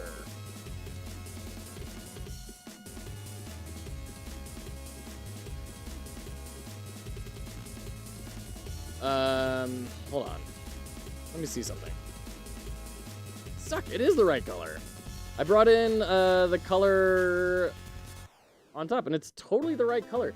Why does it look so weird in here? Is it the Godot import, or is it Figma export? It's the Godot import, because this is totally gray. This is not, it should be this pink color.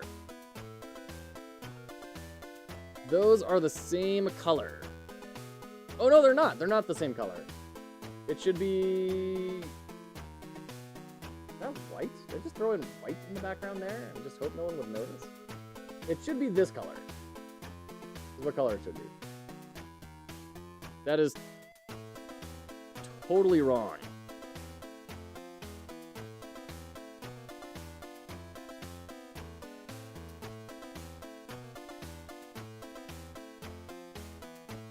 Sorry, it should be this color. That's clearly not correct. So something weird is happening in Godot land. I can't save my paintings, but I can use Snipper tool. Oh shoot! You know, people find the most creative ways to get around license agreements, you know?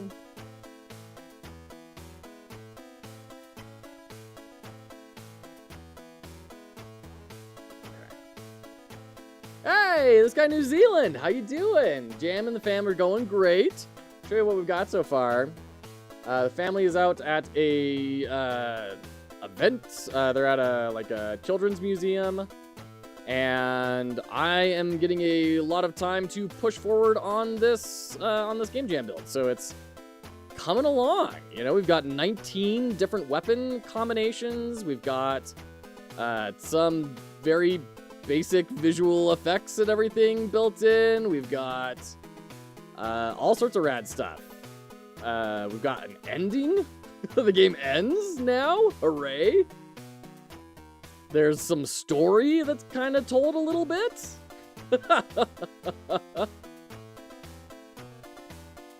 And yeah, we're moving right along. Yeah, how are you doing, this guy? How's Kiwi Land? There's our final cutscene. So, what we're working on right now is getting these tutorial button inputs put up on the screen at the very start of the level, but the colors are being super weird. Like, just if I take a screenshot of this and then we go into Godot. Like, I can guarantee these are not going to be the same colors. Yeah, look at that. That's a totally different color. What's going on, Godot? And even if I open up Godot, like, this is a different color in the inspector panel.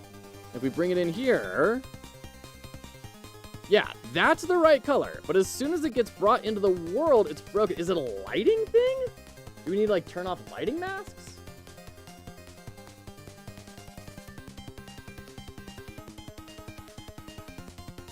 Like, that's just so weird.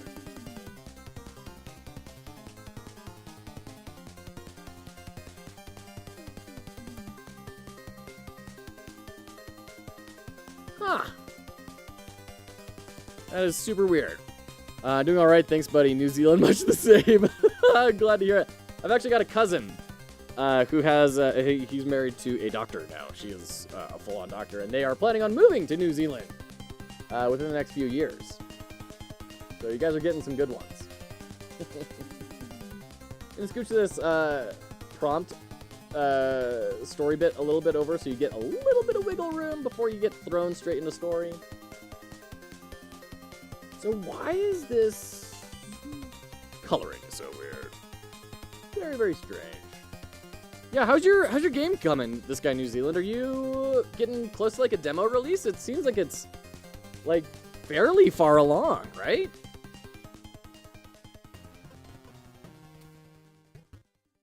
For those who don't know, this guy New Zealand is an awesome streamer, and exactly the type of person we need a lot more of in the world. He was asked by his son, "Dad, can you make a video game for me?" And he said, "I have no idea how to do that, but sure, let's learn." And they've just been going and making a game together. Buttons are hard to see as the background is bright, and the buttons are too. They should be dark. But that's not the problem, though. The problem is they are literally a different color. Like, if we run it, it's not a matter of contrast. You can see, like, they're getting hit by the lighting. And when they're lit up, they look great. But they're not getting lit up. Like, light is not hitting them, which is weird, because we have multiple light sources.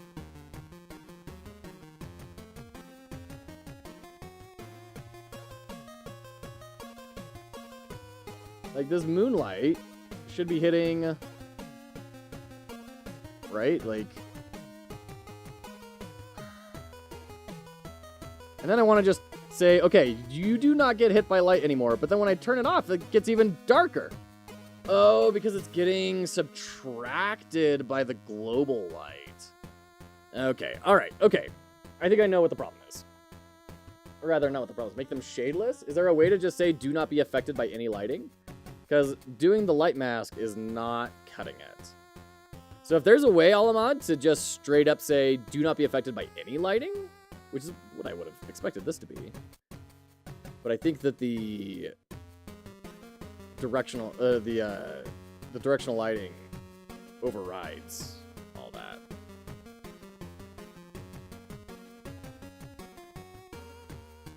Oh, your light mask is 2? That's weird. Huh. Just unmark the light mask? Okay, so, but I do that and it makes them darker. Because they're still being hit by this subtractive light from our directional light here.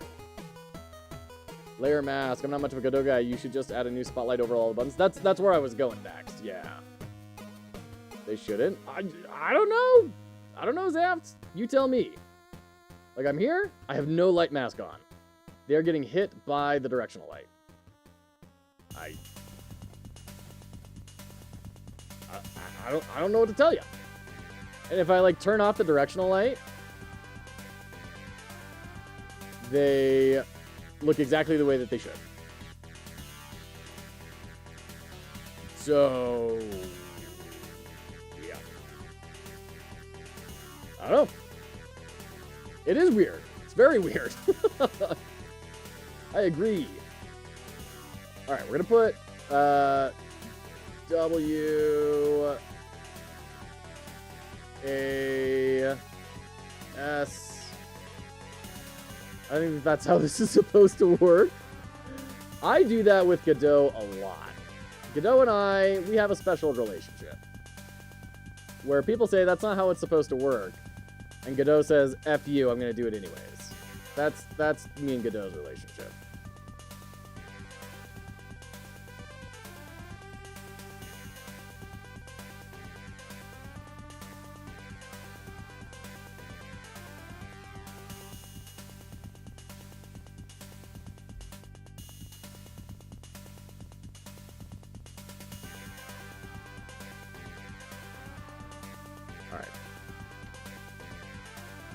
Point light. Where are you? Right there. Okay.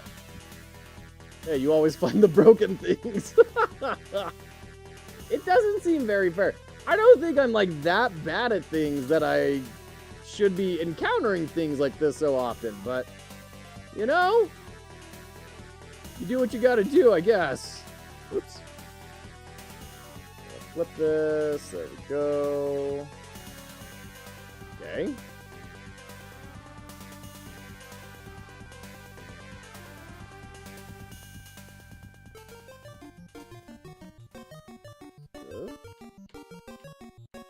There we go. Okay. All of you. Give it an emission shader. If I knew what that meant, I might.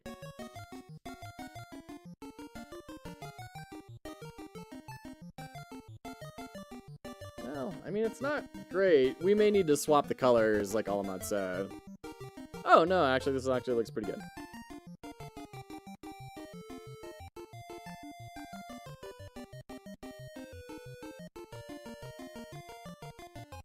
I mean, it's a little janky, but...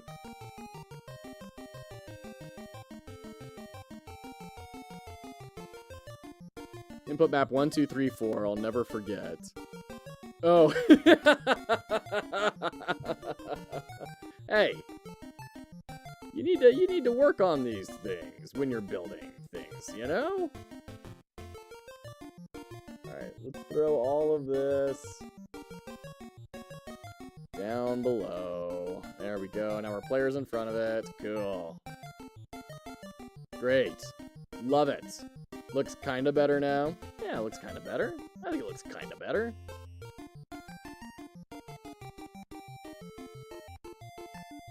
All right.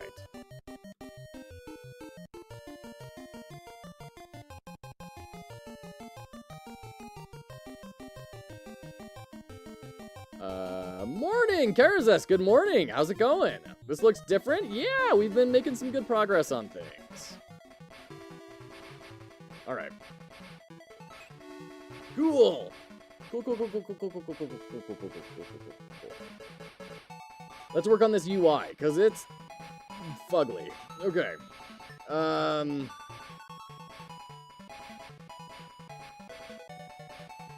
about instead of HP, we just say health? How's that sound?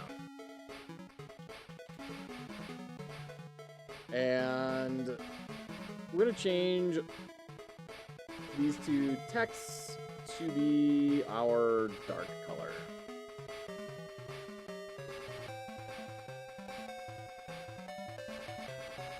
Oh, you don't even have label settings. Okay, let's try that out. Prosto, good to see you, friend. How are you today? Okay, we definitely gotta, like, bring it all in.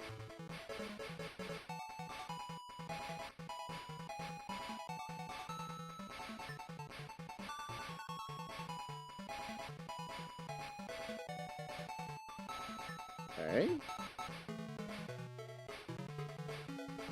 Alright. Alive. Glad to hear it. Glad to hear it. I'm glad you're not a zombie. That'd be weird. If you were alive, if you were not alive and typing in chat, that'd be concerning. Playing someone's game? Hey, you know what? That's a big compliment to me. No, but thank you for thinking that. This is my game that I'm making for the Pirate Software Jam. So this is my last big day to work on this.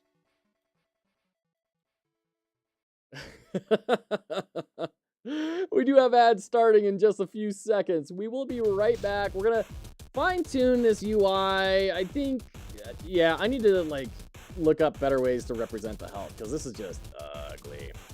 So we'll be back. The theme is alchemy and shadows. Yeah. So in this game, you are an alchemist climbing on top of a big shadow beast that he accidentally unleashed on the world and using alchemy to create different weapons. You can combine 3 different ingredients to make different combinations of weapons. And we have 19 different weapons in the jam that all kind of behave a little bit differently. So that's what we're building over here. So we're gonna go into ads. We'll be right back.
okay, welcome back, welcome back.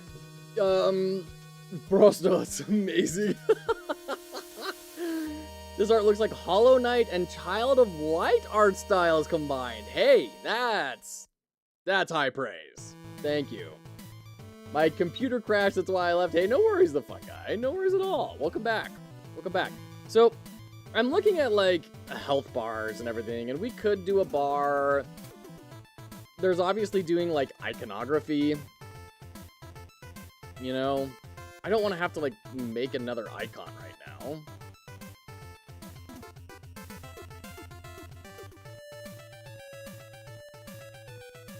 I don't know. Maybe that's the call. It's just, yeah, having just health and a number is, it feels crass, you know? It just feels placeholdery.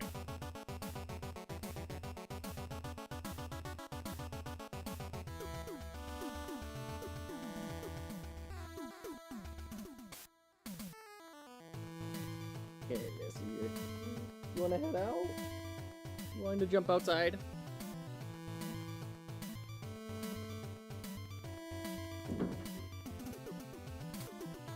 Moon Hollow, another your game. Yeah, I did make Moon Hollow. Yeah. Did I say Moon Hollow and Child of Light? That would be a slip. Yeah, this is the digital adaptation of the board game that my wife and I made, that I made for the Foxhollow Jam. So, also was, you know, of course, inspired by Hollow Knight in terms of art style. So, kiwi is the verb or kiwi the fruit? What kiwi? Should I work on my YouTube music alternative? I think you should do whatever your muse takes you. A game where the kiwi had one inventory, but oh yeah, yeah, Kiwi the bird. Okay, now I get it. Kiwi the bird. Kiwi Quest. This is obviously very placeholdered. This was one of those ones someone mentioned that they realized the Pirate Jam, or they could only work on the Pirate Jam starting like this week. It's runs for 2 weeks. Same story with this one, where I guess not the same story actually. I knew this was coming. But I think I didn't have enough time. Yeah, that's what it was. I didn't have time to do... I couldn't start on it until later. I knew it was there, but I couldn't start on it for a while. So, yeah, this was a really fun game where you kind of swap between different items, and then they have their cooldowns, and it's your job to beat the bad guy and kind of navigate all that. And fun. I enjoyed it. It was very cute. I liked drawing the kiwi with a little skull cap. That was fun.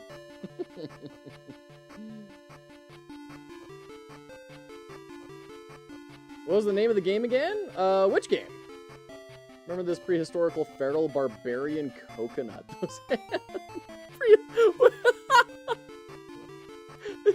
Is that your description of the kiwi? The prehistoric feral barbarian coconut?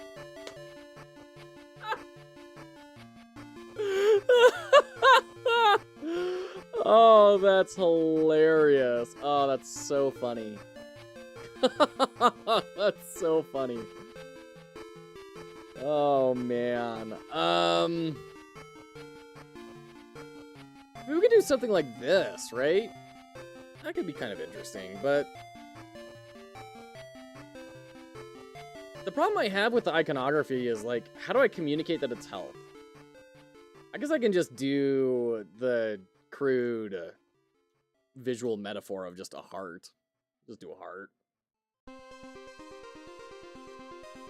I don't want to do that, but we could. Alright, I think that's what we're going to do. Let's open up Ace Spray. And we'll just do a quick little heart in our color palette. It looks like he could suplex a dragon any moment. Oh, that's so funny. What will I name my submission? I don't know. We don't have a name. Does anyone have any ideas on a interesting name? I'm definitely down to talk names. Let's do this one, because it's roughly the right shape. This will be hearts icon. Erase. Going to yeah, we'll just do this. So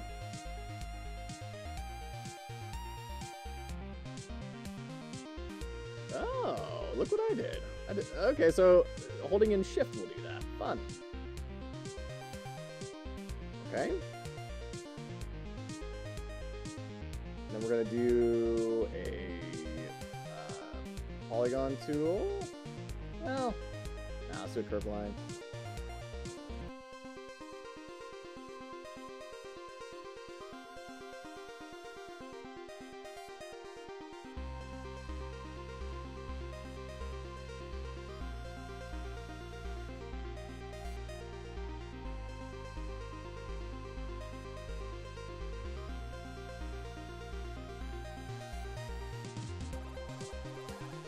It doesn't really look like a heart. Why doesn't that look like a heart? It's not wide enough. It's too elongated.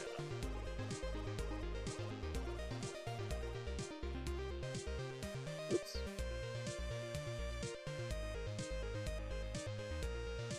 There we go. That's instantly like 10 times better.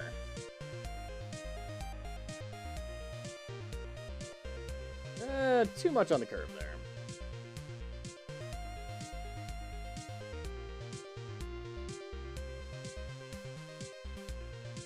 I guess I can actually do this, can I? That'd be smart. Instead of trying to reproduce it.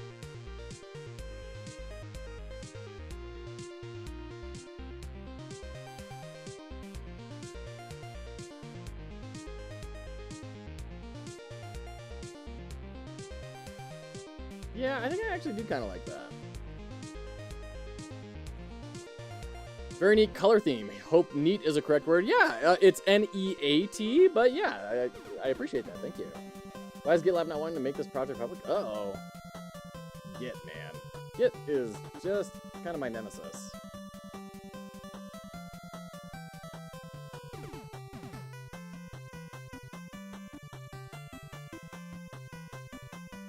Am I futzing with it too much? Got kind of a harsh line coming in right there.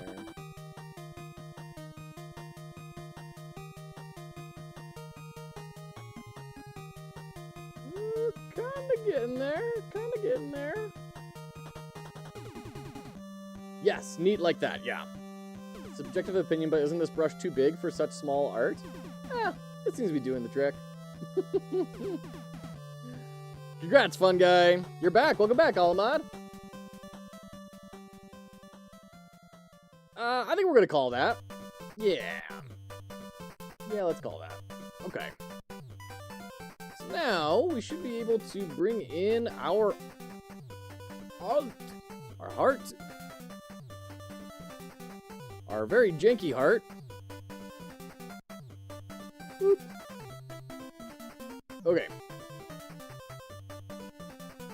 So now we need to totally change how we're doing all this. We need to add an HBox container, and that HBox container is going to have texture recs, and the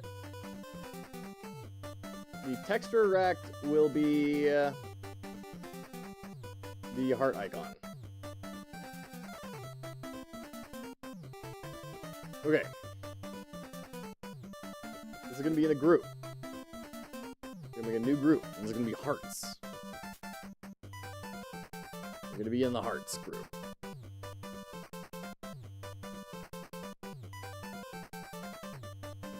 So now we're not going to do player.hp. We're just going to have help. Blanket. Okay, now everyone can see my janky JavaScript code. Good. It's time I'm not the only one that's sharing all this code online. Okay.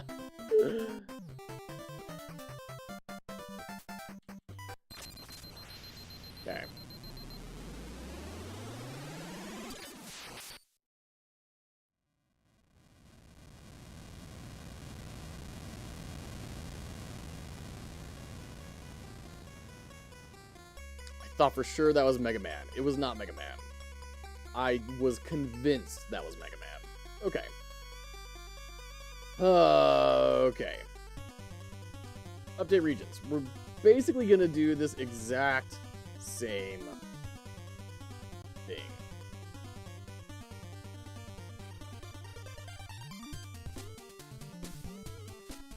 Okay. So we're going to do this.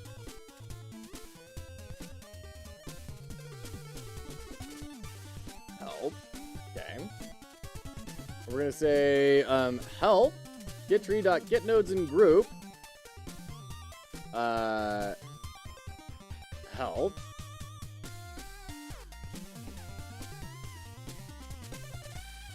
Or hearts. Okay. Hearts. Record is down to 108. Jeez, Zaf. That's crazy. Also, doing a speedrun focused competition is so smart. That's like having a... I don't know. It's one of those things that is so baking in replay value. I genuinely think that's brilliant. Because then not only do people build games and like level up and get better at building that type of thing, but also you have people playing the submission over and over and over again in order to get first place. Like, and then you do that for everyone.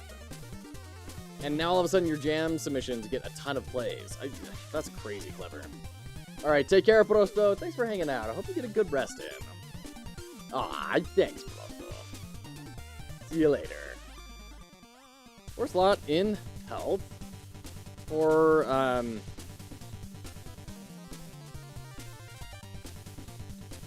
heart in health, sure. Alright, we don't need any of this. We just say texture equals... No, we don't even need that.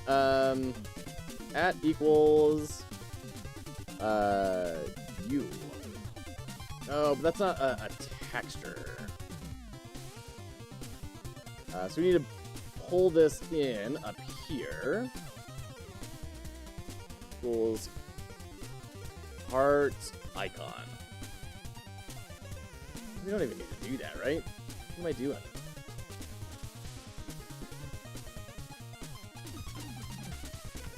Okay.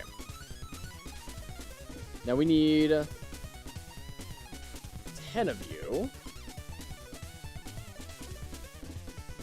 Okay. And you're all in the group, right? Great.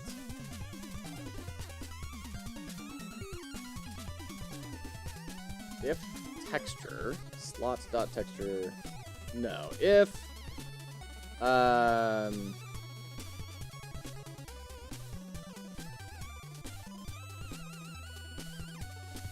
if I is less than or equal to player.hp, then help or heart, no. Slot in the regions. Heart dot texture equals heart icon.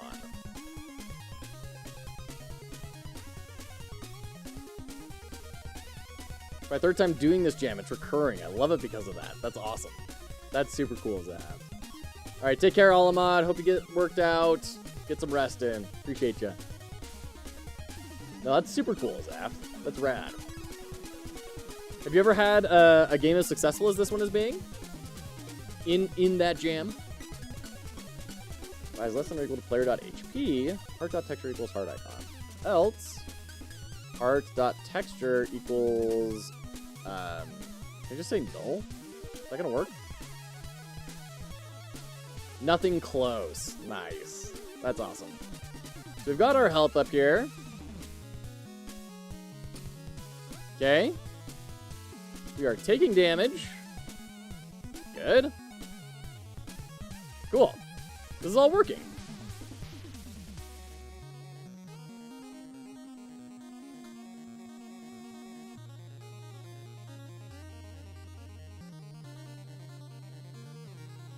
There we go. All right. Obviously, we have some problems here, but that's okay. We don't want this. We need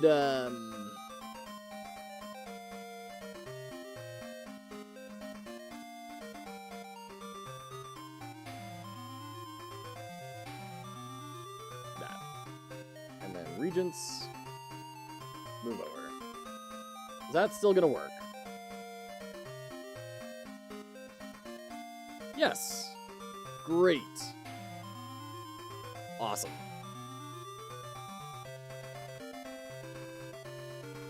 Good. Great. Awesome.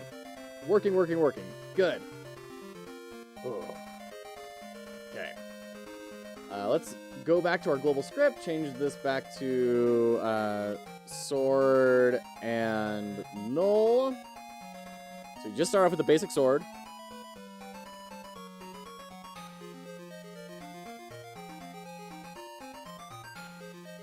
And I think we need to add a quick little story event here.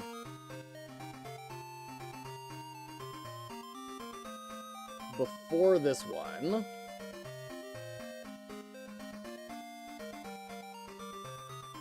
Like right here. Right before we get our first thing. So it could be,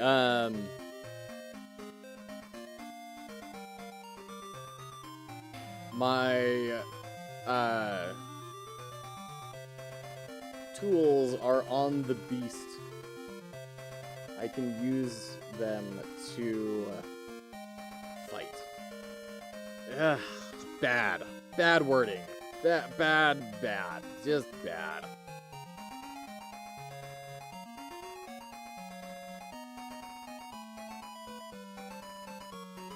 No, I didn't even see it. Hey, Zocano! Welcome in! Good to see ya! How are you today? Also, it looks like Godot script is really similar to Python. Yes, that's what I have heard, is that it shares a lot of similarities to Python. I am not an experienced Python coder, so I can't quite tell you that for certain. But it does seem that way, yeah.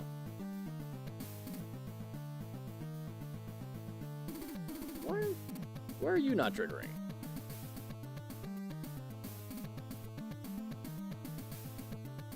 So we'll let this go away.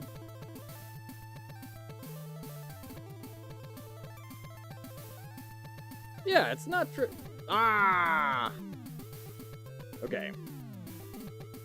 I wanted to use a different word than regions, because regions is just such a, like, weird word.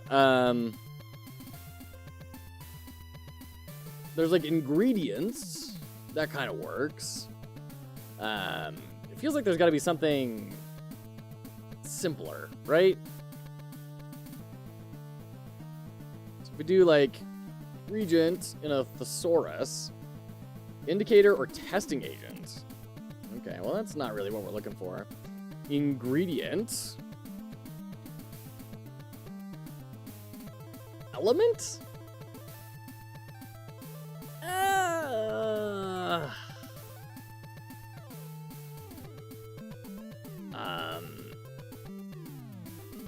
Alchemy symbols. Maybe there's like a word for this.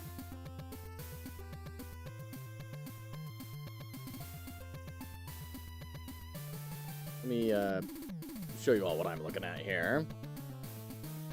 Elements? We can do elements. Really what we are, what we have is the primes. That's what we have the sulfur, mercury, and salt.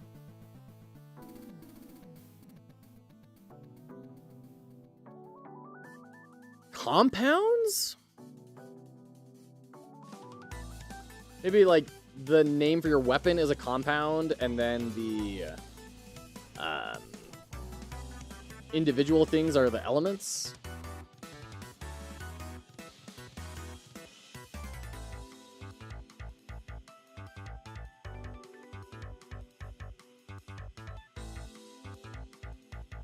Coding while watching coding. Love it, fun guy. Absolutely. Absolutely. I do that all the time.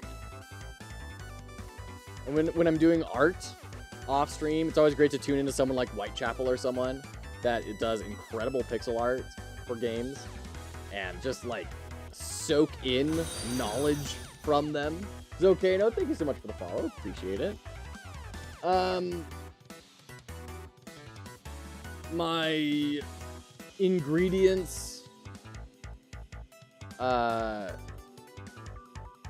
fell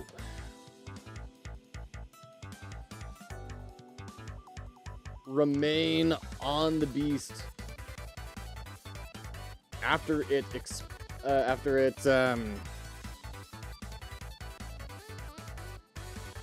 destroyed my workshop. Destroyed my home.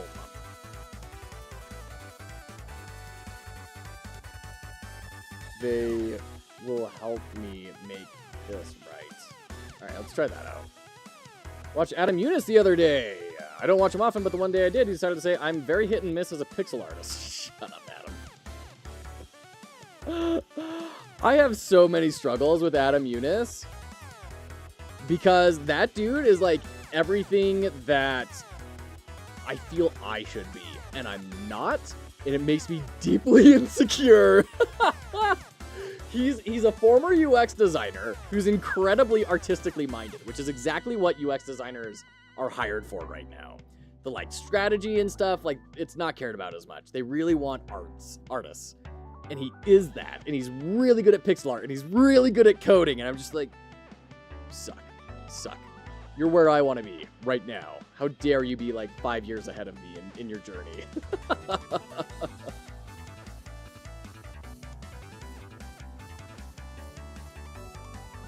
All right. Let's change this regions to like ingredients. Let's just use the same word, even though it doesn't really work incredibly well. I do think it's gonna make more sense.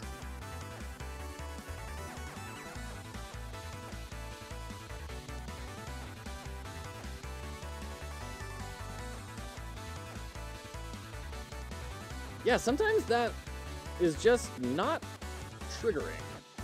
Let me try this out again.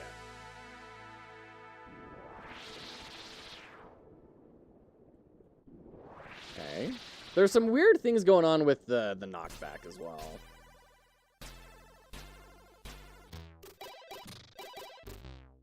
It's only triggering sometimes. I wonder if it's like we're hitting it too fast. Like let's let it run for a little while. Because we're on like a 5-second timer for this thing. That fade like totally away. There we go. So it's a timing thing. Okay.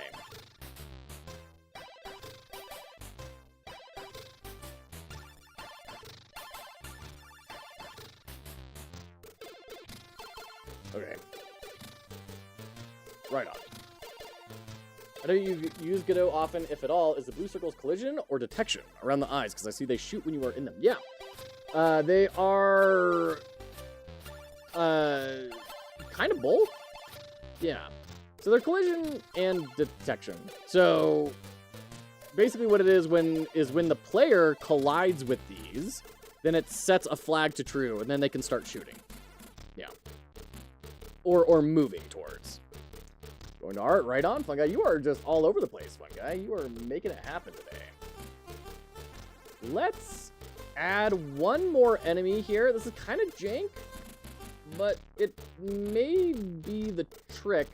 I'm going to add another one right here, and that will hopefully slow people down enough that they will be able to see that next story pop up.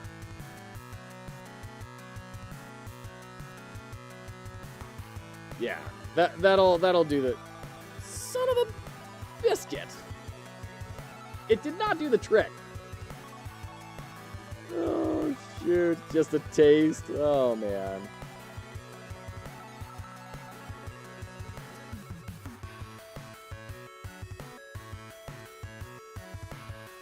Yeah, it's just, why are you not triggering sometimes?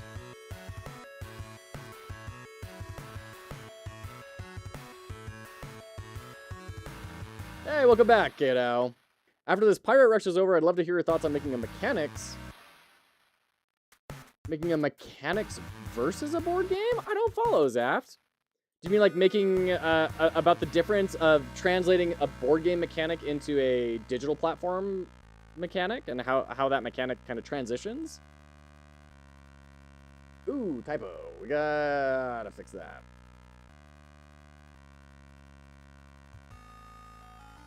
Where's my story triggers? Ugh, this is all so gross. There they are.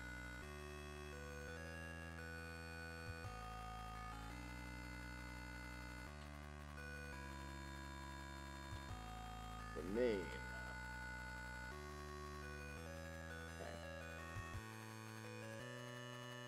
Okay.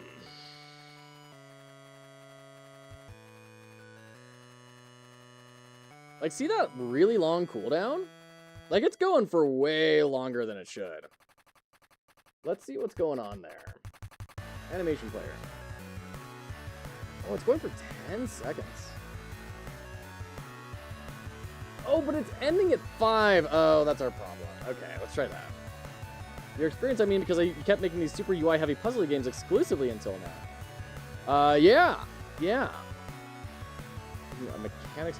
Oh, I see what you're saying. So, like, doing something like a platformer where you have kind of mechanics are built into the player movement instead of, like, clicking a button in order to make a mechanic happen. Gotcha. Yeah. It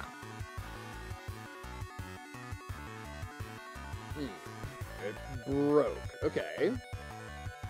Yeah, I see what you're saying there of mechanics versus a board game.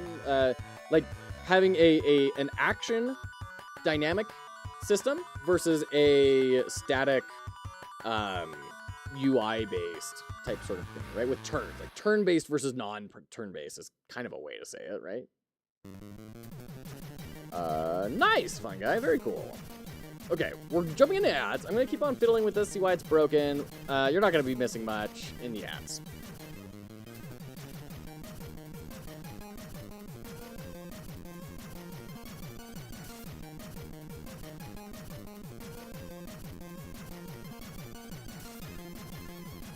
Yeah, that's weird. Easy.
Ooh, dead.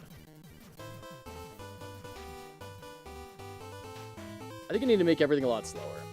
It's really hard to avoid all that stuff. So the answer of why that was broken was just because the animation was going longer than it was set to. So I just expanded it out, all of a sudden it's working. I found out why the font wasn't rendering. It's so stupid. What happened, K&O? Am I in game dev crunch mode? Yeah, in a way, yeah. This is my big push day. Tomorrow I'm going to keep working on it, but it's mostly just going to be for the export and stuff. So we've got to still do the menus, we've got to do the lost state, and we've got to do sound. Once we get that done, I'll be done for the day. And that means tomorrow can be last minute balance adjustments, exporting, and submitting. And then we'll dive in Wednesday on our playthrough of Undertale. I'm really excited about. Okay, I do want to tune down the speeds on things a good amount because it's really hard to stay alive. Let's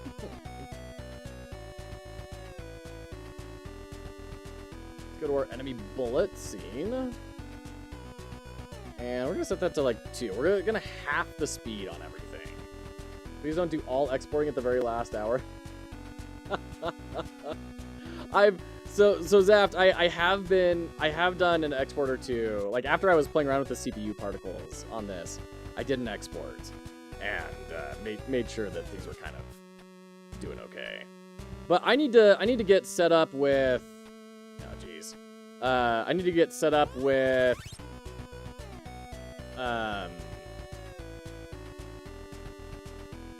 With Butler, because that would be very sick. Be very helpful.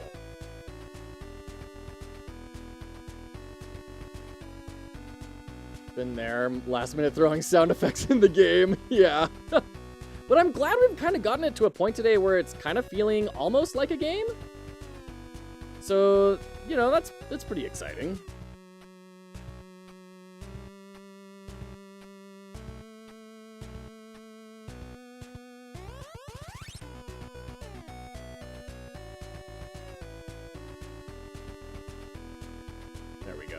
I like the double grenades. The double grenade weapons are really strong. And very satisfying to use. My heart rests more easy knowing that. I appreciate you, Zaft. There we go. Pushed 58 builds during the weekend for the Ice Cube thing. That's awesome. That's super cool. Alright. Cool. Alright, just for you, Zaft. Let's do an export right now. Because now the game is like in a state where people can play it. It has a fully done playthrough loop. There's no lost state, there's no menu, there's no sound, but you know, if we need it to be, this is an acceptable backup upload. We're gonna add a web. No templates found. What are you talking about? What? They're right. Oh, because we're in beta 3 now instead of devs. Okay. Yeah. All right. Fine. Cool. You saved your daughter, or did we? Did we save the daughter, or did we join her? Ooh, it's a spinning top at the end of Inception. This game you're making is such an acid trip? Tell me why. Why is it an acid trip, Zaft? Whoa! Oh, Endo, you crack me up. You crack me up. Alright, here's the engine freeze it was telling us about. Great. Alright, projects. Exports. We still need a name for this sucker. For project, and we're going to make a new folder for exports. It's going to be, Kaiju, Magic, Fantastical Beasts, Alchemy, Shadows, Flying Eyes. I have no idea what's going on. Cool. Maybe that'll get people interested and then they'll invent their own lore, which is better than mine.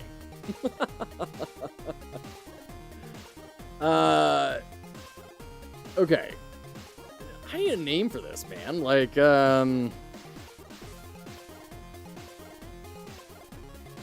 what's a good word for, like, trying to do something and becoming obsessed, and it backfires? What's one word that encapsulates that? Vodividju will make a lore video on it. Oh, shoot.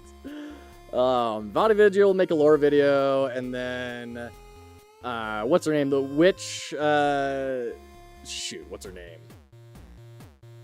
Witch Dark Souls lore videos.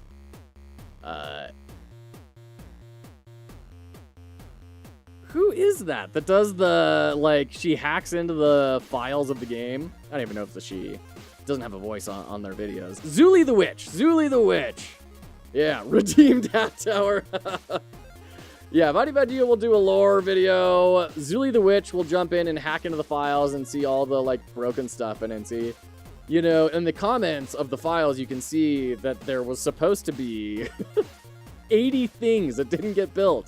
And that tells us this about the story. Oh, man. Wilverin, thank you so much for the follow. Appreciate ya. What's a good title here? I know that from Illusory Wall. What, Zuli the Witch? Why aren't you using Thor's face as the player avatar? It felt a little on the nose. Didn't know this witch person? Oh, there you go. Fun fact, the Scholar sequel I'm currently working on was originally a spaceship extraction shooter. Really? Very cool. The assets are still in there, so if anyone does hack the files, they'll be confused. That's awesome. Oh my gosh. I can't believe you're working on Scholar 1. And like totally still developing and building big parts of the game out. And also working on the sequel at the same time. Like, how do you do that? That's the name of the game, on the nose. Love it. I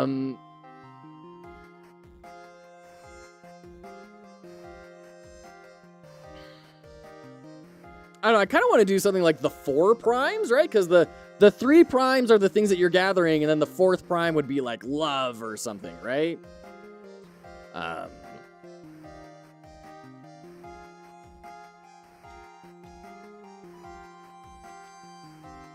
Let me see here.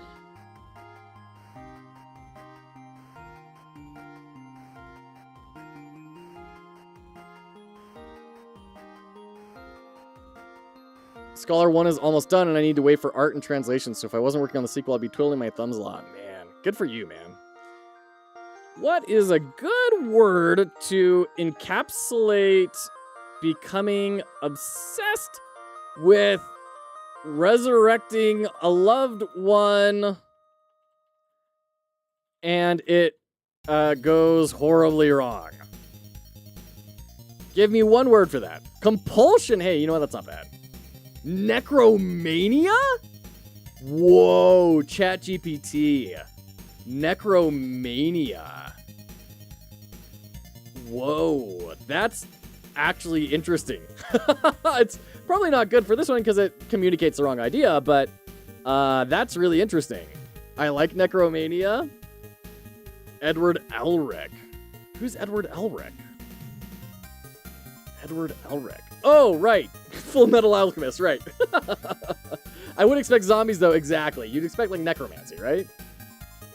But I like that idea of, like, mania and everything. It's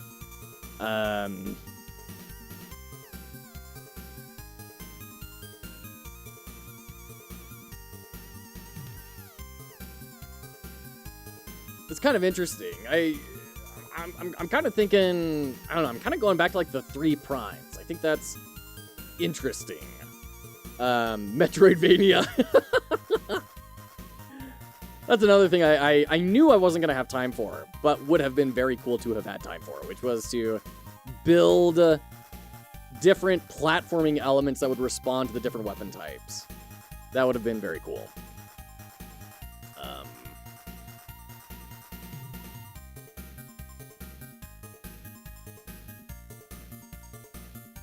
Try to incorporate alchemy and shadows. Let's see what it gives me. A fitting word might be shadow alchemy. One word. Compulsion kaiju. I love it. Love it, love it.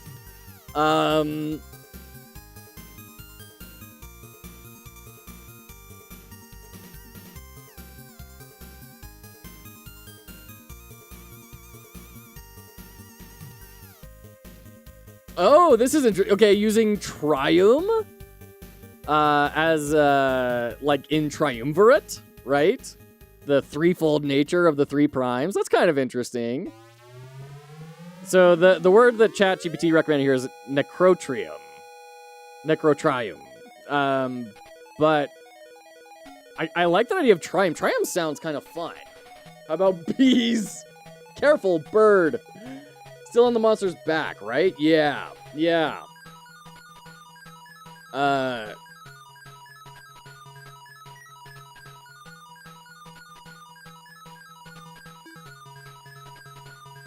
Path of the Triume?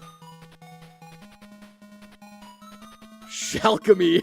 I love it. Oh, that's awesome.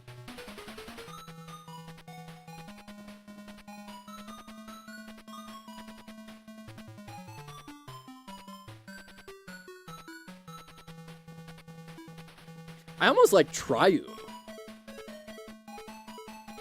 But I would love it to also, like, hint at the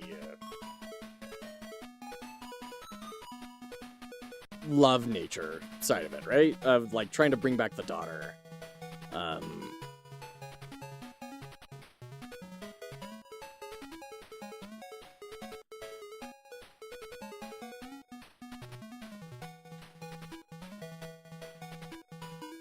Engrossed? Could be.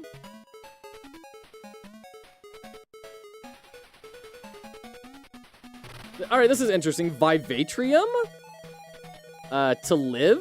Like, to live through the 3 primes? That's kind of interesting. It sounds like an atrium is my only problem with it.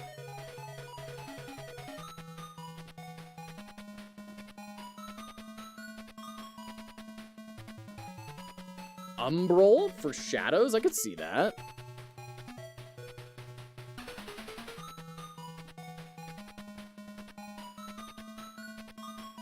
Amortium? That's kind of interesting. Amortium. Amortium.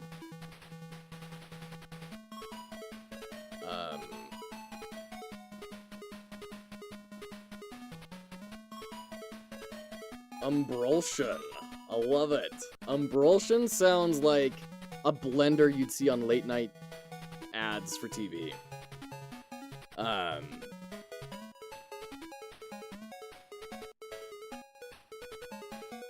Revenant is kind of an interesting idea.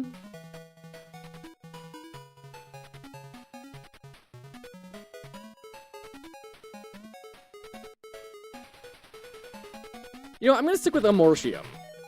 It's not perfect, but I think it'll be good enough. Thank you everyone for your thoughts and helping us kind of get to that point. Appreciate you.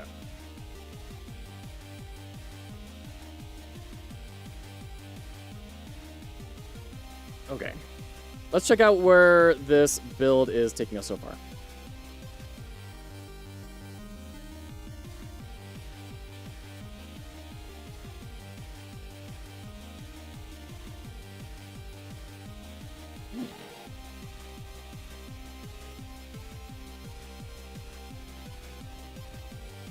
Okay.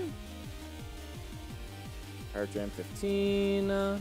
We're gonna go to exports. We're gonna bundle all this up into a zip file. And then we're gonna go to itch.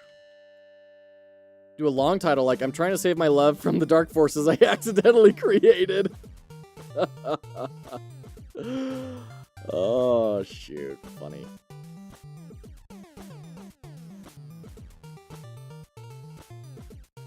Create new project. Okay. Amortium.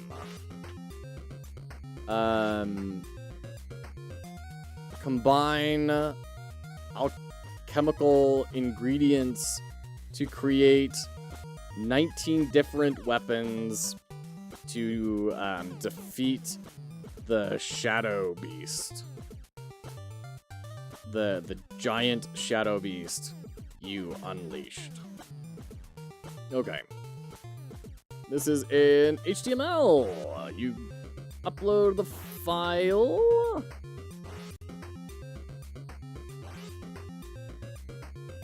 There we go.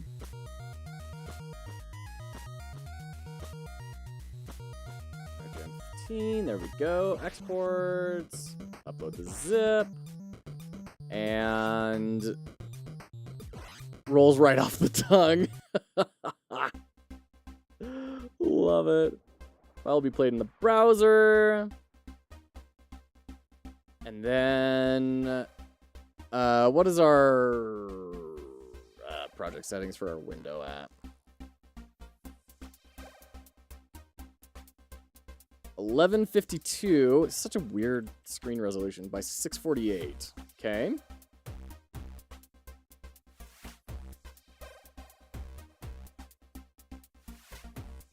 just save and view the page right now. Giant Shadow Beast should be named Max because he's a good boy. I need to do the special I'm uploading a Godot project checkbox. Shared array buffer support. There we go. Failed to find index HTML. All right, hold on. So this is where I'm at. It's telling me failed to find index. Which is... Oh, that's right. Because Godot... yeah. Godot names everything after your thing. So I have to rename it.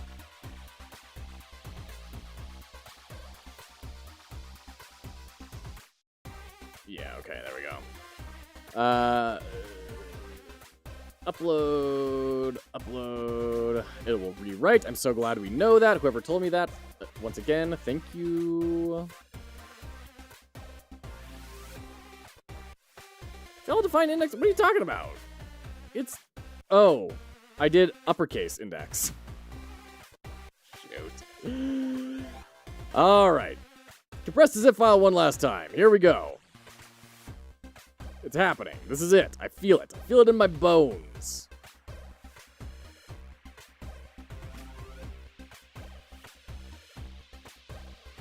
Hey. If you can't export, just edit the Godot code because it's open source. Oh no! Oh no! Stuff is super broken. Oh no! That's not good.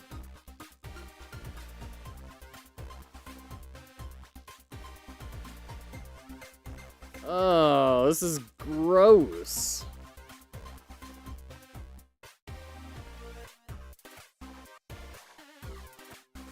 Like, look at that. What's happening over there?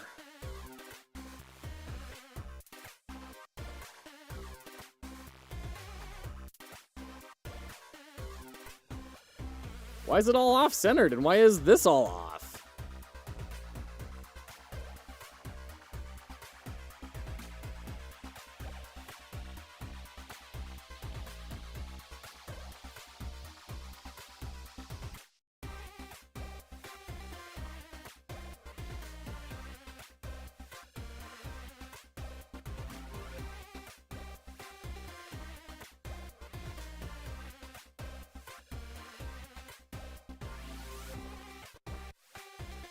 Oh, yeah, and we do need to fix up the laser. Because now with the lighting being so broken, it just... Oh, man, so weird.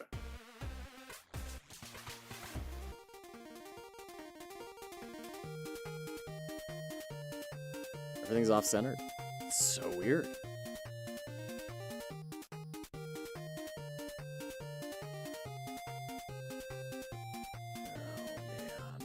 Okay. So first problem. First problem is our canvas layer super broken. Welcome to integration hell. Good to see you, Snowies. Godot for hold on. Let's go back to Godot. Godot for canvas layer HTML export positioned wrong. Like, I don't even know how to go about fixing that.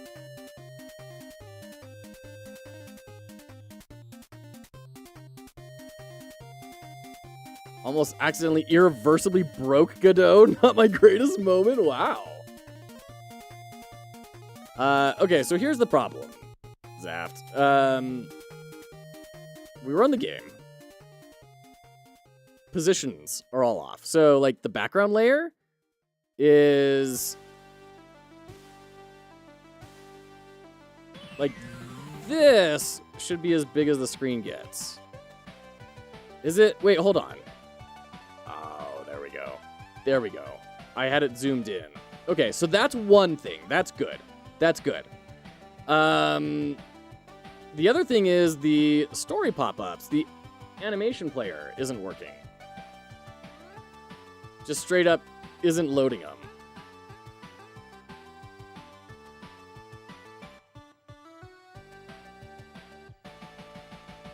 At least it's like centering the text better now, but we're not getting the move across for some reason. The fade is getting animated, but nothing else.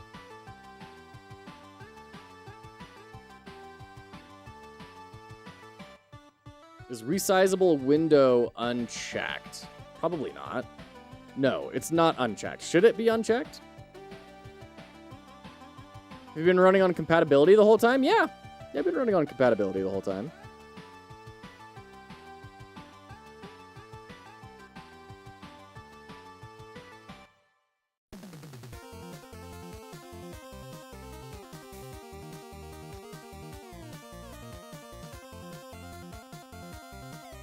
All right, so I mean, worst case scenario, it just looks janky. That movement really helps sell it.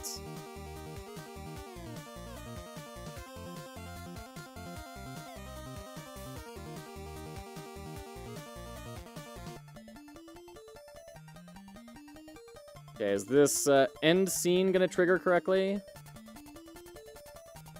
We got this weird black bar over here, but it's good enough. It's good enough. Okay.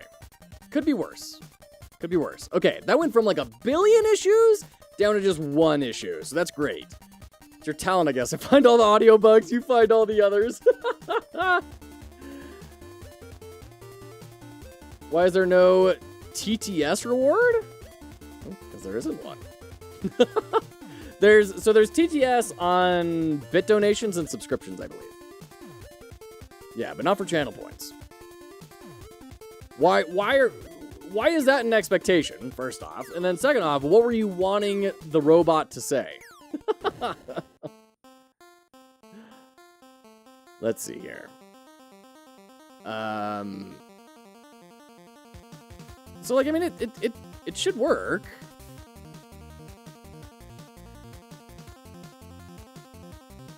We're just changing like the offset of the noise texture. I don't know, man, just looking. Fair.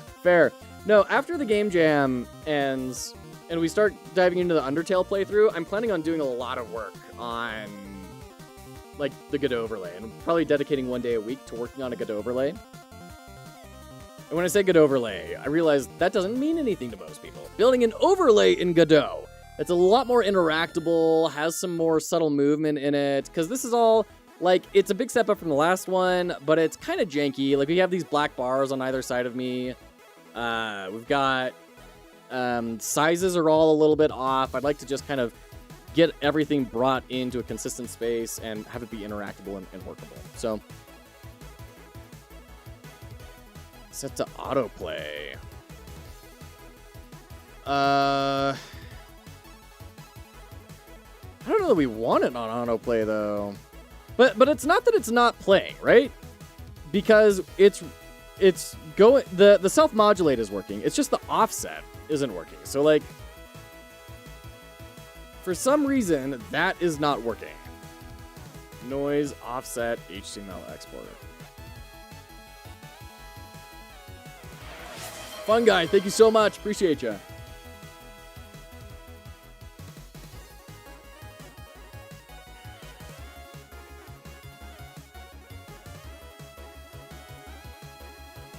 Never mind me that. No, I appreciate the ideas because it helps me to think through things and like solidify my reasoning more too, even if I'm right, which is rarely the case. So thank you.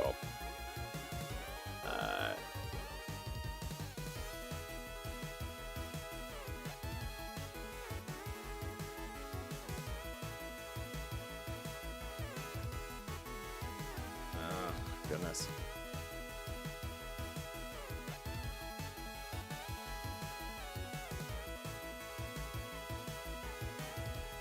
Yeah, this is a little bit weird. Why is offset not working? I mean, we're in compatibility mode, so it theoretically should be working, right?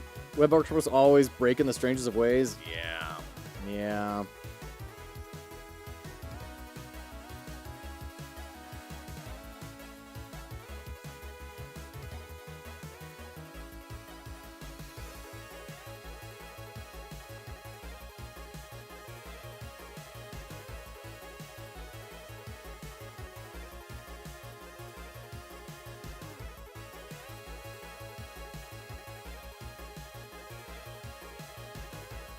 When does stream end? Because I don't want it to. We're probably going to do, at most, 2 more hours. I promised my wife that I would not be up till midnight doing this. So I've got 2 more hours probably, and then I'll have to call it for the night, unfortunately. We have been going for a solid 6 hours, though.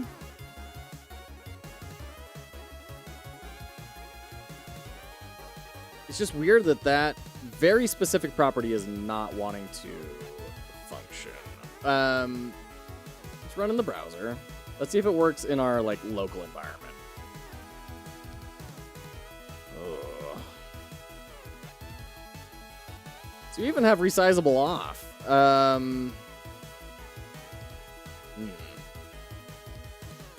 I love small streams and streamers. I'm glad to hear it. Let's try this again.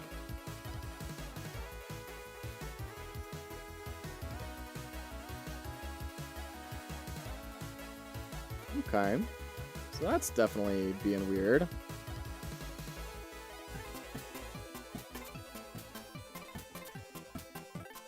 Try it again. Why did it resize if resizable is off? I know, right?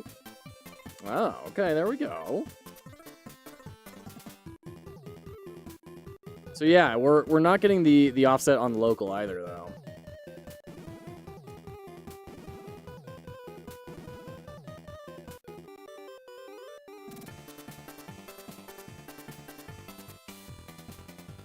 Okay.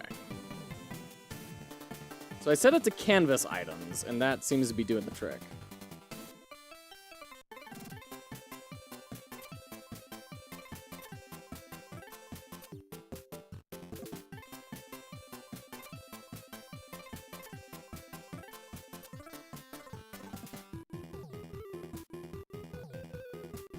Okay, so that's all good.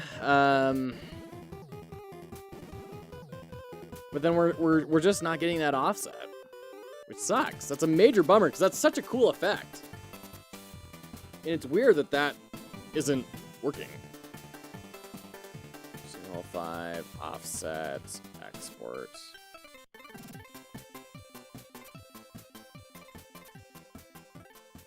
How am I doing the offset with? So we've got an animation player. And it's just the offset property on the noise texture. So if we go to our noise, it's just animating this offset here. That's it.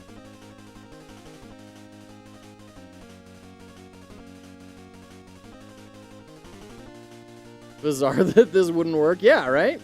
Because like everything else about the animation is working. But that's a huge bummer. That is such a cool effect. It adds so much. It adds so much to this whole thing. And it's such a bummer that's not going to work. And I'm not finding anything online to indicate why this would not be working. Try removing the property from the animation player and re-adding it. Yeah, could be. I'm going to look in the debugger to see if there's, like, errors when I run it.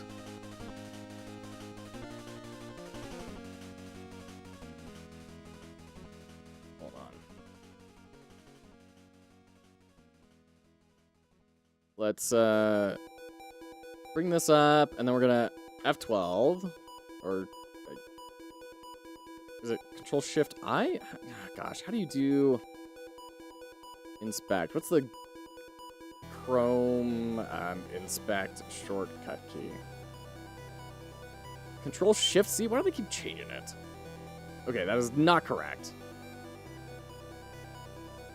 Control-Shift-I? No. Okay, well, it works on that one, just not in here. Good old off and on again solution works more often than you'd expect. Yeah, well, I'm not getting into the debugger, so might as well try that.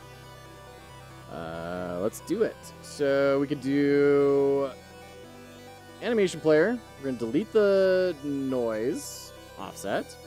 We're going to go into the background. And then then we're going to key. And by the end here, we will have moved up a bunch. And then I think it says like 300 and then key. So, working in here. Let's check out the browser.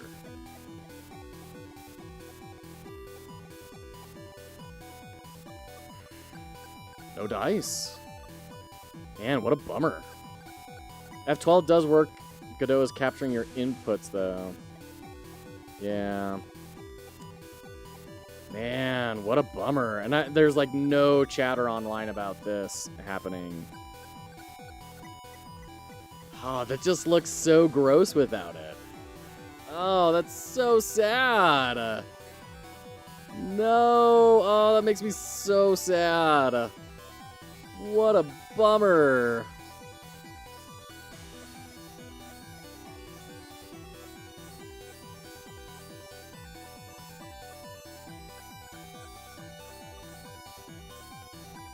I can be done with the shader too.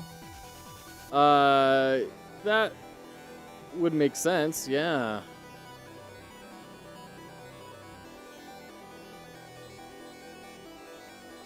It's like one line of shader code.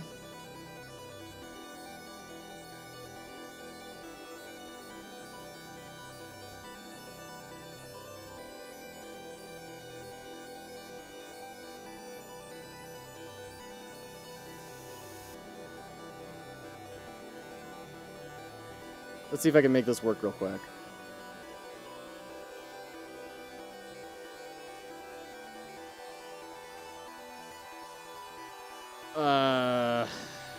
So would it be vertex shader? And it would be like... What would we even hook into here? It'd be a fragment shader? Really? No, actually, that does make sense, in a way. Man, my brain is so fried. Moving the texture, not the vertices. Yeah, yeah.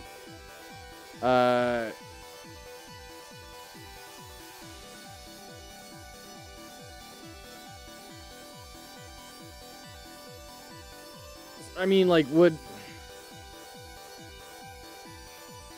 we do something with the UV, right?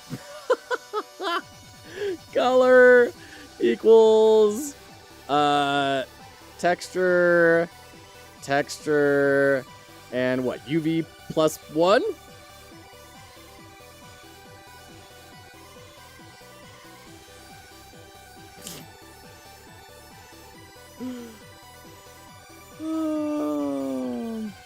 This can give you some basis if you want. I'm happy to also chime in if you want or need. Well, thank you, Zaft. I probably will. Oh, hey, I've actually got something of a good idea going here, according to that link you sent. Okay, I'm glad I wasn't, like, crazy far off. UV.x. Okay, see, I didn't even know you could access the .x or the .y on UV. Of course, it makes perfect sense. And then we'll just do it by the time. Okay, that makes sense. Times speed, and then we have a uniform float of speed. Okay. That makes sense. And then we need a UV.y plus time.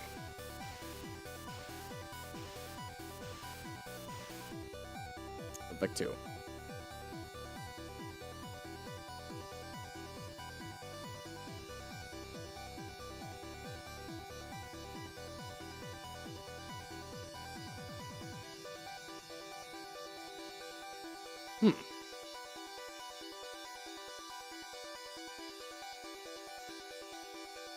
Okay. We'll call it a draw.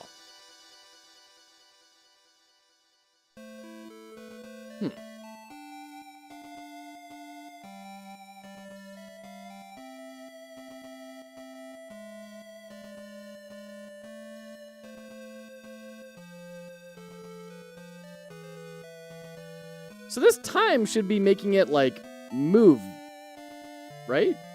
That's kind of weird that it's...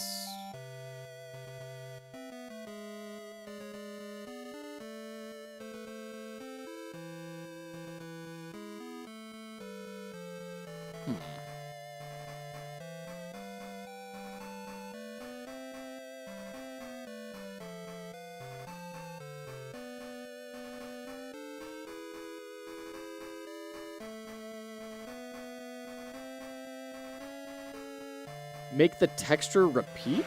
Indie Maniac, good to see ya. Welcome in. How you doing today, sir? Make the texture repeat. See, Zaf, this is where I'm very clueless. Oh man, my ignorance is showing. I can't do hats, so I'm upset and sad. Yeah, we've been going for like 6 hours. All the hats are long gone. Time is time since the engine started, so it might be scrolled off the screen. That's true. That's true. Fun guy, thank you.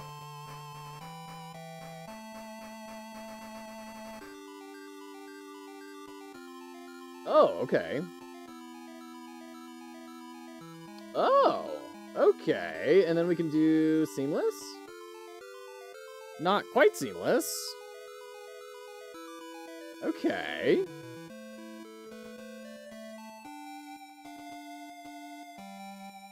Yeah, I mean, it's not as good, but we can maybe fine-tune this.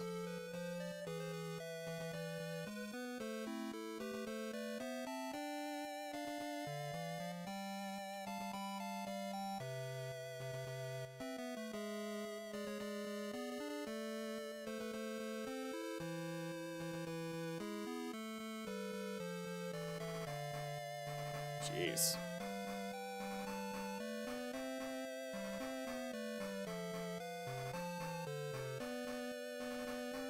You'd repeat X and repeat Y? There's only one repeat. What do you mean? There's only one repeat. If I ask nicely, will you put a hat on? Listen, Indie Maniac, the rules are rules. If I introduce lawlessness into this operation, everything is going kaputs.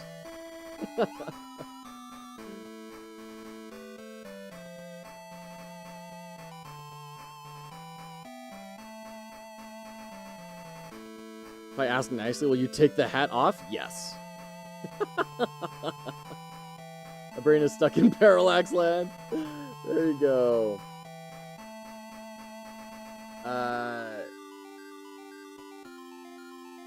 Yeah, this is...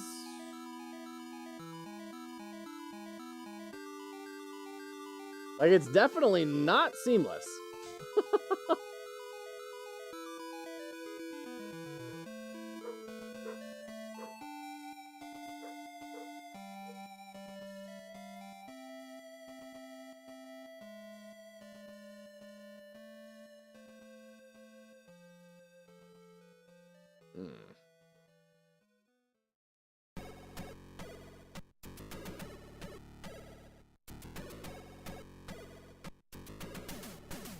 It doesn't look anywhere near as cool as we had it. It's a bummer.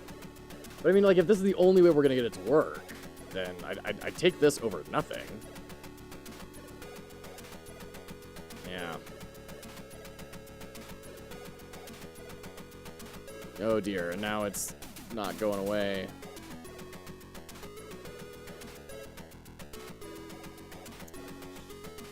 Ugh.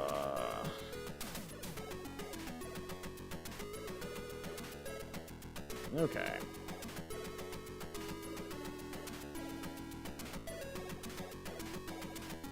What music playlist am I playing? This is Rainwave CC. It's the OC Remix chiptune radio. I had some pain with the seamless skirt a few times. Ended up doing noise via code to solve it. Yeah, that makes sense. Makes sense. Okay, so animation player. You're not disappearing when you should. And I don't know why. Oh, we don't need this noise texture anymore, do we? Okay, so the label's working. It's just the background that isn't working.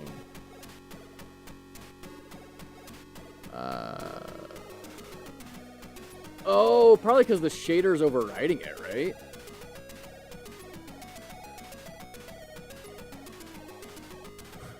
That's probably the problem. The shader's got to be overriding it.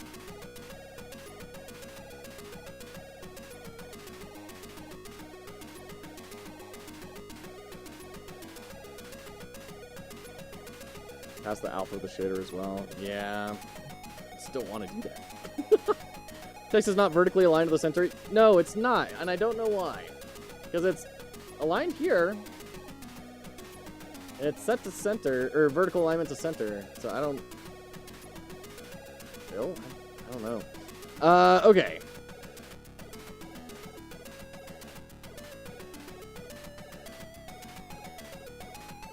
So then we can do color.a equals...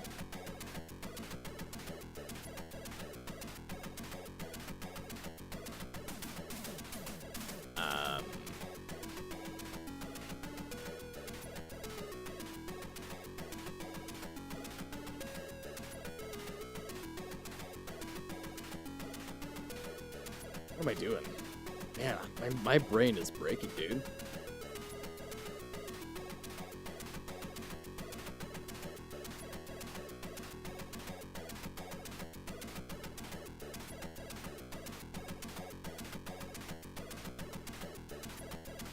Yeah. Okay.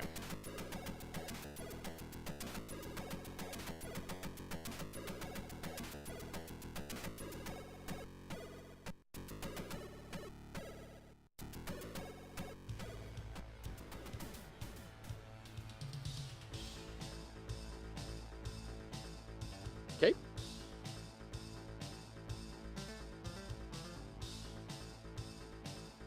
Uniform float. Uniform float. Unform.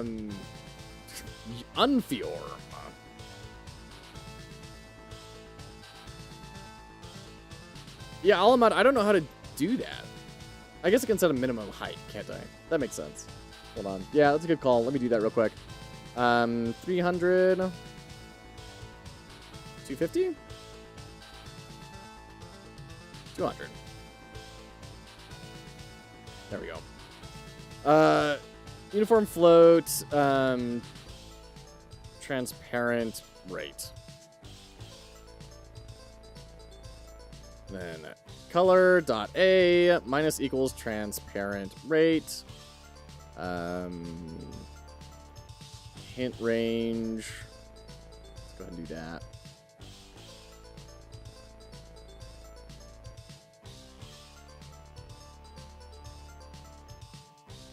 Okay.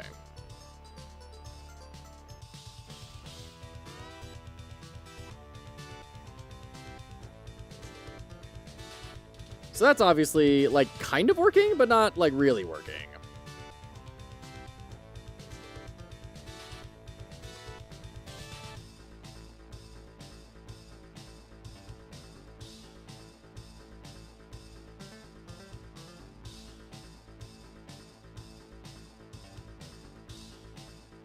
Like, if I bring in minus time, that's gonna just freak it out, right? That's not gonna help. I mean, this is time since the editor started, so it's gonna be weird, but I don't think it's gonna work well in the browser either.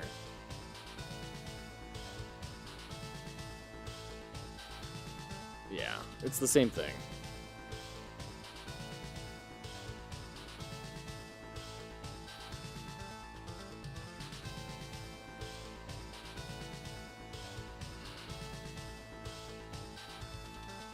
All right.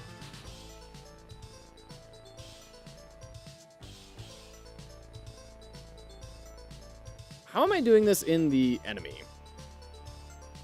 So I'm doing this same darn thing.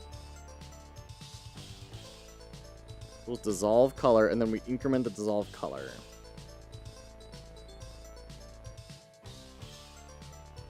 Dissolve percent.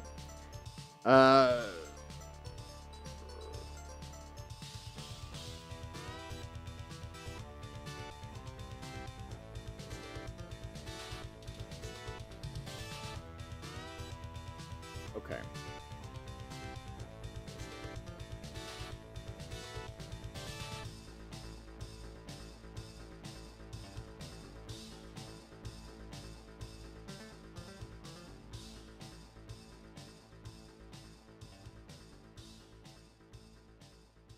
Okay.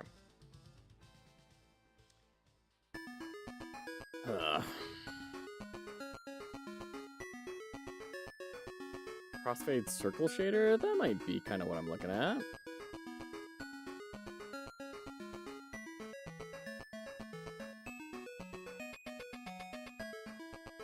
You want to make it disappear little by little? Yeah. Because the idea is, like, it stays on screen for, like, 3 seconds and then fades away for 1 second, right?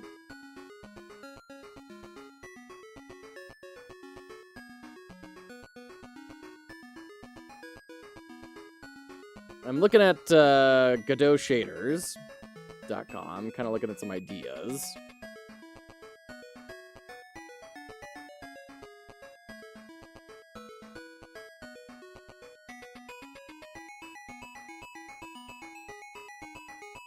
This is looking like a lot more than one line.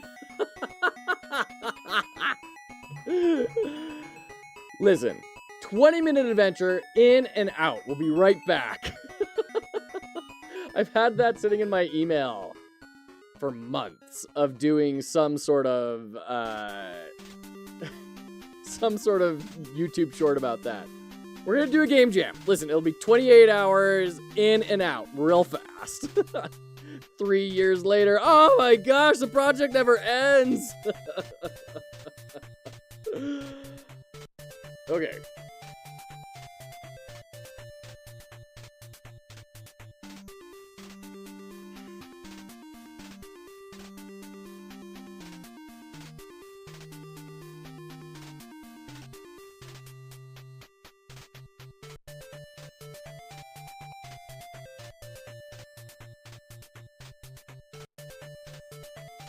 "20-minute adventure in and out," famous last words.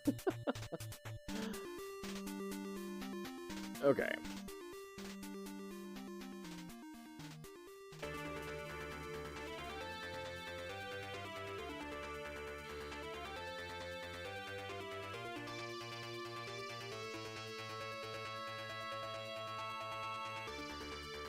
Okay. Here's a thought. In the animation player, we can key this, which is the exact same thing we're doing on the enemies.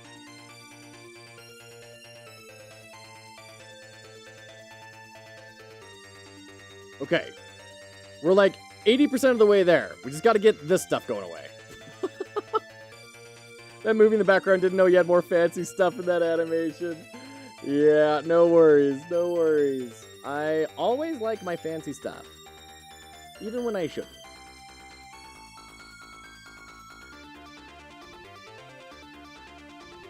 Oh, it just looks so gross. Oh, it was looking so cool before.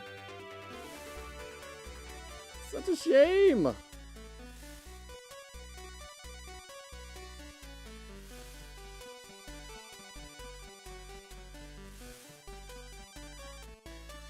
Alright. That looks okay-ish. Now let's do,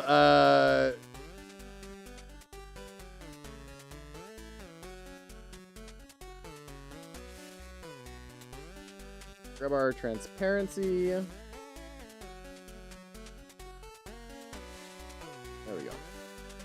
we go. So now we need to get rid of this white.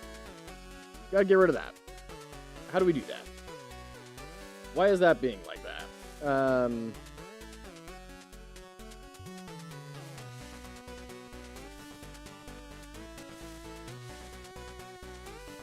Color.alpha minus equals transparent rate. I mean, at 1, it should just be -1. It should be 0% transparency.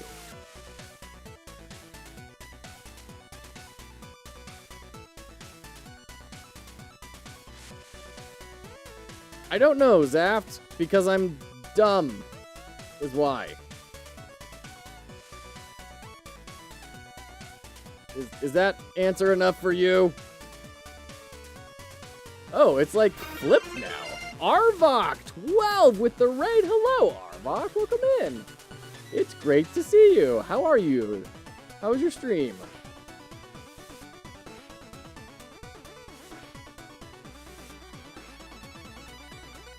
Okay, so what if we swap this? So you're 1. You're 1. And then you're 0. Is that gonna be?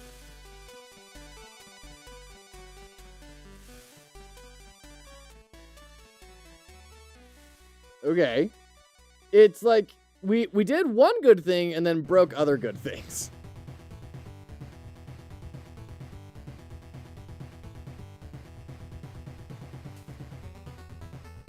Yeah, we've completely obliterated the noise.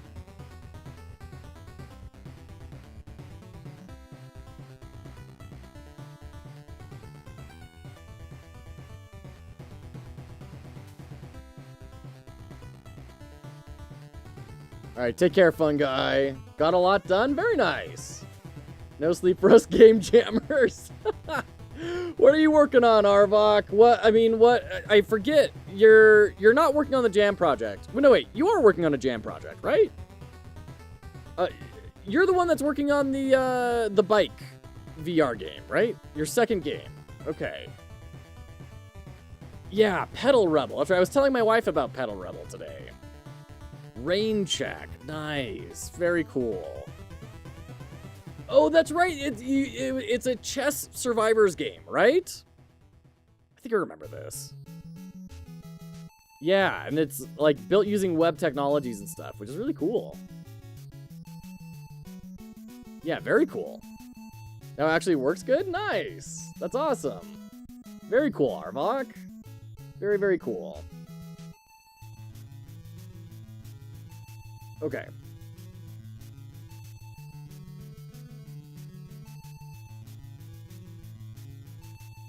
Thanks for the raid the other night. Had a great time. I had a great time as well. You're very welcome. Thanks for streaming and doing something awesome. Thanks for being someone that we can just like raid into and trust that people are going to have a good time. That's awesome. Thank you. What are raids? Alamod, when someone ends their stream, instead of just ending it, they can raid, which sends you and all of your viewers into somebody else's stream. And then it ends your stream. So it's kind of like pushing people forward, building community, all that fun jazz. Okay.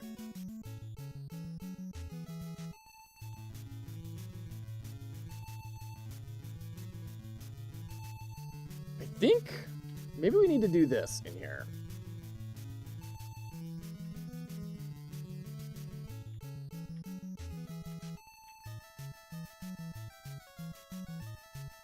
Oops. We'll grab our dissolve color.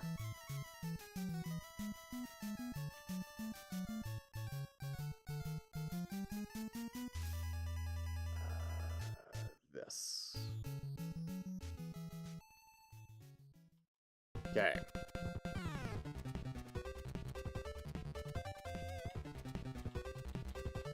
Gonna get everything you want in on time? I mean, not everything. But we are definitely making some good progress. And that's good. That's very good.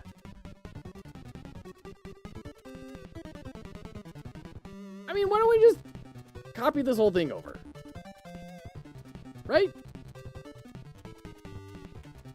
Is there a reason I'm not just doing that?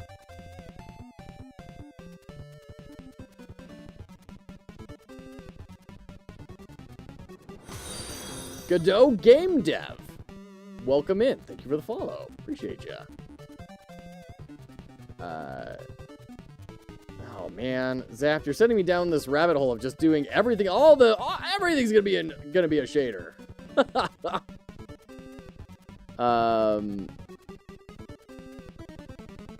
What is this material? It's on the background, so we don't even need this. So if it's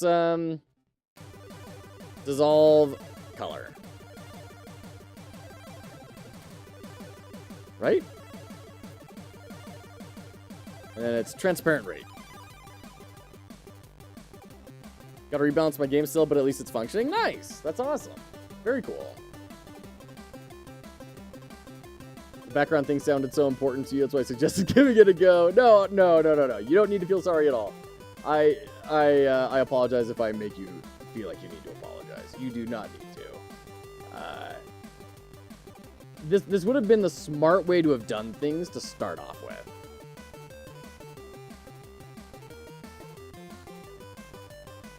And it is important. Like it's gonna totally make or break the environment of this experience. So it is important to get right.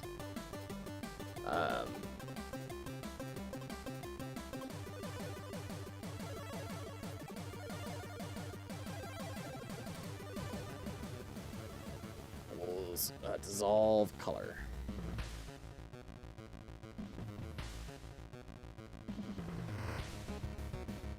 .a. Ah, okay. Maybe we worked. Did I fuddle through it enough where it works?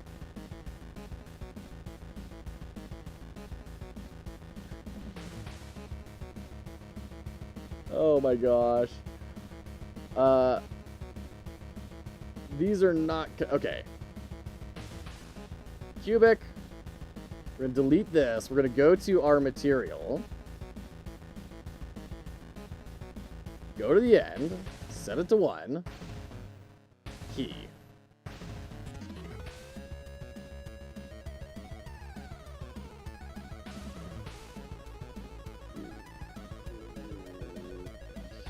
Okay. Key. Why are we doing different tracks every single time? What's going on? What are you doing, Godot?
What is happening here? This makes no sense! Why did the scrolling all of a sudden break? Like, that shouldn't break at all. If I comment all this stuff out, do we get scrolling back? We do.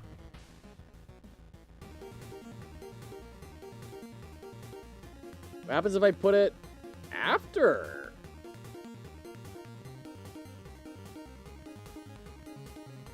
It works. Okay.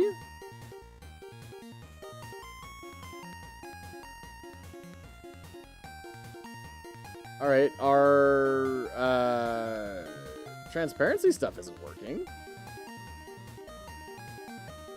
which is weird.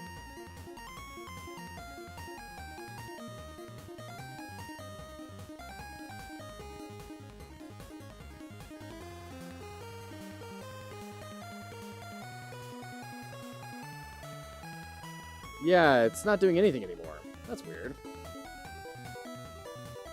So why is the transparent rate not doing anything anymore? Dissolve color is our current color.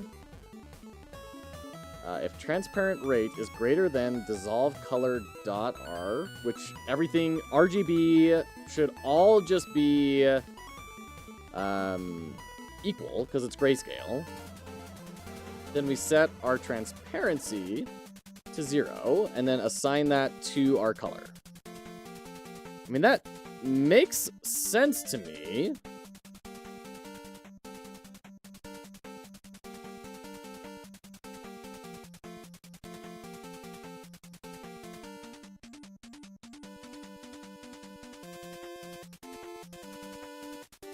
Oh, wait, hold on. But dissolve color.a, that's just turning it on and off, right? That's not doing a... This has a self-modulate with a transparent color. Self-modulate isn't doing anything. It's what we were doing before and are no longer.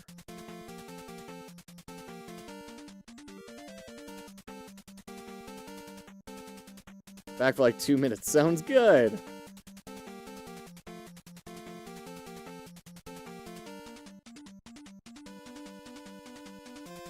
Yeah,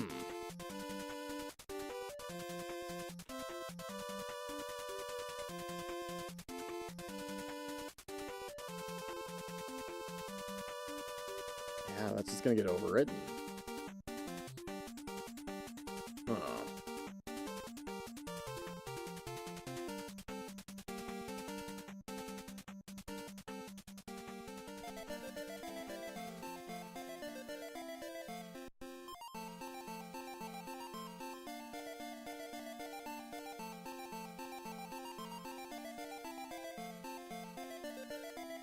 That.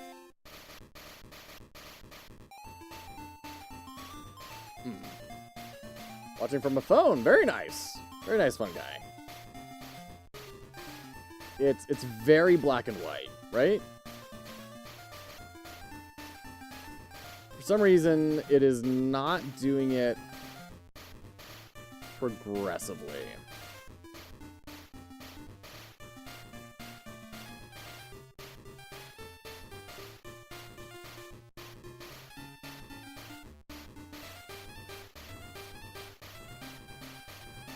Drink water. Thanks, my guy. I need to take a quick standing break to grab some more water anyways. I'll be right back.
Okay.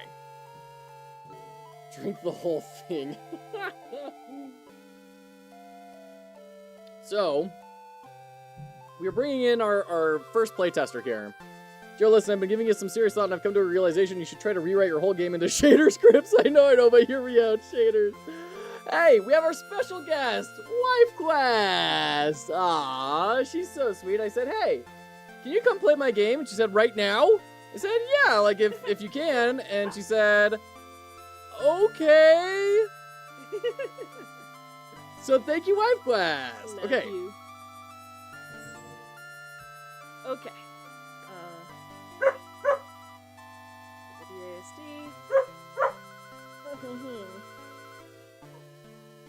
Oh, sorry, you're not in the game yet. Oh, okay. W. Okay, so S doesn't do anything. That's true. S doesn't do anything.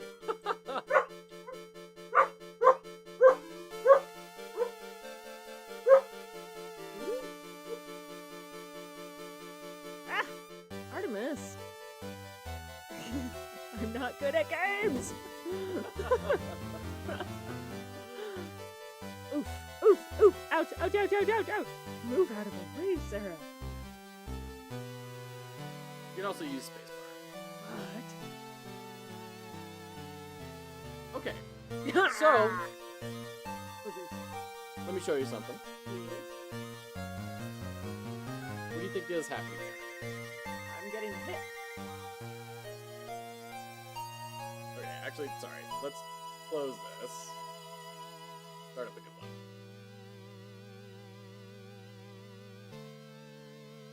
So, do you notice anything? What are you noticing?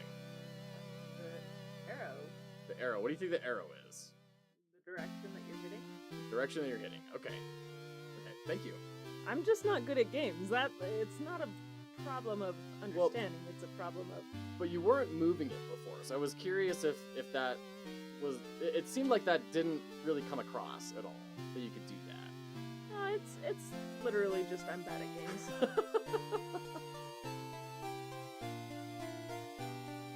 Oh, I forgot about double jump.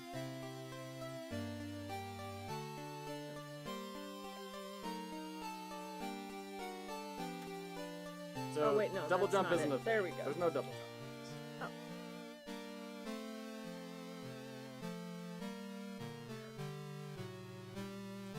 Oh. I like this game. What do you like about it? It's fun. Sorry, I interrupted you. What were you gonna say? Well, I understand it right off the bat, at the very least. Even Okay. if I can't play it very well, I understand it.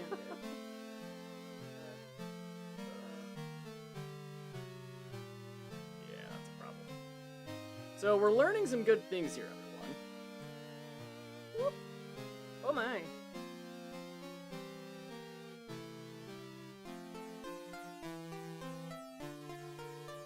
All right, I can shoot stuff.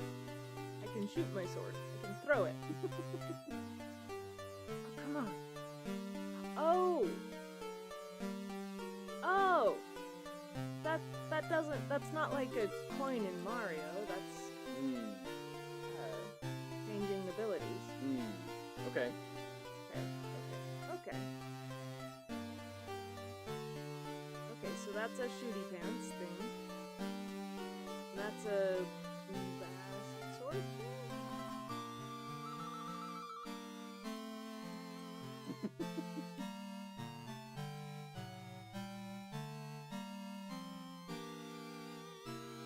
So that's cool.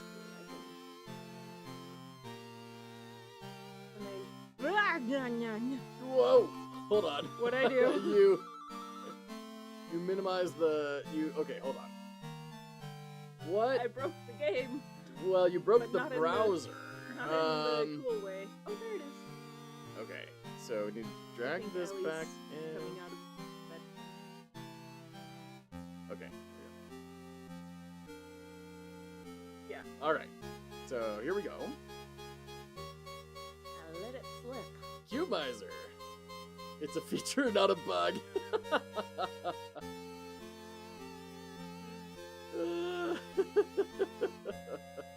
So yeah, that's a problem. What's the problem? This. What's You're this? just like constantly running into the power up and it's moving forward. Oh yeah. I did that back when we were moving in the opposite direction, and so you wouldn't really have that happen very often. It was Joe's widescreen's fault, like usual.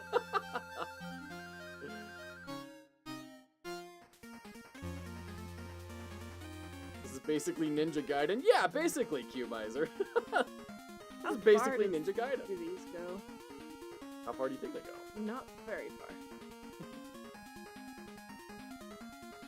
Ah! That's a huge eyeball. He's gonna get me. Did I win? Take care, fun guy. Did I die? Or did I win? What? What do you think? What happened here? I don't know. I don't know. That's what I'm trying to figure out. But it's All right. fascinating. Thank you for playing, honey. Thank that was you. very That was instructive for fun. me. That helped me a lot. You're welcome. Love you. Love you too. Mwah. Okay. Give a hand for Wife Quest. Yay, isn't she so bold and brave? Thank you, Wife Quest. Why not just remove the power-up when it's picked up? Because I want people to be able to, like, mix and match things. So, when we're doing this, creating the ingredient, we're setting the position, to, like, the player and then offsetting it a little bit, but we're offsetting it in the opposite direction. Before we were moving from right to left, now we're moving left to right. So, we need to flip how we offset it. Thanks for your claps, everyone. Ain't she great? Okay. Great ingredient with popped ingredients. Or aren't we also passing in a location? Create ingredients.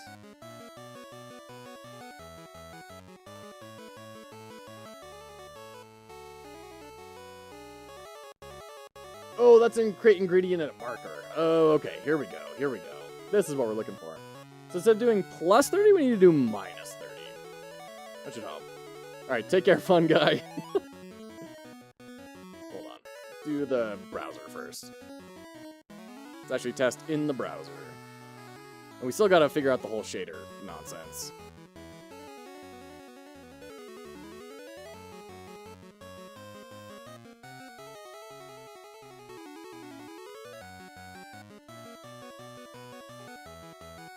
Okay.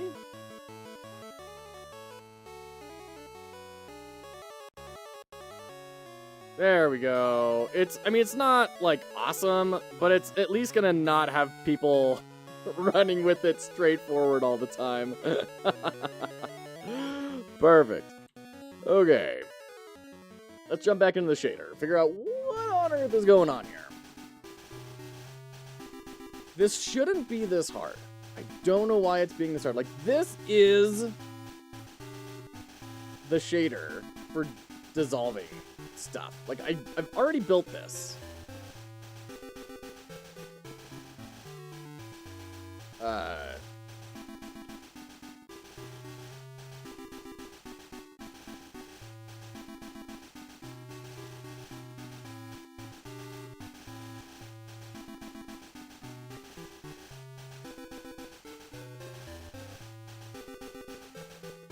Instead of doing dissolve percent, we do transparently. Right? Like, this is the shader.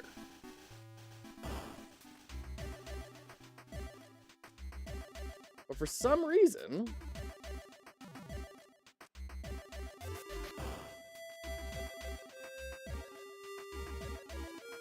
come on, wait, stop. Ah.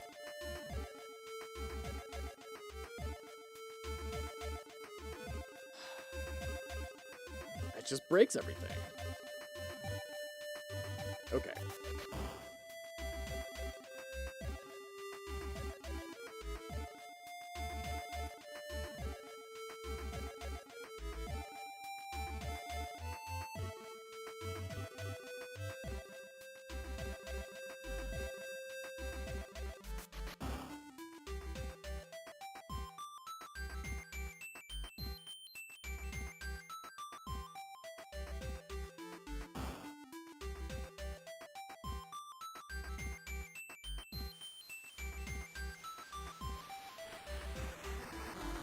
I think this is the only way to do this.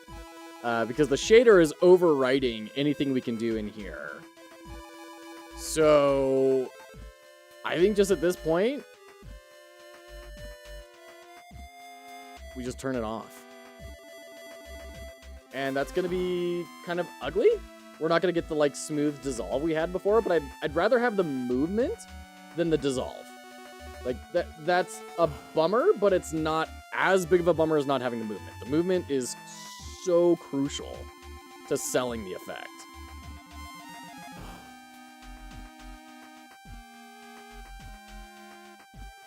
Okay. Yeah. Let's go ahead and amend some of our writing here. We'll call that good for now. I'm going to say this was and say I did this for her. I'm so sorry. There we go. And then we can start looking at music. Start looking at music. So, I did notice the other day, today, that I have a big music library in Humble Bundle that I've done, that I've purchased. And I think I'd like to try using that.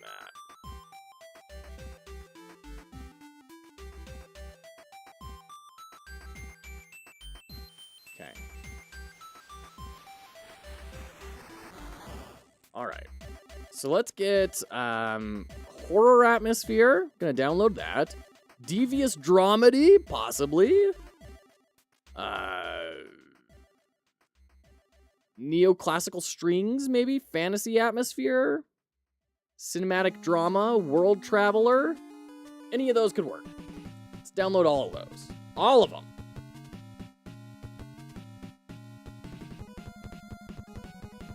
Grab our downloads. Okay. Extract. Extract. Extract. So much extract.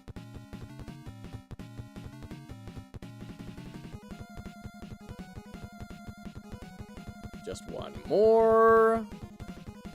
And then we can start actually listening to some music.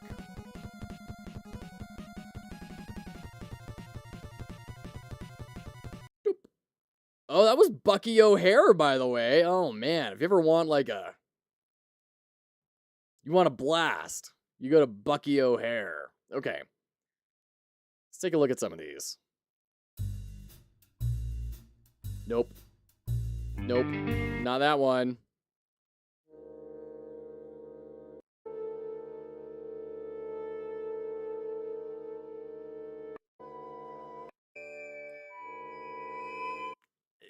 It feels more like sci-fi. Like old Star Trek.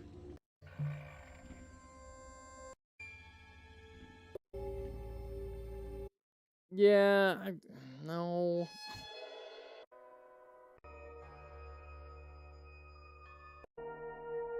This is sounding good. I'm liking this one. Okay. Let's throw a folder in here for music.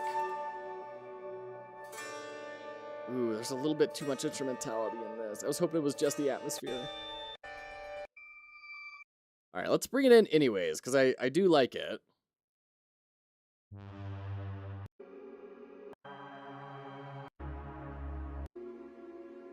I like this too. Let's bring it in. Okay. And then, let's see here. No. World Traveler, maybe? Nah, I don't think that's gonna be what we want. Neoclassical?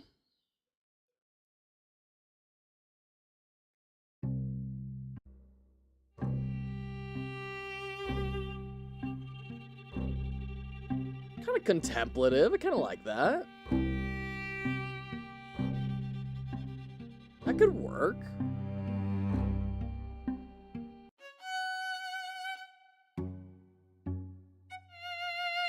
Nah.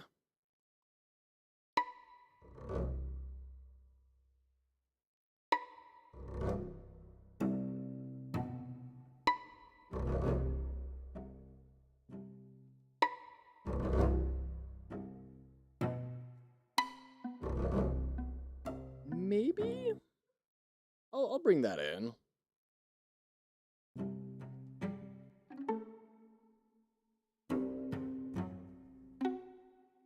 It's too sprightly, too like the stakes are low, right?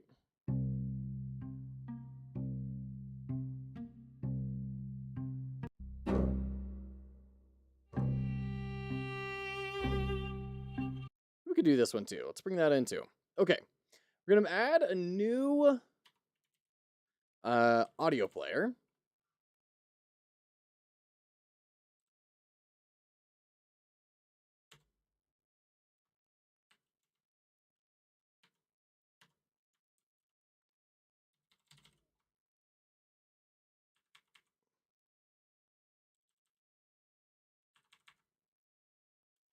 Okay.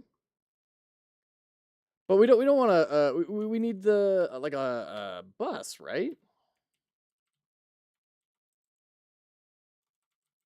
This is feeling off to me. But maybe that's what we. I don't know. The icon seems different. So we're gonna add in you. Do another audio stream player, and it will be this one. And autoplay. Autoplay. Let's just listen to the music.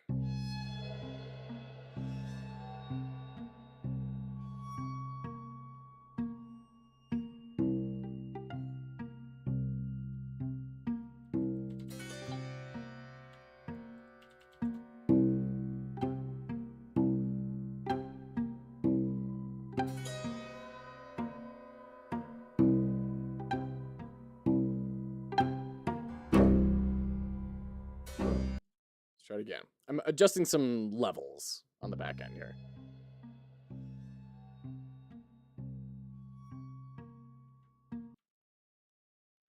Okay. Up to like a -10 instead of a -16. Let's try that. I think the ambiance was overpowering the music a little bit.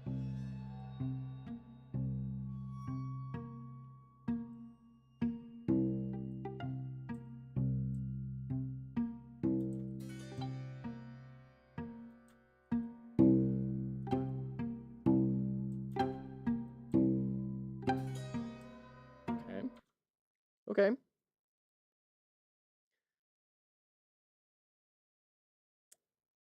Let's try swapping out the music for this one and see how we feel about that.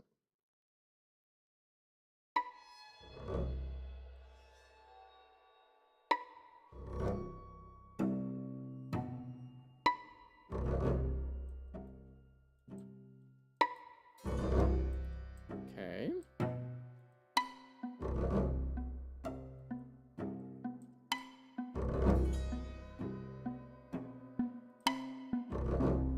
I kind of like this. It feels very uneasy. Which is what should be happening, right? Like, we're not really a good guy in this game. Like, we should be feeling something's not quite right. Are we going to SFX? You know we're going to SFX, Alamat. Absolutely we're going to SFX. Hondo percent. Hondo percento. Oh, jeez. Yes. Yes, we will.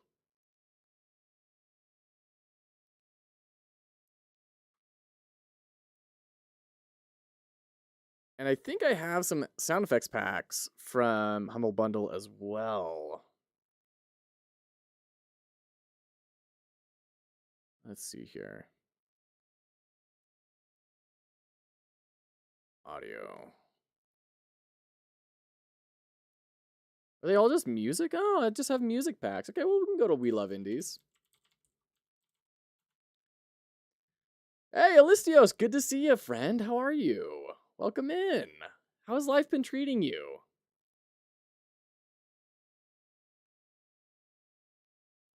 Okay, we're going to go to We Love Indies.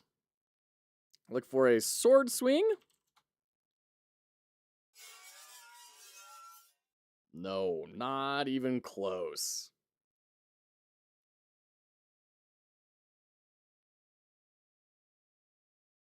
Why are we doing all this for a sword swing? Sword.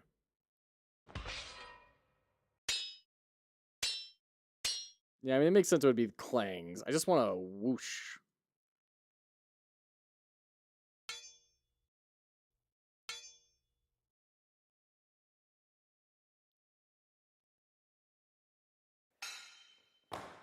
Working on a new game. We're working on our Pirate Software Game Jam. So what we've got so far is we're nearing completion here. We're just working on the sound effects now. And this is a kind of build your own ability sort of game, your own weapon. So you see these little power-ups that I'm picking up that you can have up to 3 of them. And depending on the combination that you have, it will change the weapon that you have. So there's 19 different weapon combos that you can explore and play around with while you go through the level and investigate this giant shadow monster you're on top of and learn more about this alchemist and everything. So that's the basic idea. So you live and thought I could come say hi before going to bed. Very cool. Very cool. Love the look of it. Thank you. Thank you so much. Hope you have a good night, Alistios. I hope you're getting some good rest in and you're taking care of yourself. We're rooting for you, okay? Is it Noida? Good to see you, Daniel. Welcome in. I'm heading to bed soon. I woke up at 4:30 a.m. for work every day this week. Oh, Jeff, go get some rest, friend. Go get some rest. We're just gonna be doing sound effects for the last, half an hour here. So you guys go get some rest. We'll be back at it tomorrow. You have a great night. Whoosh.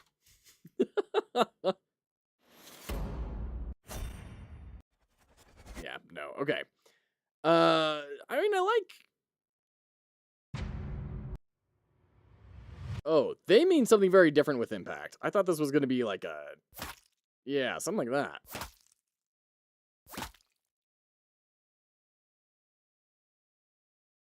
Hit?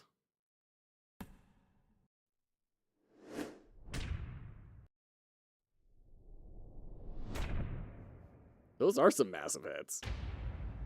Jeez.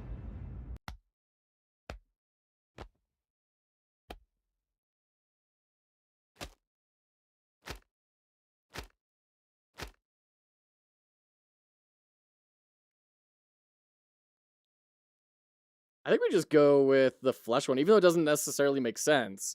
I think it's the best sounding.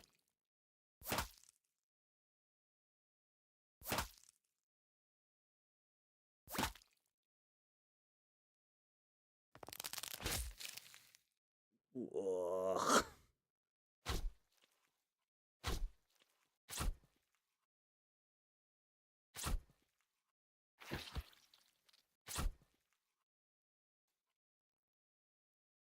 I kind of like this one. Let's do that one. Let's just, let's just get moving. Hold on 1 second.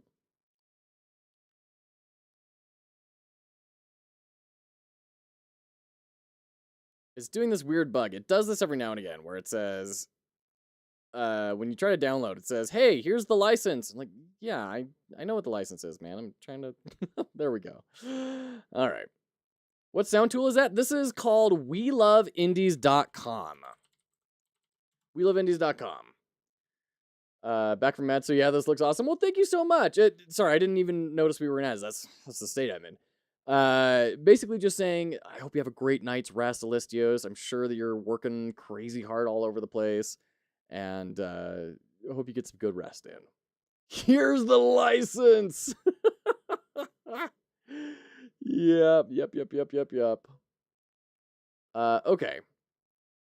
So that's our impact. We need a swinging sound, like a sort of thing. Swing? Is that gonna work?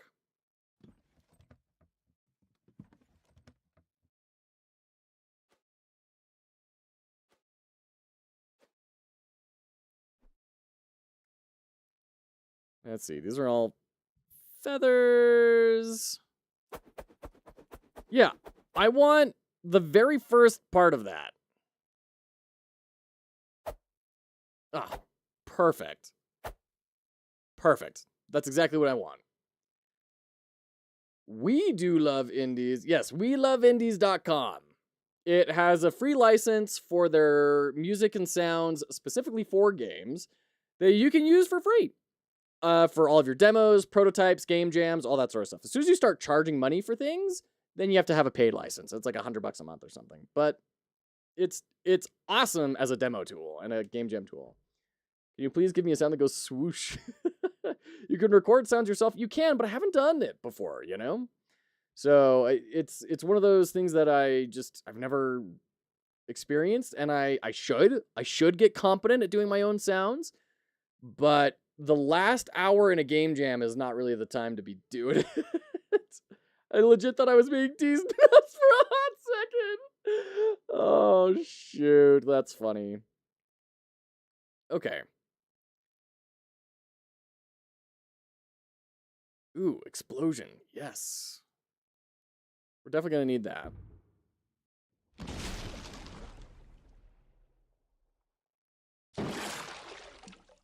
Oof. We don't want water explosion.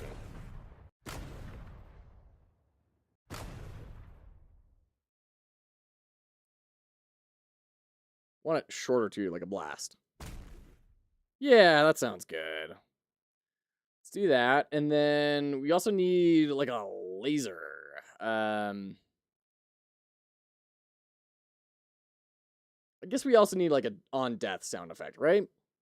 Looks cool. We'll check it out. It's really good. Yeah, it's really cool, Jeff. Definitely recommend it. Time to hit the bed. Sending you all the best vibes and for your submissions. You guys around. All right, take care, Listios. Get some rest in. Appreciate it. JD!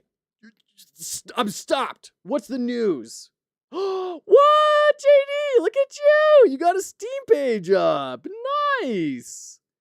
Look at you, friend. Congrats. That's awesome. For those of you who aren't following JD Does Dev, he's a prolific streamer in the category. Been working on this really cool 3D game, I think in Godot, what if the forest bear really hates forest fires? Godot, cool. That's awesome. Congrats, JD. I know you've been working on this hard for a long time. Never meet your heroes. Oh, that's great. Good for you. Good for you, man. Thanks for sharing that with us. That's so great.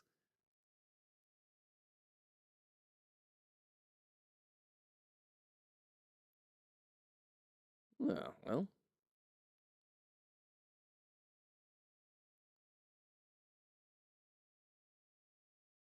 Human birth? Whoa, that's a full category, is human birth.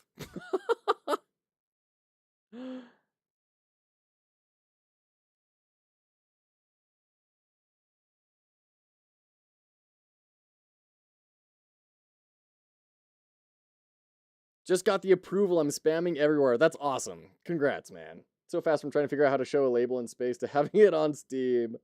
That's awesome. Congrats, JD. Yeah, I like that sound for like when the shadows die. Playing that, I like that. Okay. We need a bullet sound effect.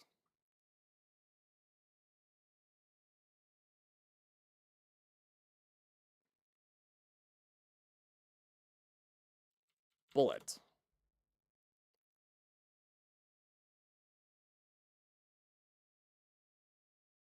I'm not even hearing these. Are they playing even? I don't think so. Oh, it's like broken. Let's refresh the page. See if that is going to fix it. Yeah, we're getting way more bullet sounds.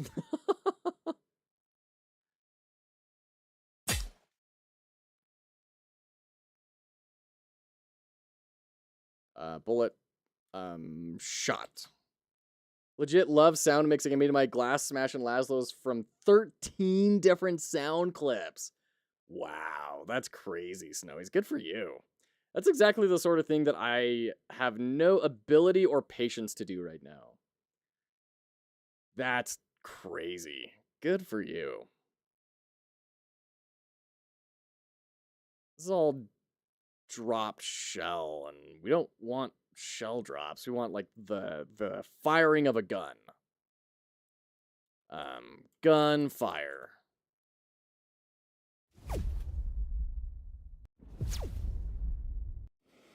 Actually, that's gonna be good for the laser. We should get that for the laser.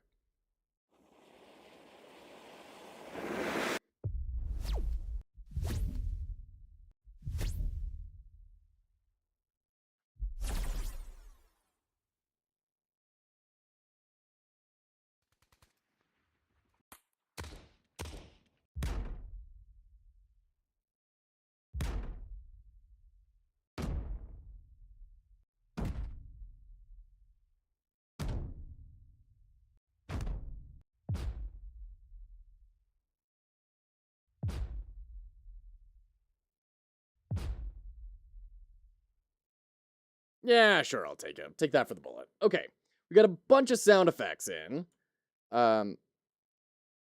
SFX. Let's bring these in and cross our fingers and hope that they all import just fine and I don't have to Audacity re-export them. Dang it. All right. Audacity. Bring that up while we open this up. So it is Magic Arcane Wave. Let's go ahead and export. It's really dumb, but I just need to re-export it, and then Godot will like it. Super weird. Okay.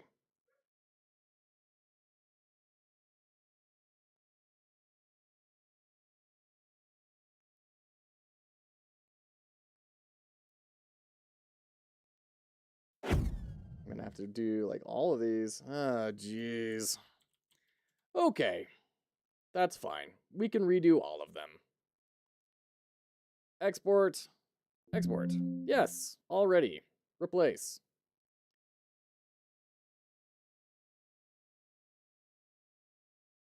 Export. Export. Yes, replace. Bring in. Export. Yeah, for some reason, We Love Indies has some weird, like, way that they export it that Godot just does not like. And it's always kind of a crapshoot to see, like, is it going to export nicely or not? Most times it doesn't. Right now, it didn't do anything nicely. I don't know why it is the way that it is. Nonetheless, here we are. Okay, so drag all these back in.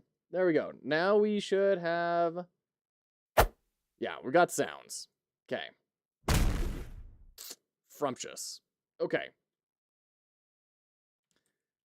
Let's go fly a kite.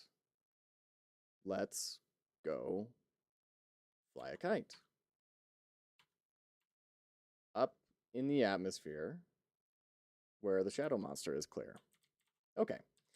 Audio stream player. This is going to be sword swing. And we're going to put our whoosh right there. We're going to do another audio stream player. This is going to be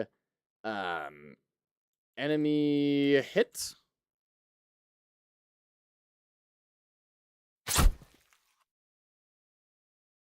Okay. We're going to do...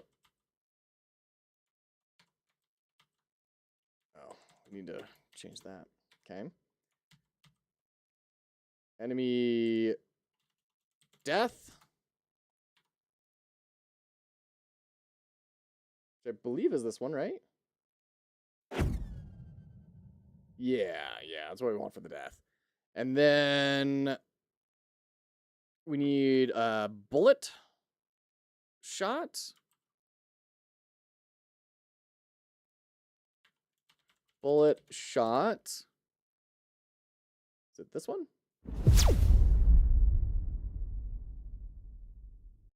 I didn't mean to get that one.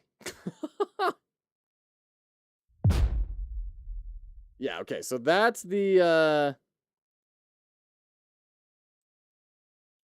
yeah, we don't want that. Oh, wait, no, we did want the laser one. That's right, that's for the actual freaking laser. Right, okay. At times, I astound myself. Okay. Bullet shot. We need to add grenade explosion. Is this guy? There we go. Then laser beam.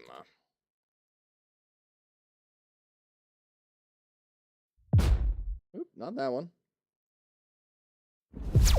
There we go. Okay. Great. So we're set up. So now in the test level, when we're doing these, we can go to swing sword, and we can do $swing sword swing dot play.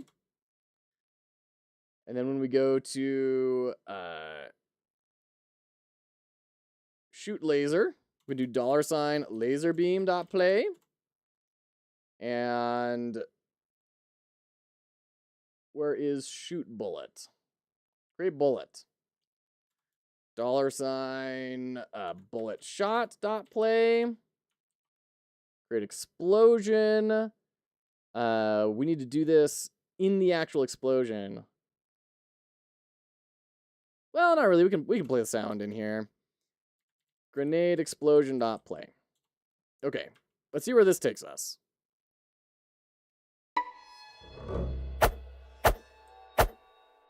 I mean, it's super loud.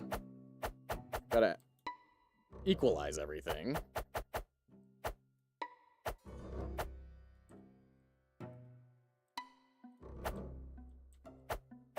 We need to do the hit sound effects.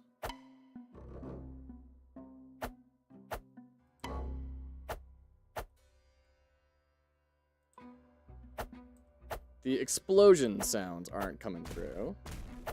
Now they are.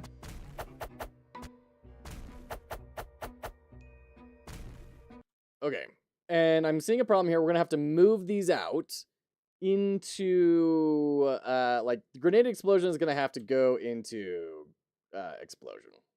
There's not really a way around that, because we're gonna have like 80 different explosions all going at the same time. Bullet shot should also probably go in the bullet scene.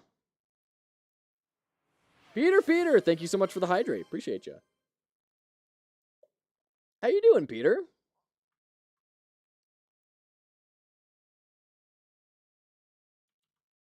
Oops. Let's bring bullet shot out and into bullet. And on ready, we'll just do bullet shot dot play. And same thing with the explosion. Comment that, and then grenade explosion dot play. All right. Laser beam, we're going to put that in the laser scene.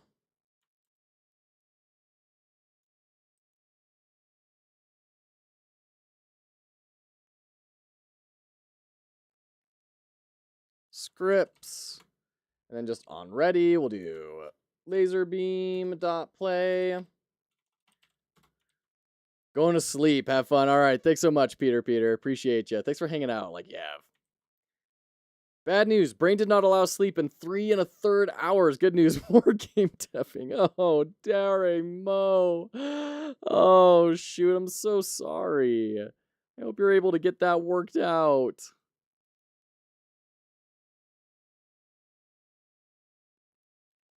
Okay. Let's try this again.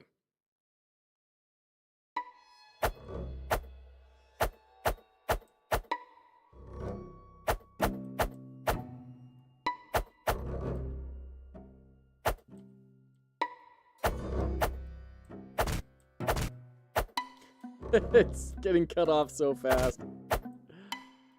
Oh, Oh, shoot. Okay. Well, that's a thing.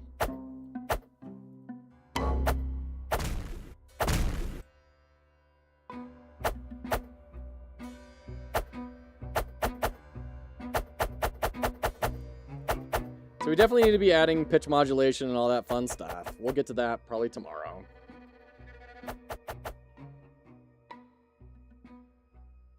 Ah. Get rid of those. Okay. Next game project, the quest for melatonin. Oh man, I wish I could give you some of my spare melatonin. Rather, it's not that I have a lot of melatonin, it's that I have a thyroid that does literally nothing. So, I wish I could just send some of mine over to you. Okay. Yeah, it's super annoying right now. We for sure need to be...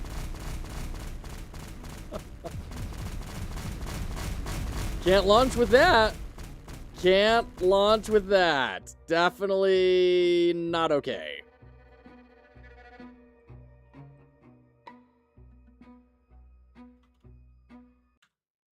Only actual downside at this point, caffeine makes me actually tired. You know, caffeine does the same thing for me, but that's because I have ADHD. I've never once been able to drink any sort of caffeine and have it be a pick-me-up. It's never worked for me. I was not convinced that people weren't just making it up for most of my life.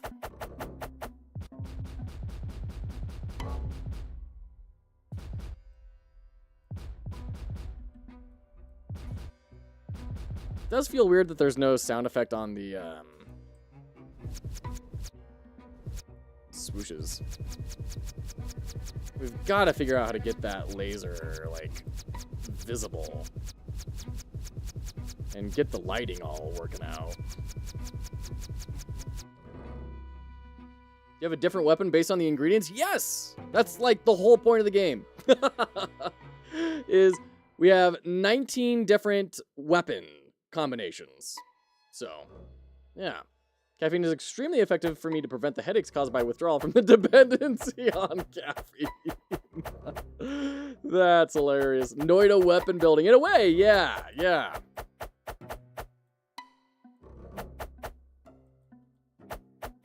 It was actually inspired from a game called Genome Guardian, which has a similar sort of system of constructing your turret's powers. But they have up to 4 things. But that was also 69 possible combos. I was like, game jam. Nope, we're not doing that. I like the idea. I want to try building the idea. I'm not doing 64 different versions, though. That's for sure. All right. We need to do, when the enemy takes damage, we need to play a sound. So enemy death and enemy hit. Gonna bring in here. And then on take damage.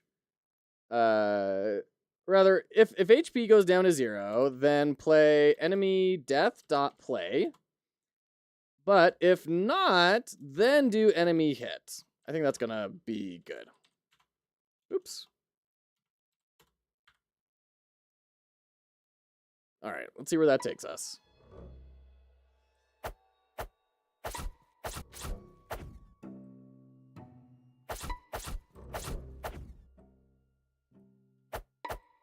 Okay.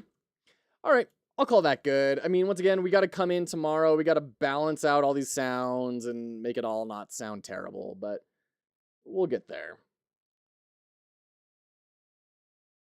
Okay. Enemy death dot play.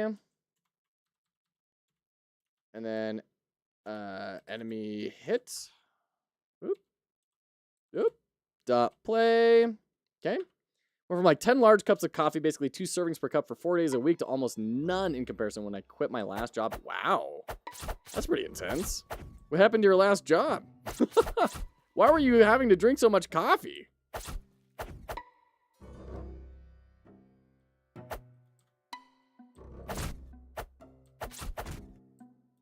Yeah, these sound effects are all so gross. We gotta do some work to balance that all out. Also, I think GSS might be a little bit broken. What's going on in GSS?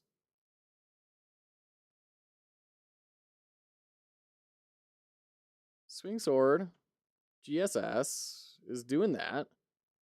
4 enemies and enemies hit. It's this same thing, right? Same code. Ah, we'll have to figure that out. Let me just add a quick comment here. Bug. Sometimes explosions aren't generated. Okay. Was it Irish coffee? The only thing I have in my coffee is caffeine. I don't want to water that down. Oh, shoot. Okay.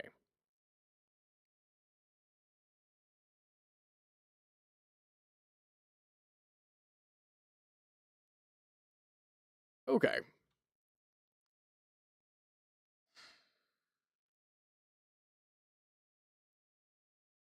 We need a cinematic high tension song. So we're going to go back to our sound library. We're going to look for like a really intense, big music, swelling, that's less contemplative, more like, oh shoot. And then we need a like cut and a sort of a white noise sort of a thing for the ending. Basically, I was working Wednesday through Saturday and got back into DMing a group on the Monday evenings. They wanted to try opening up on Mondays as well, wanted me to work. Oh, man. Oh, goodness. Told them I can go till 5 p.m. There you go. There you go. Song. Is this going to have, like, lyrics?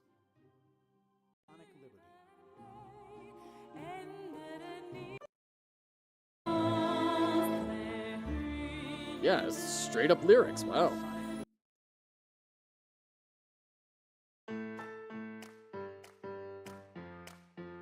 Welcome to Sonic Liberty. No. Feels like we're not seeing things that we should be seeing here. There we go. Ooh. This may be it right out of the gate.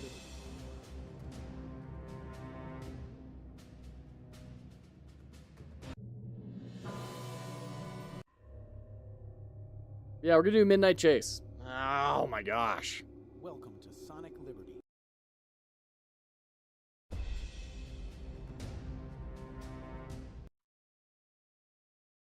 Man, it is busting tonight. This is really weird.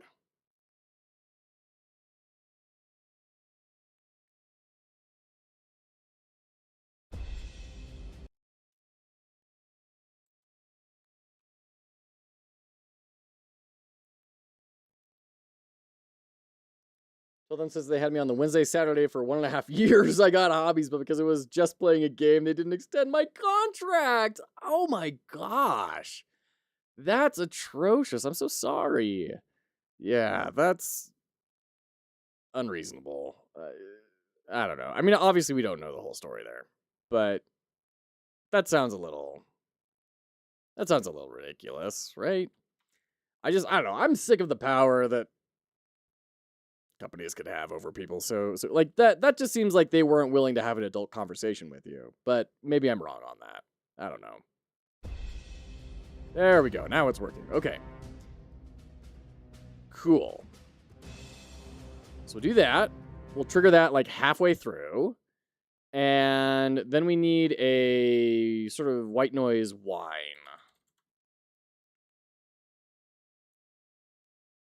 We also need a human, like, take damage sound effect.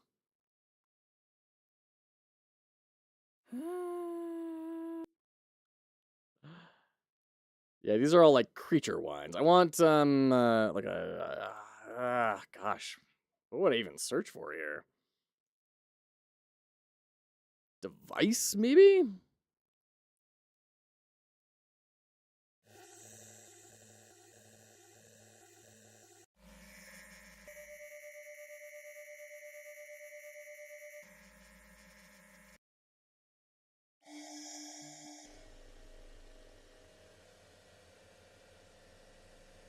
You know what? That actually might work. Yeah, I could actually see that. I could actually see that. Okay. Let's do taking damage. Yeah, the site's being buggy today. Weird. And we are entering ads. I was fed up with how stuff was handled anyway, so I didn't want to extend anyway, but that's a whole different ball pit. Yeah, fair. I mean, it sounds like a situation that's not great.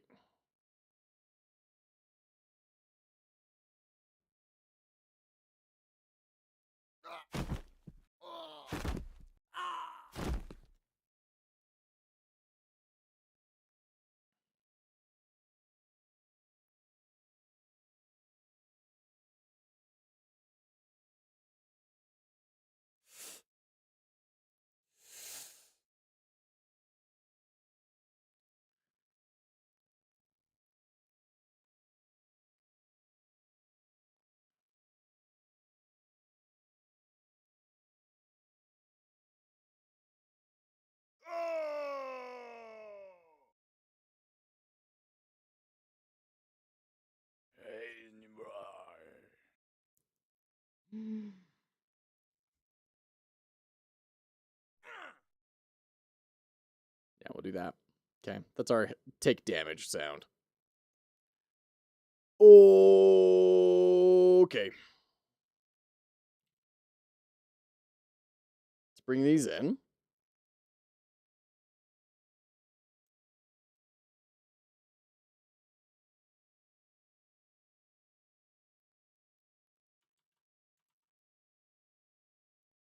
And this is Midnight Chase.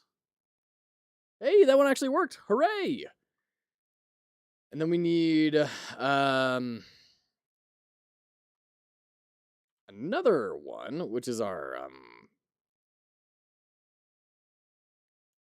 wine. Scanner. Sure, scanner. Bloop. Sci-fi device scanner. Yeah, that one didn't work. And then in the player, we need an audio stream player.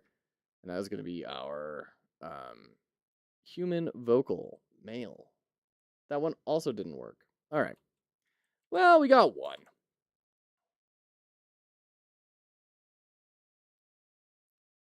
Export.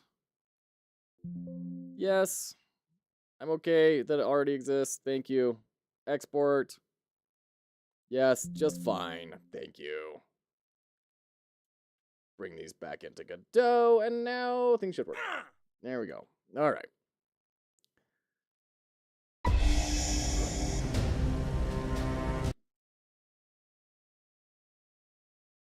Need to turn autoplay off on these.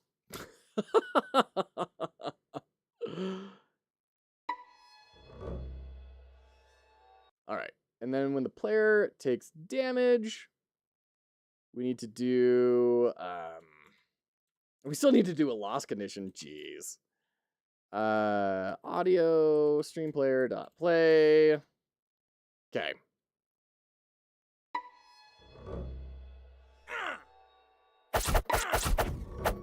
Okay. Once again, we're going to deal with all the level audio adjustments and everything later.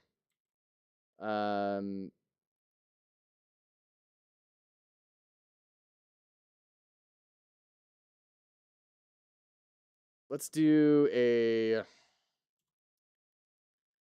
signal bus dot music swap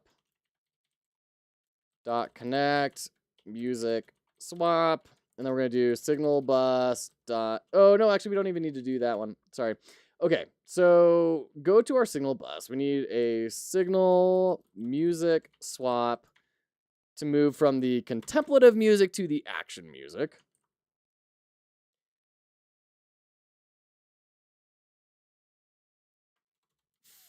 Funk music swap. And we're just going to do so many freaking nodes in this. Music dot stop and music 2 dot play. Yeah. Now, I think we'll trigger that here.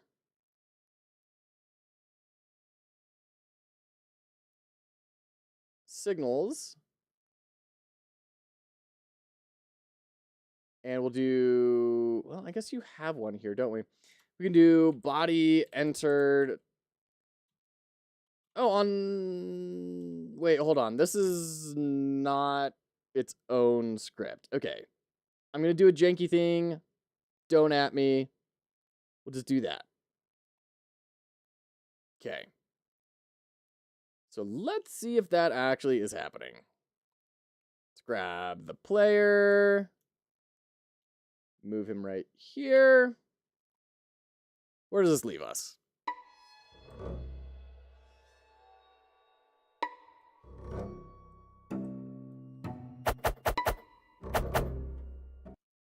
Nope. Test level. Are we hitting this?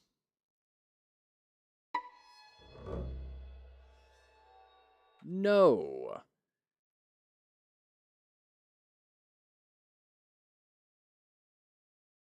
Oh, you know what? We don't even need to do this, like, signal bus thing, right? Theoretically.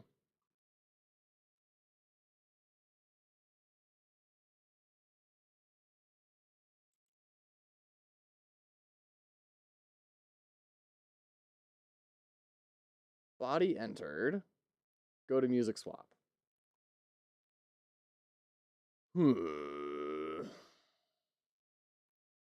Why is that not working? You should be working. Oh, because we're not collision masks. No, we're looking for the player.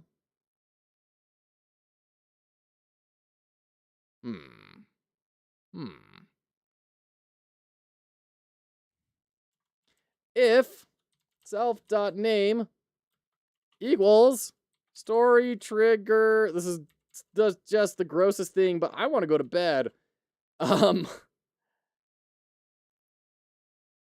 Then signal bus dot swap music swap dot emit.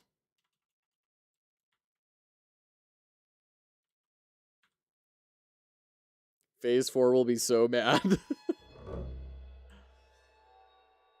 There we go.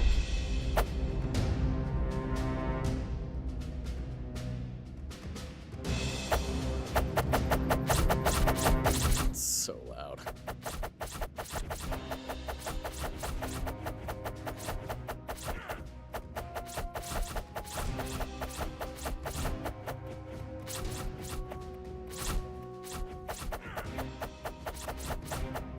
Yeah, I'm glad I made everything a lot slower. That's been pretty huge.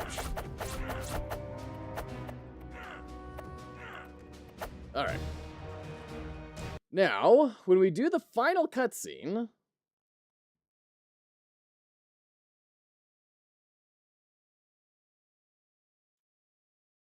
final cutscene dot connect.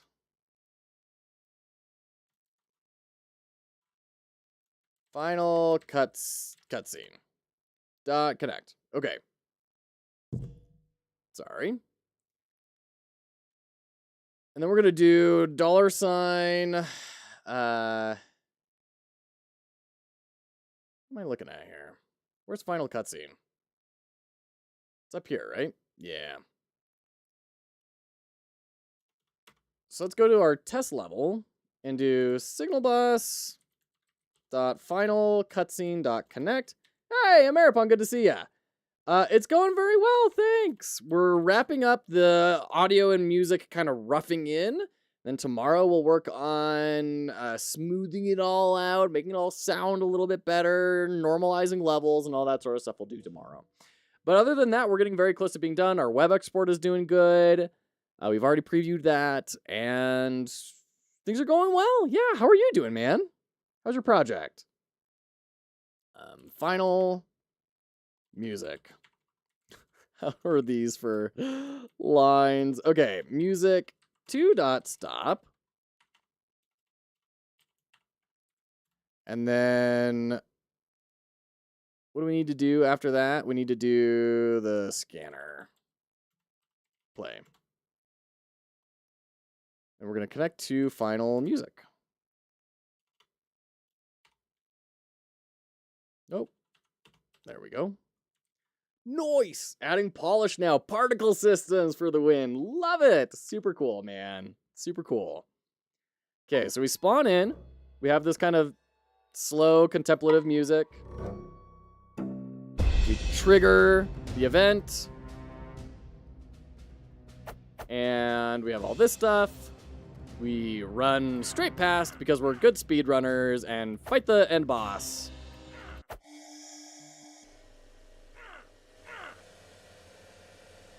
Okay. Great. That sounds good. I'm totally cool with that. We still have some music playing though. Hearing that? Oh, we need to stop ambiance too.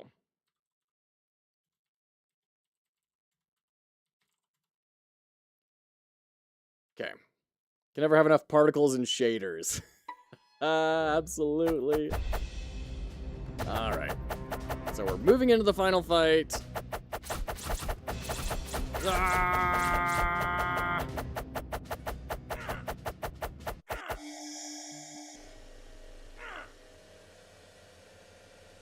Now the problem is, like, everything's still going on in the background. So if the player didn't kill everything, you're going to be getting that, like, sort of thing. Okay. That's great. Okay, so tomorrow, what do we need to do? We did it. Gosh, we got a lot done today. My heavens. What all did we get done today? We got done... we did sound and music. We did story. We did level design. We fixed broken weapons. We gosh, what else? We did a ton of stuff. We did all sorts of stuff. So definitely gonna give myself the good dopamine checks on all these. Good job. Well done, everyone. Sounds like you could use some partial tree pausing. Yes, Snowies. Yes. That's exactly what I was thinking. I was remembering your blog. I was like, there was something in here about pausing. I know I learned how to pause, and I think there's a way to, like, do some of it, right? Dopey. Oh, we need Captain Coder in here. So, tomorrow, the last day of the jam, we need to normalize audio, get lighting working, fix lasers, which, you know, hopefully if we get lighting working, lasers will start working. All the dopamine. We need to get documentation pulled together into a Google Doc. We need to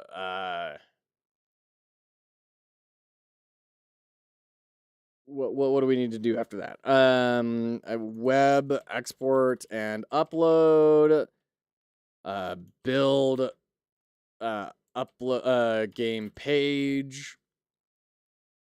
Oh, before getting lighting working, we need a main menu with volume slider. We need what do we need? Player death resets. We need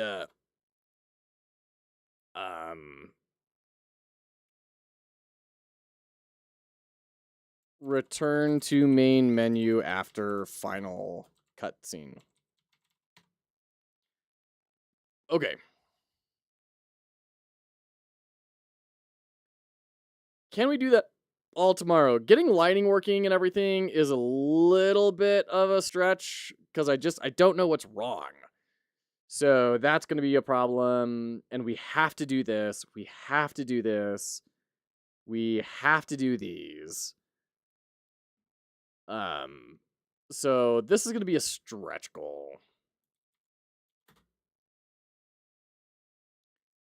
But that's what we got ahead of us tomorrow. We're going to normalize the audio, make everything sound better, get the main menu built in, get the volume slider built in, player death, return to main menu after you beat the game, documentation, web export, upload. That'll be that. That'll be the end of the Pirate Software Jam 15 for me. I know what I have to do still, and theoretically it's still possible, but at this point, putting it in a list is a scary sight. Yeah, I hear you, Dare. Yeah. I mean, I have had to aggressively cut back on a good amount of scope here in order to make it not scary. Might need to overdose on caffeine anyway. Oh, shoot. Brand new to game dev, coming from web dev. Would you recommend starting with Unity? It depends. If you're what kind of web dev? Were you doing like Angular and JavaScript and stuff? Were you doing any Python? If you did a lot of Python, then I would, Godot is a really good place to jump into. If you did like C# at all, then Unity is really great. Unity is a really good learning point, but if you're experienced in web dev, you'll be able to read documentation and get up to speed on things pretty quickly.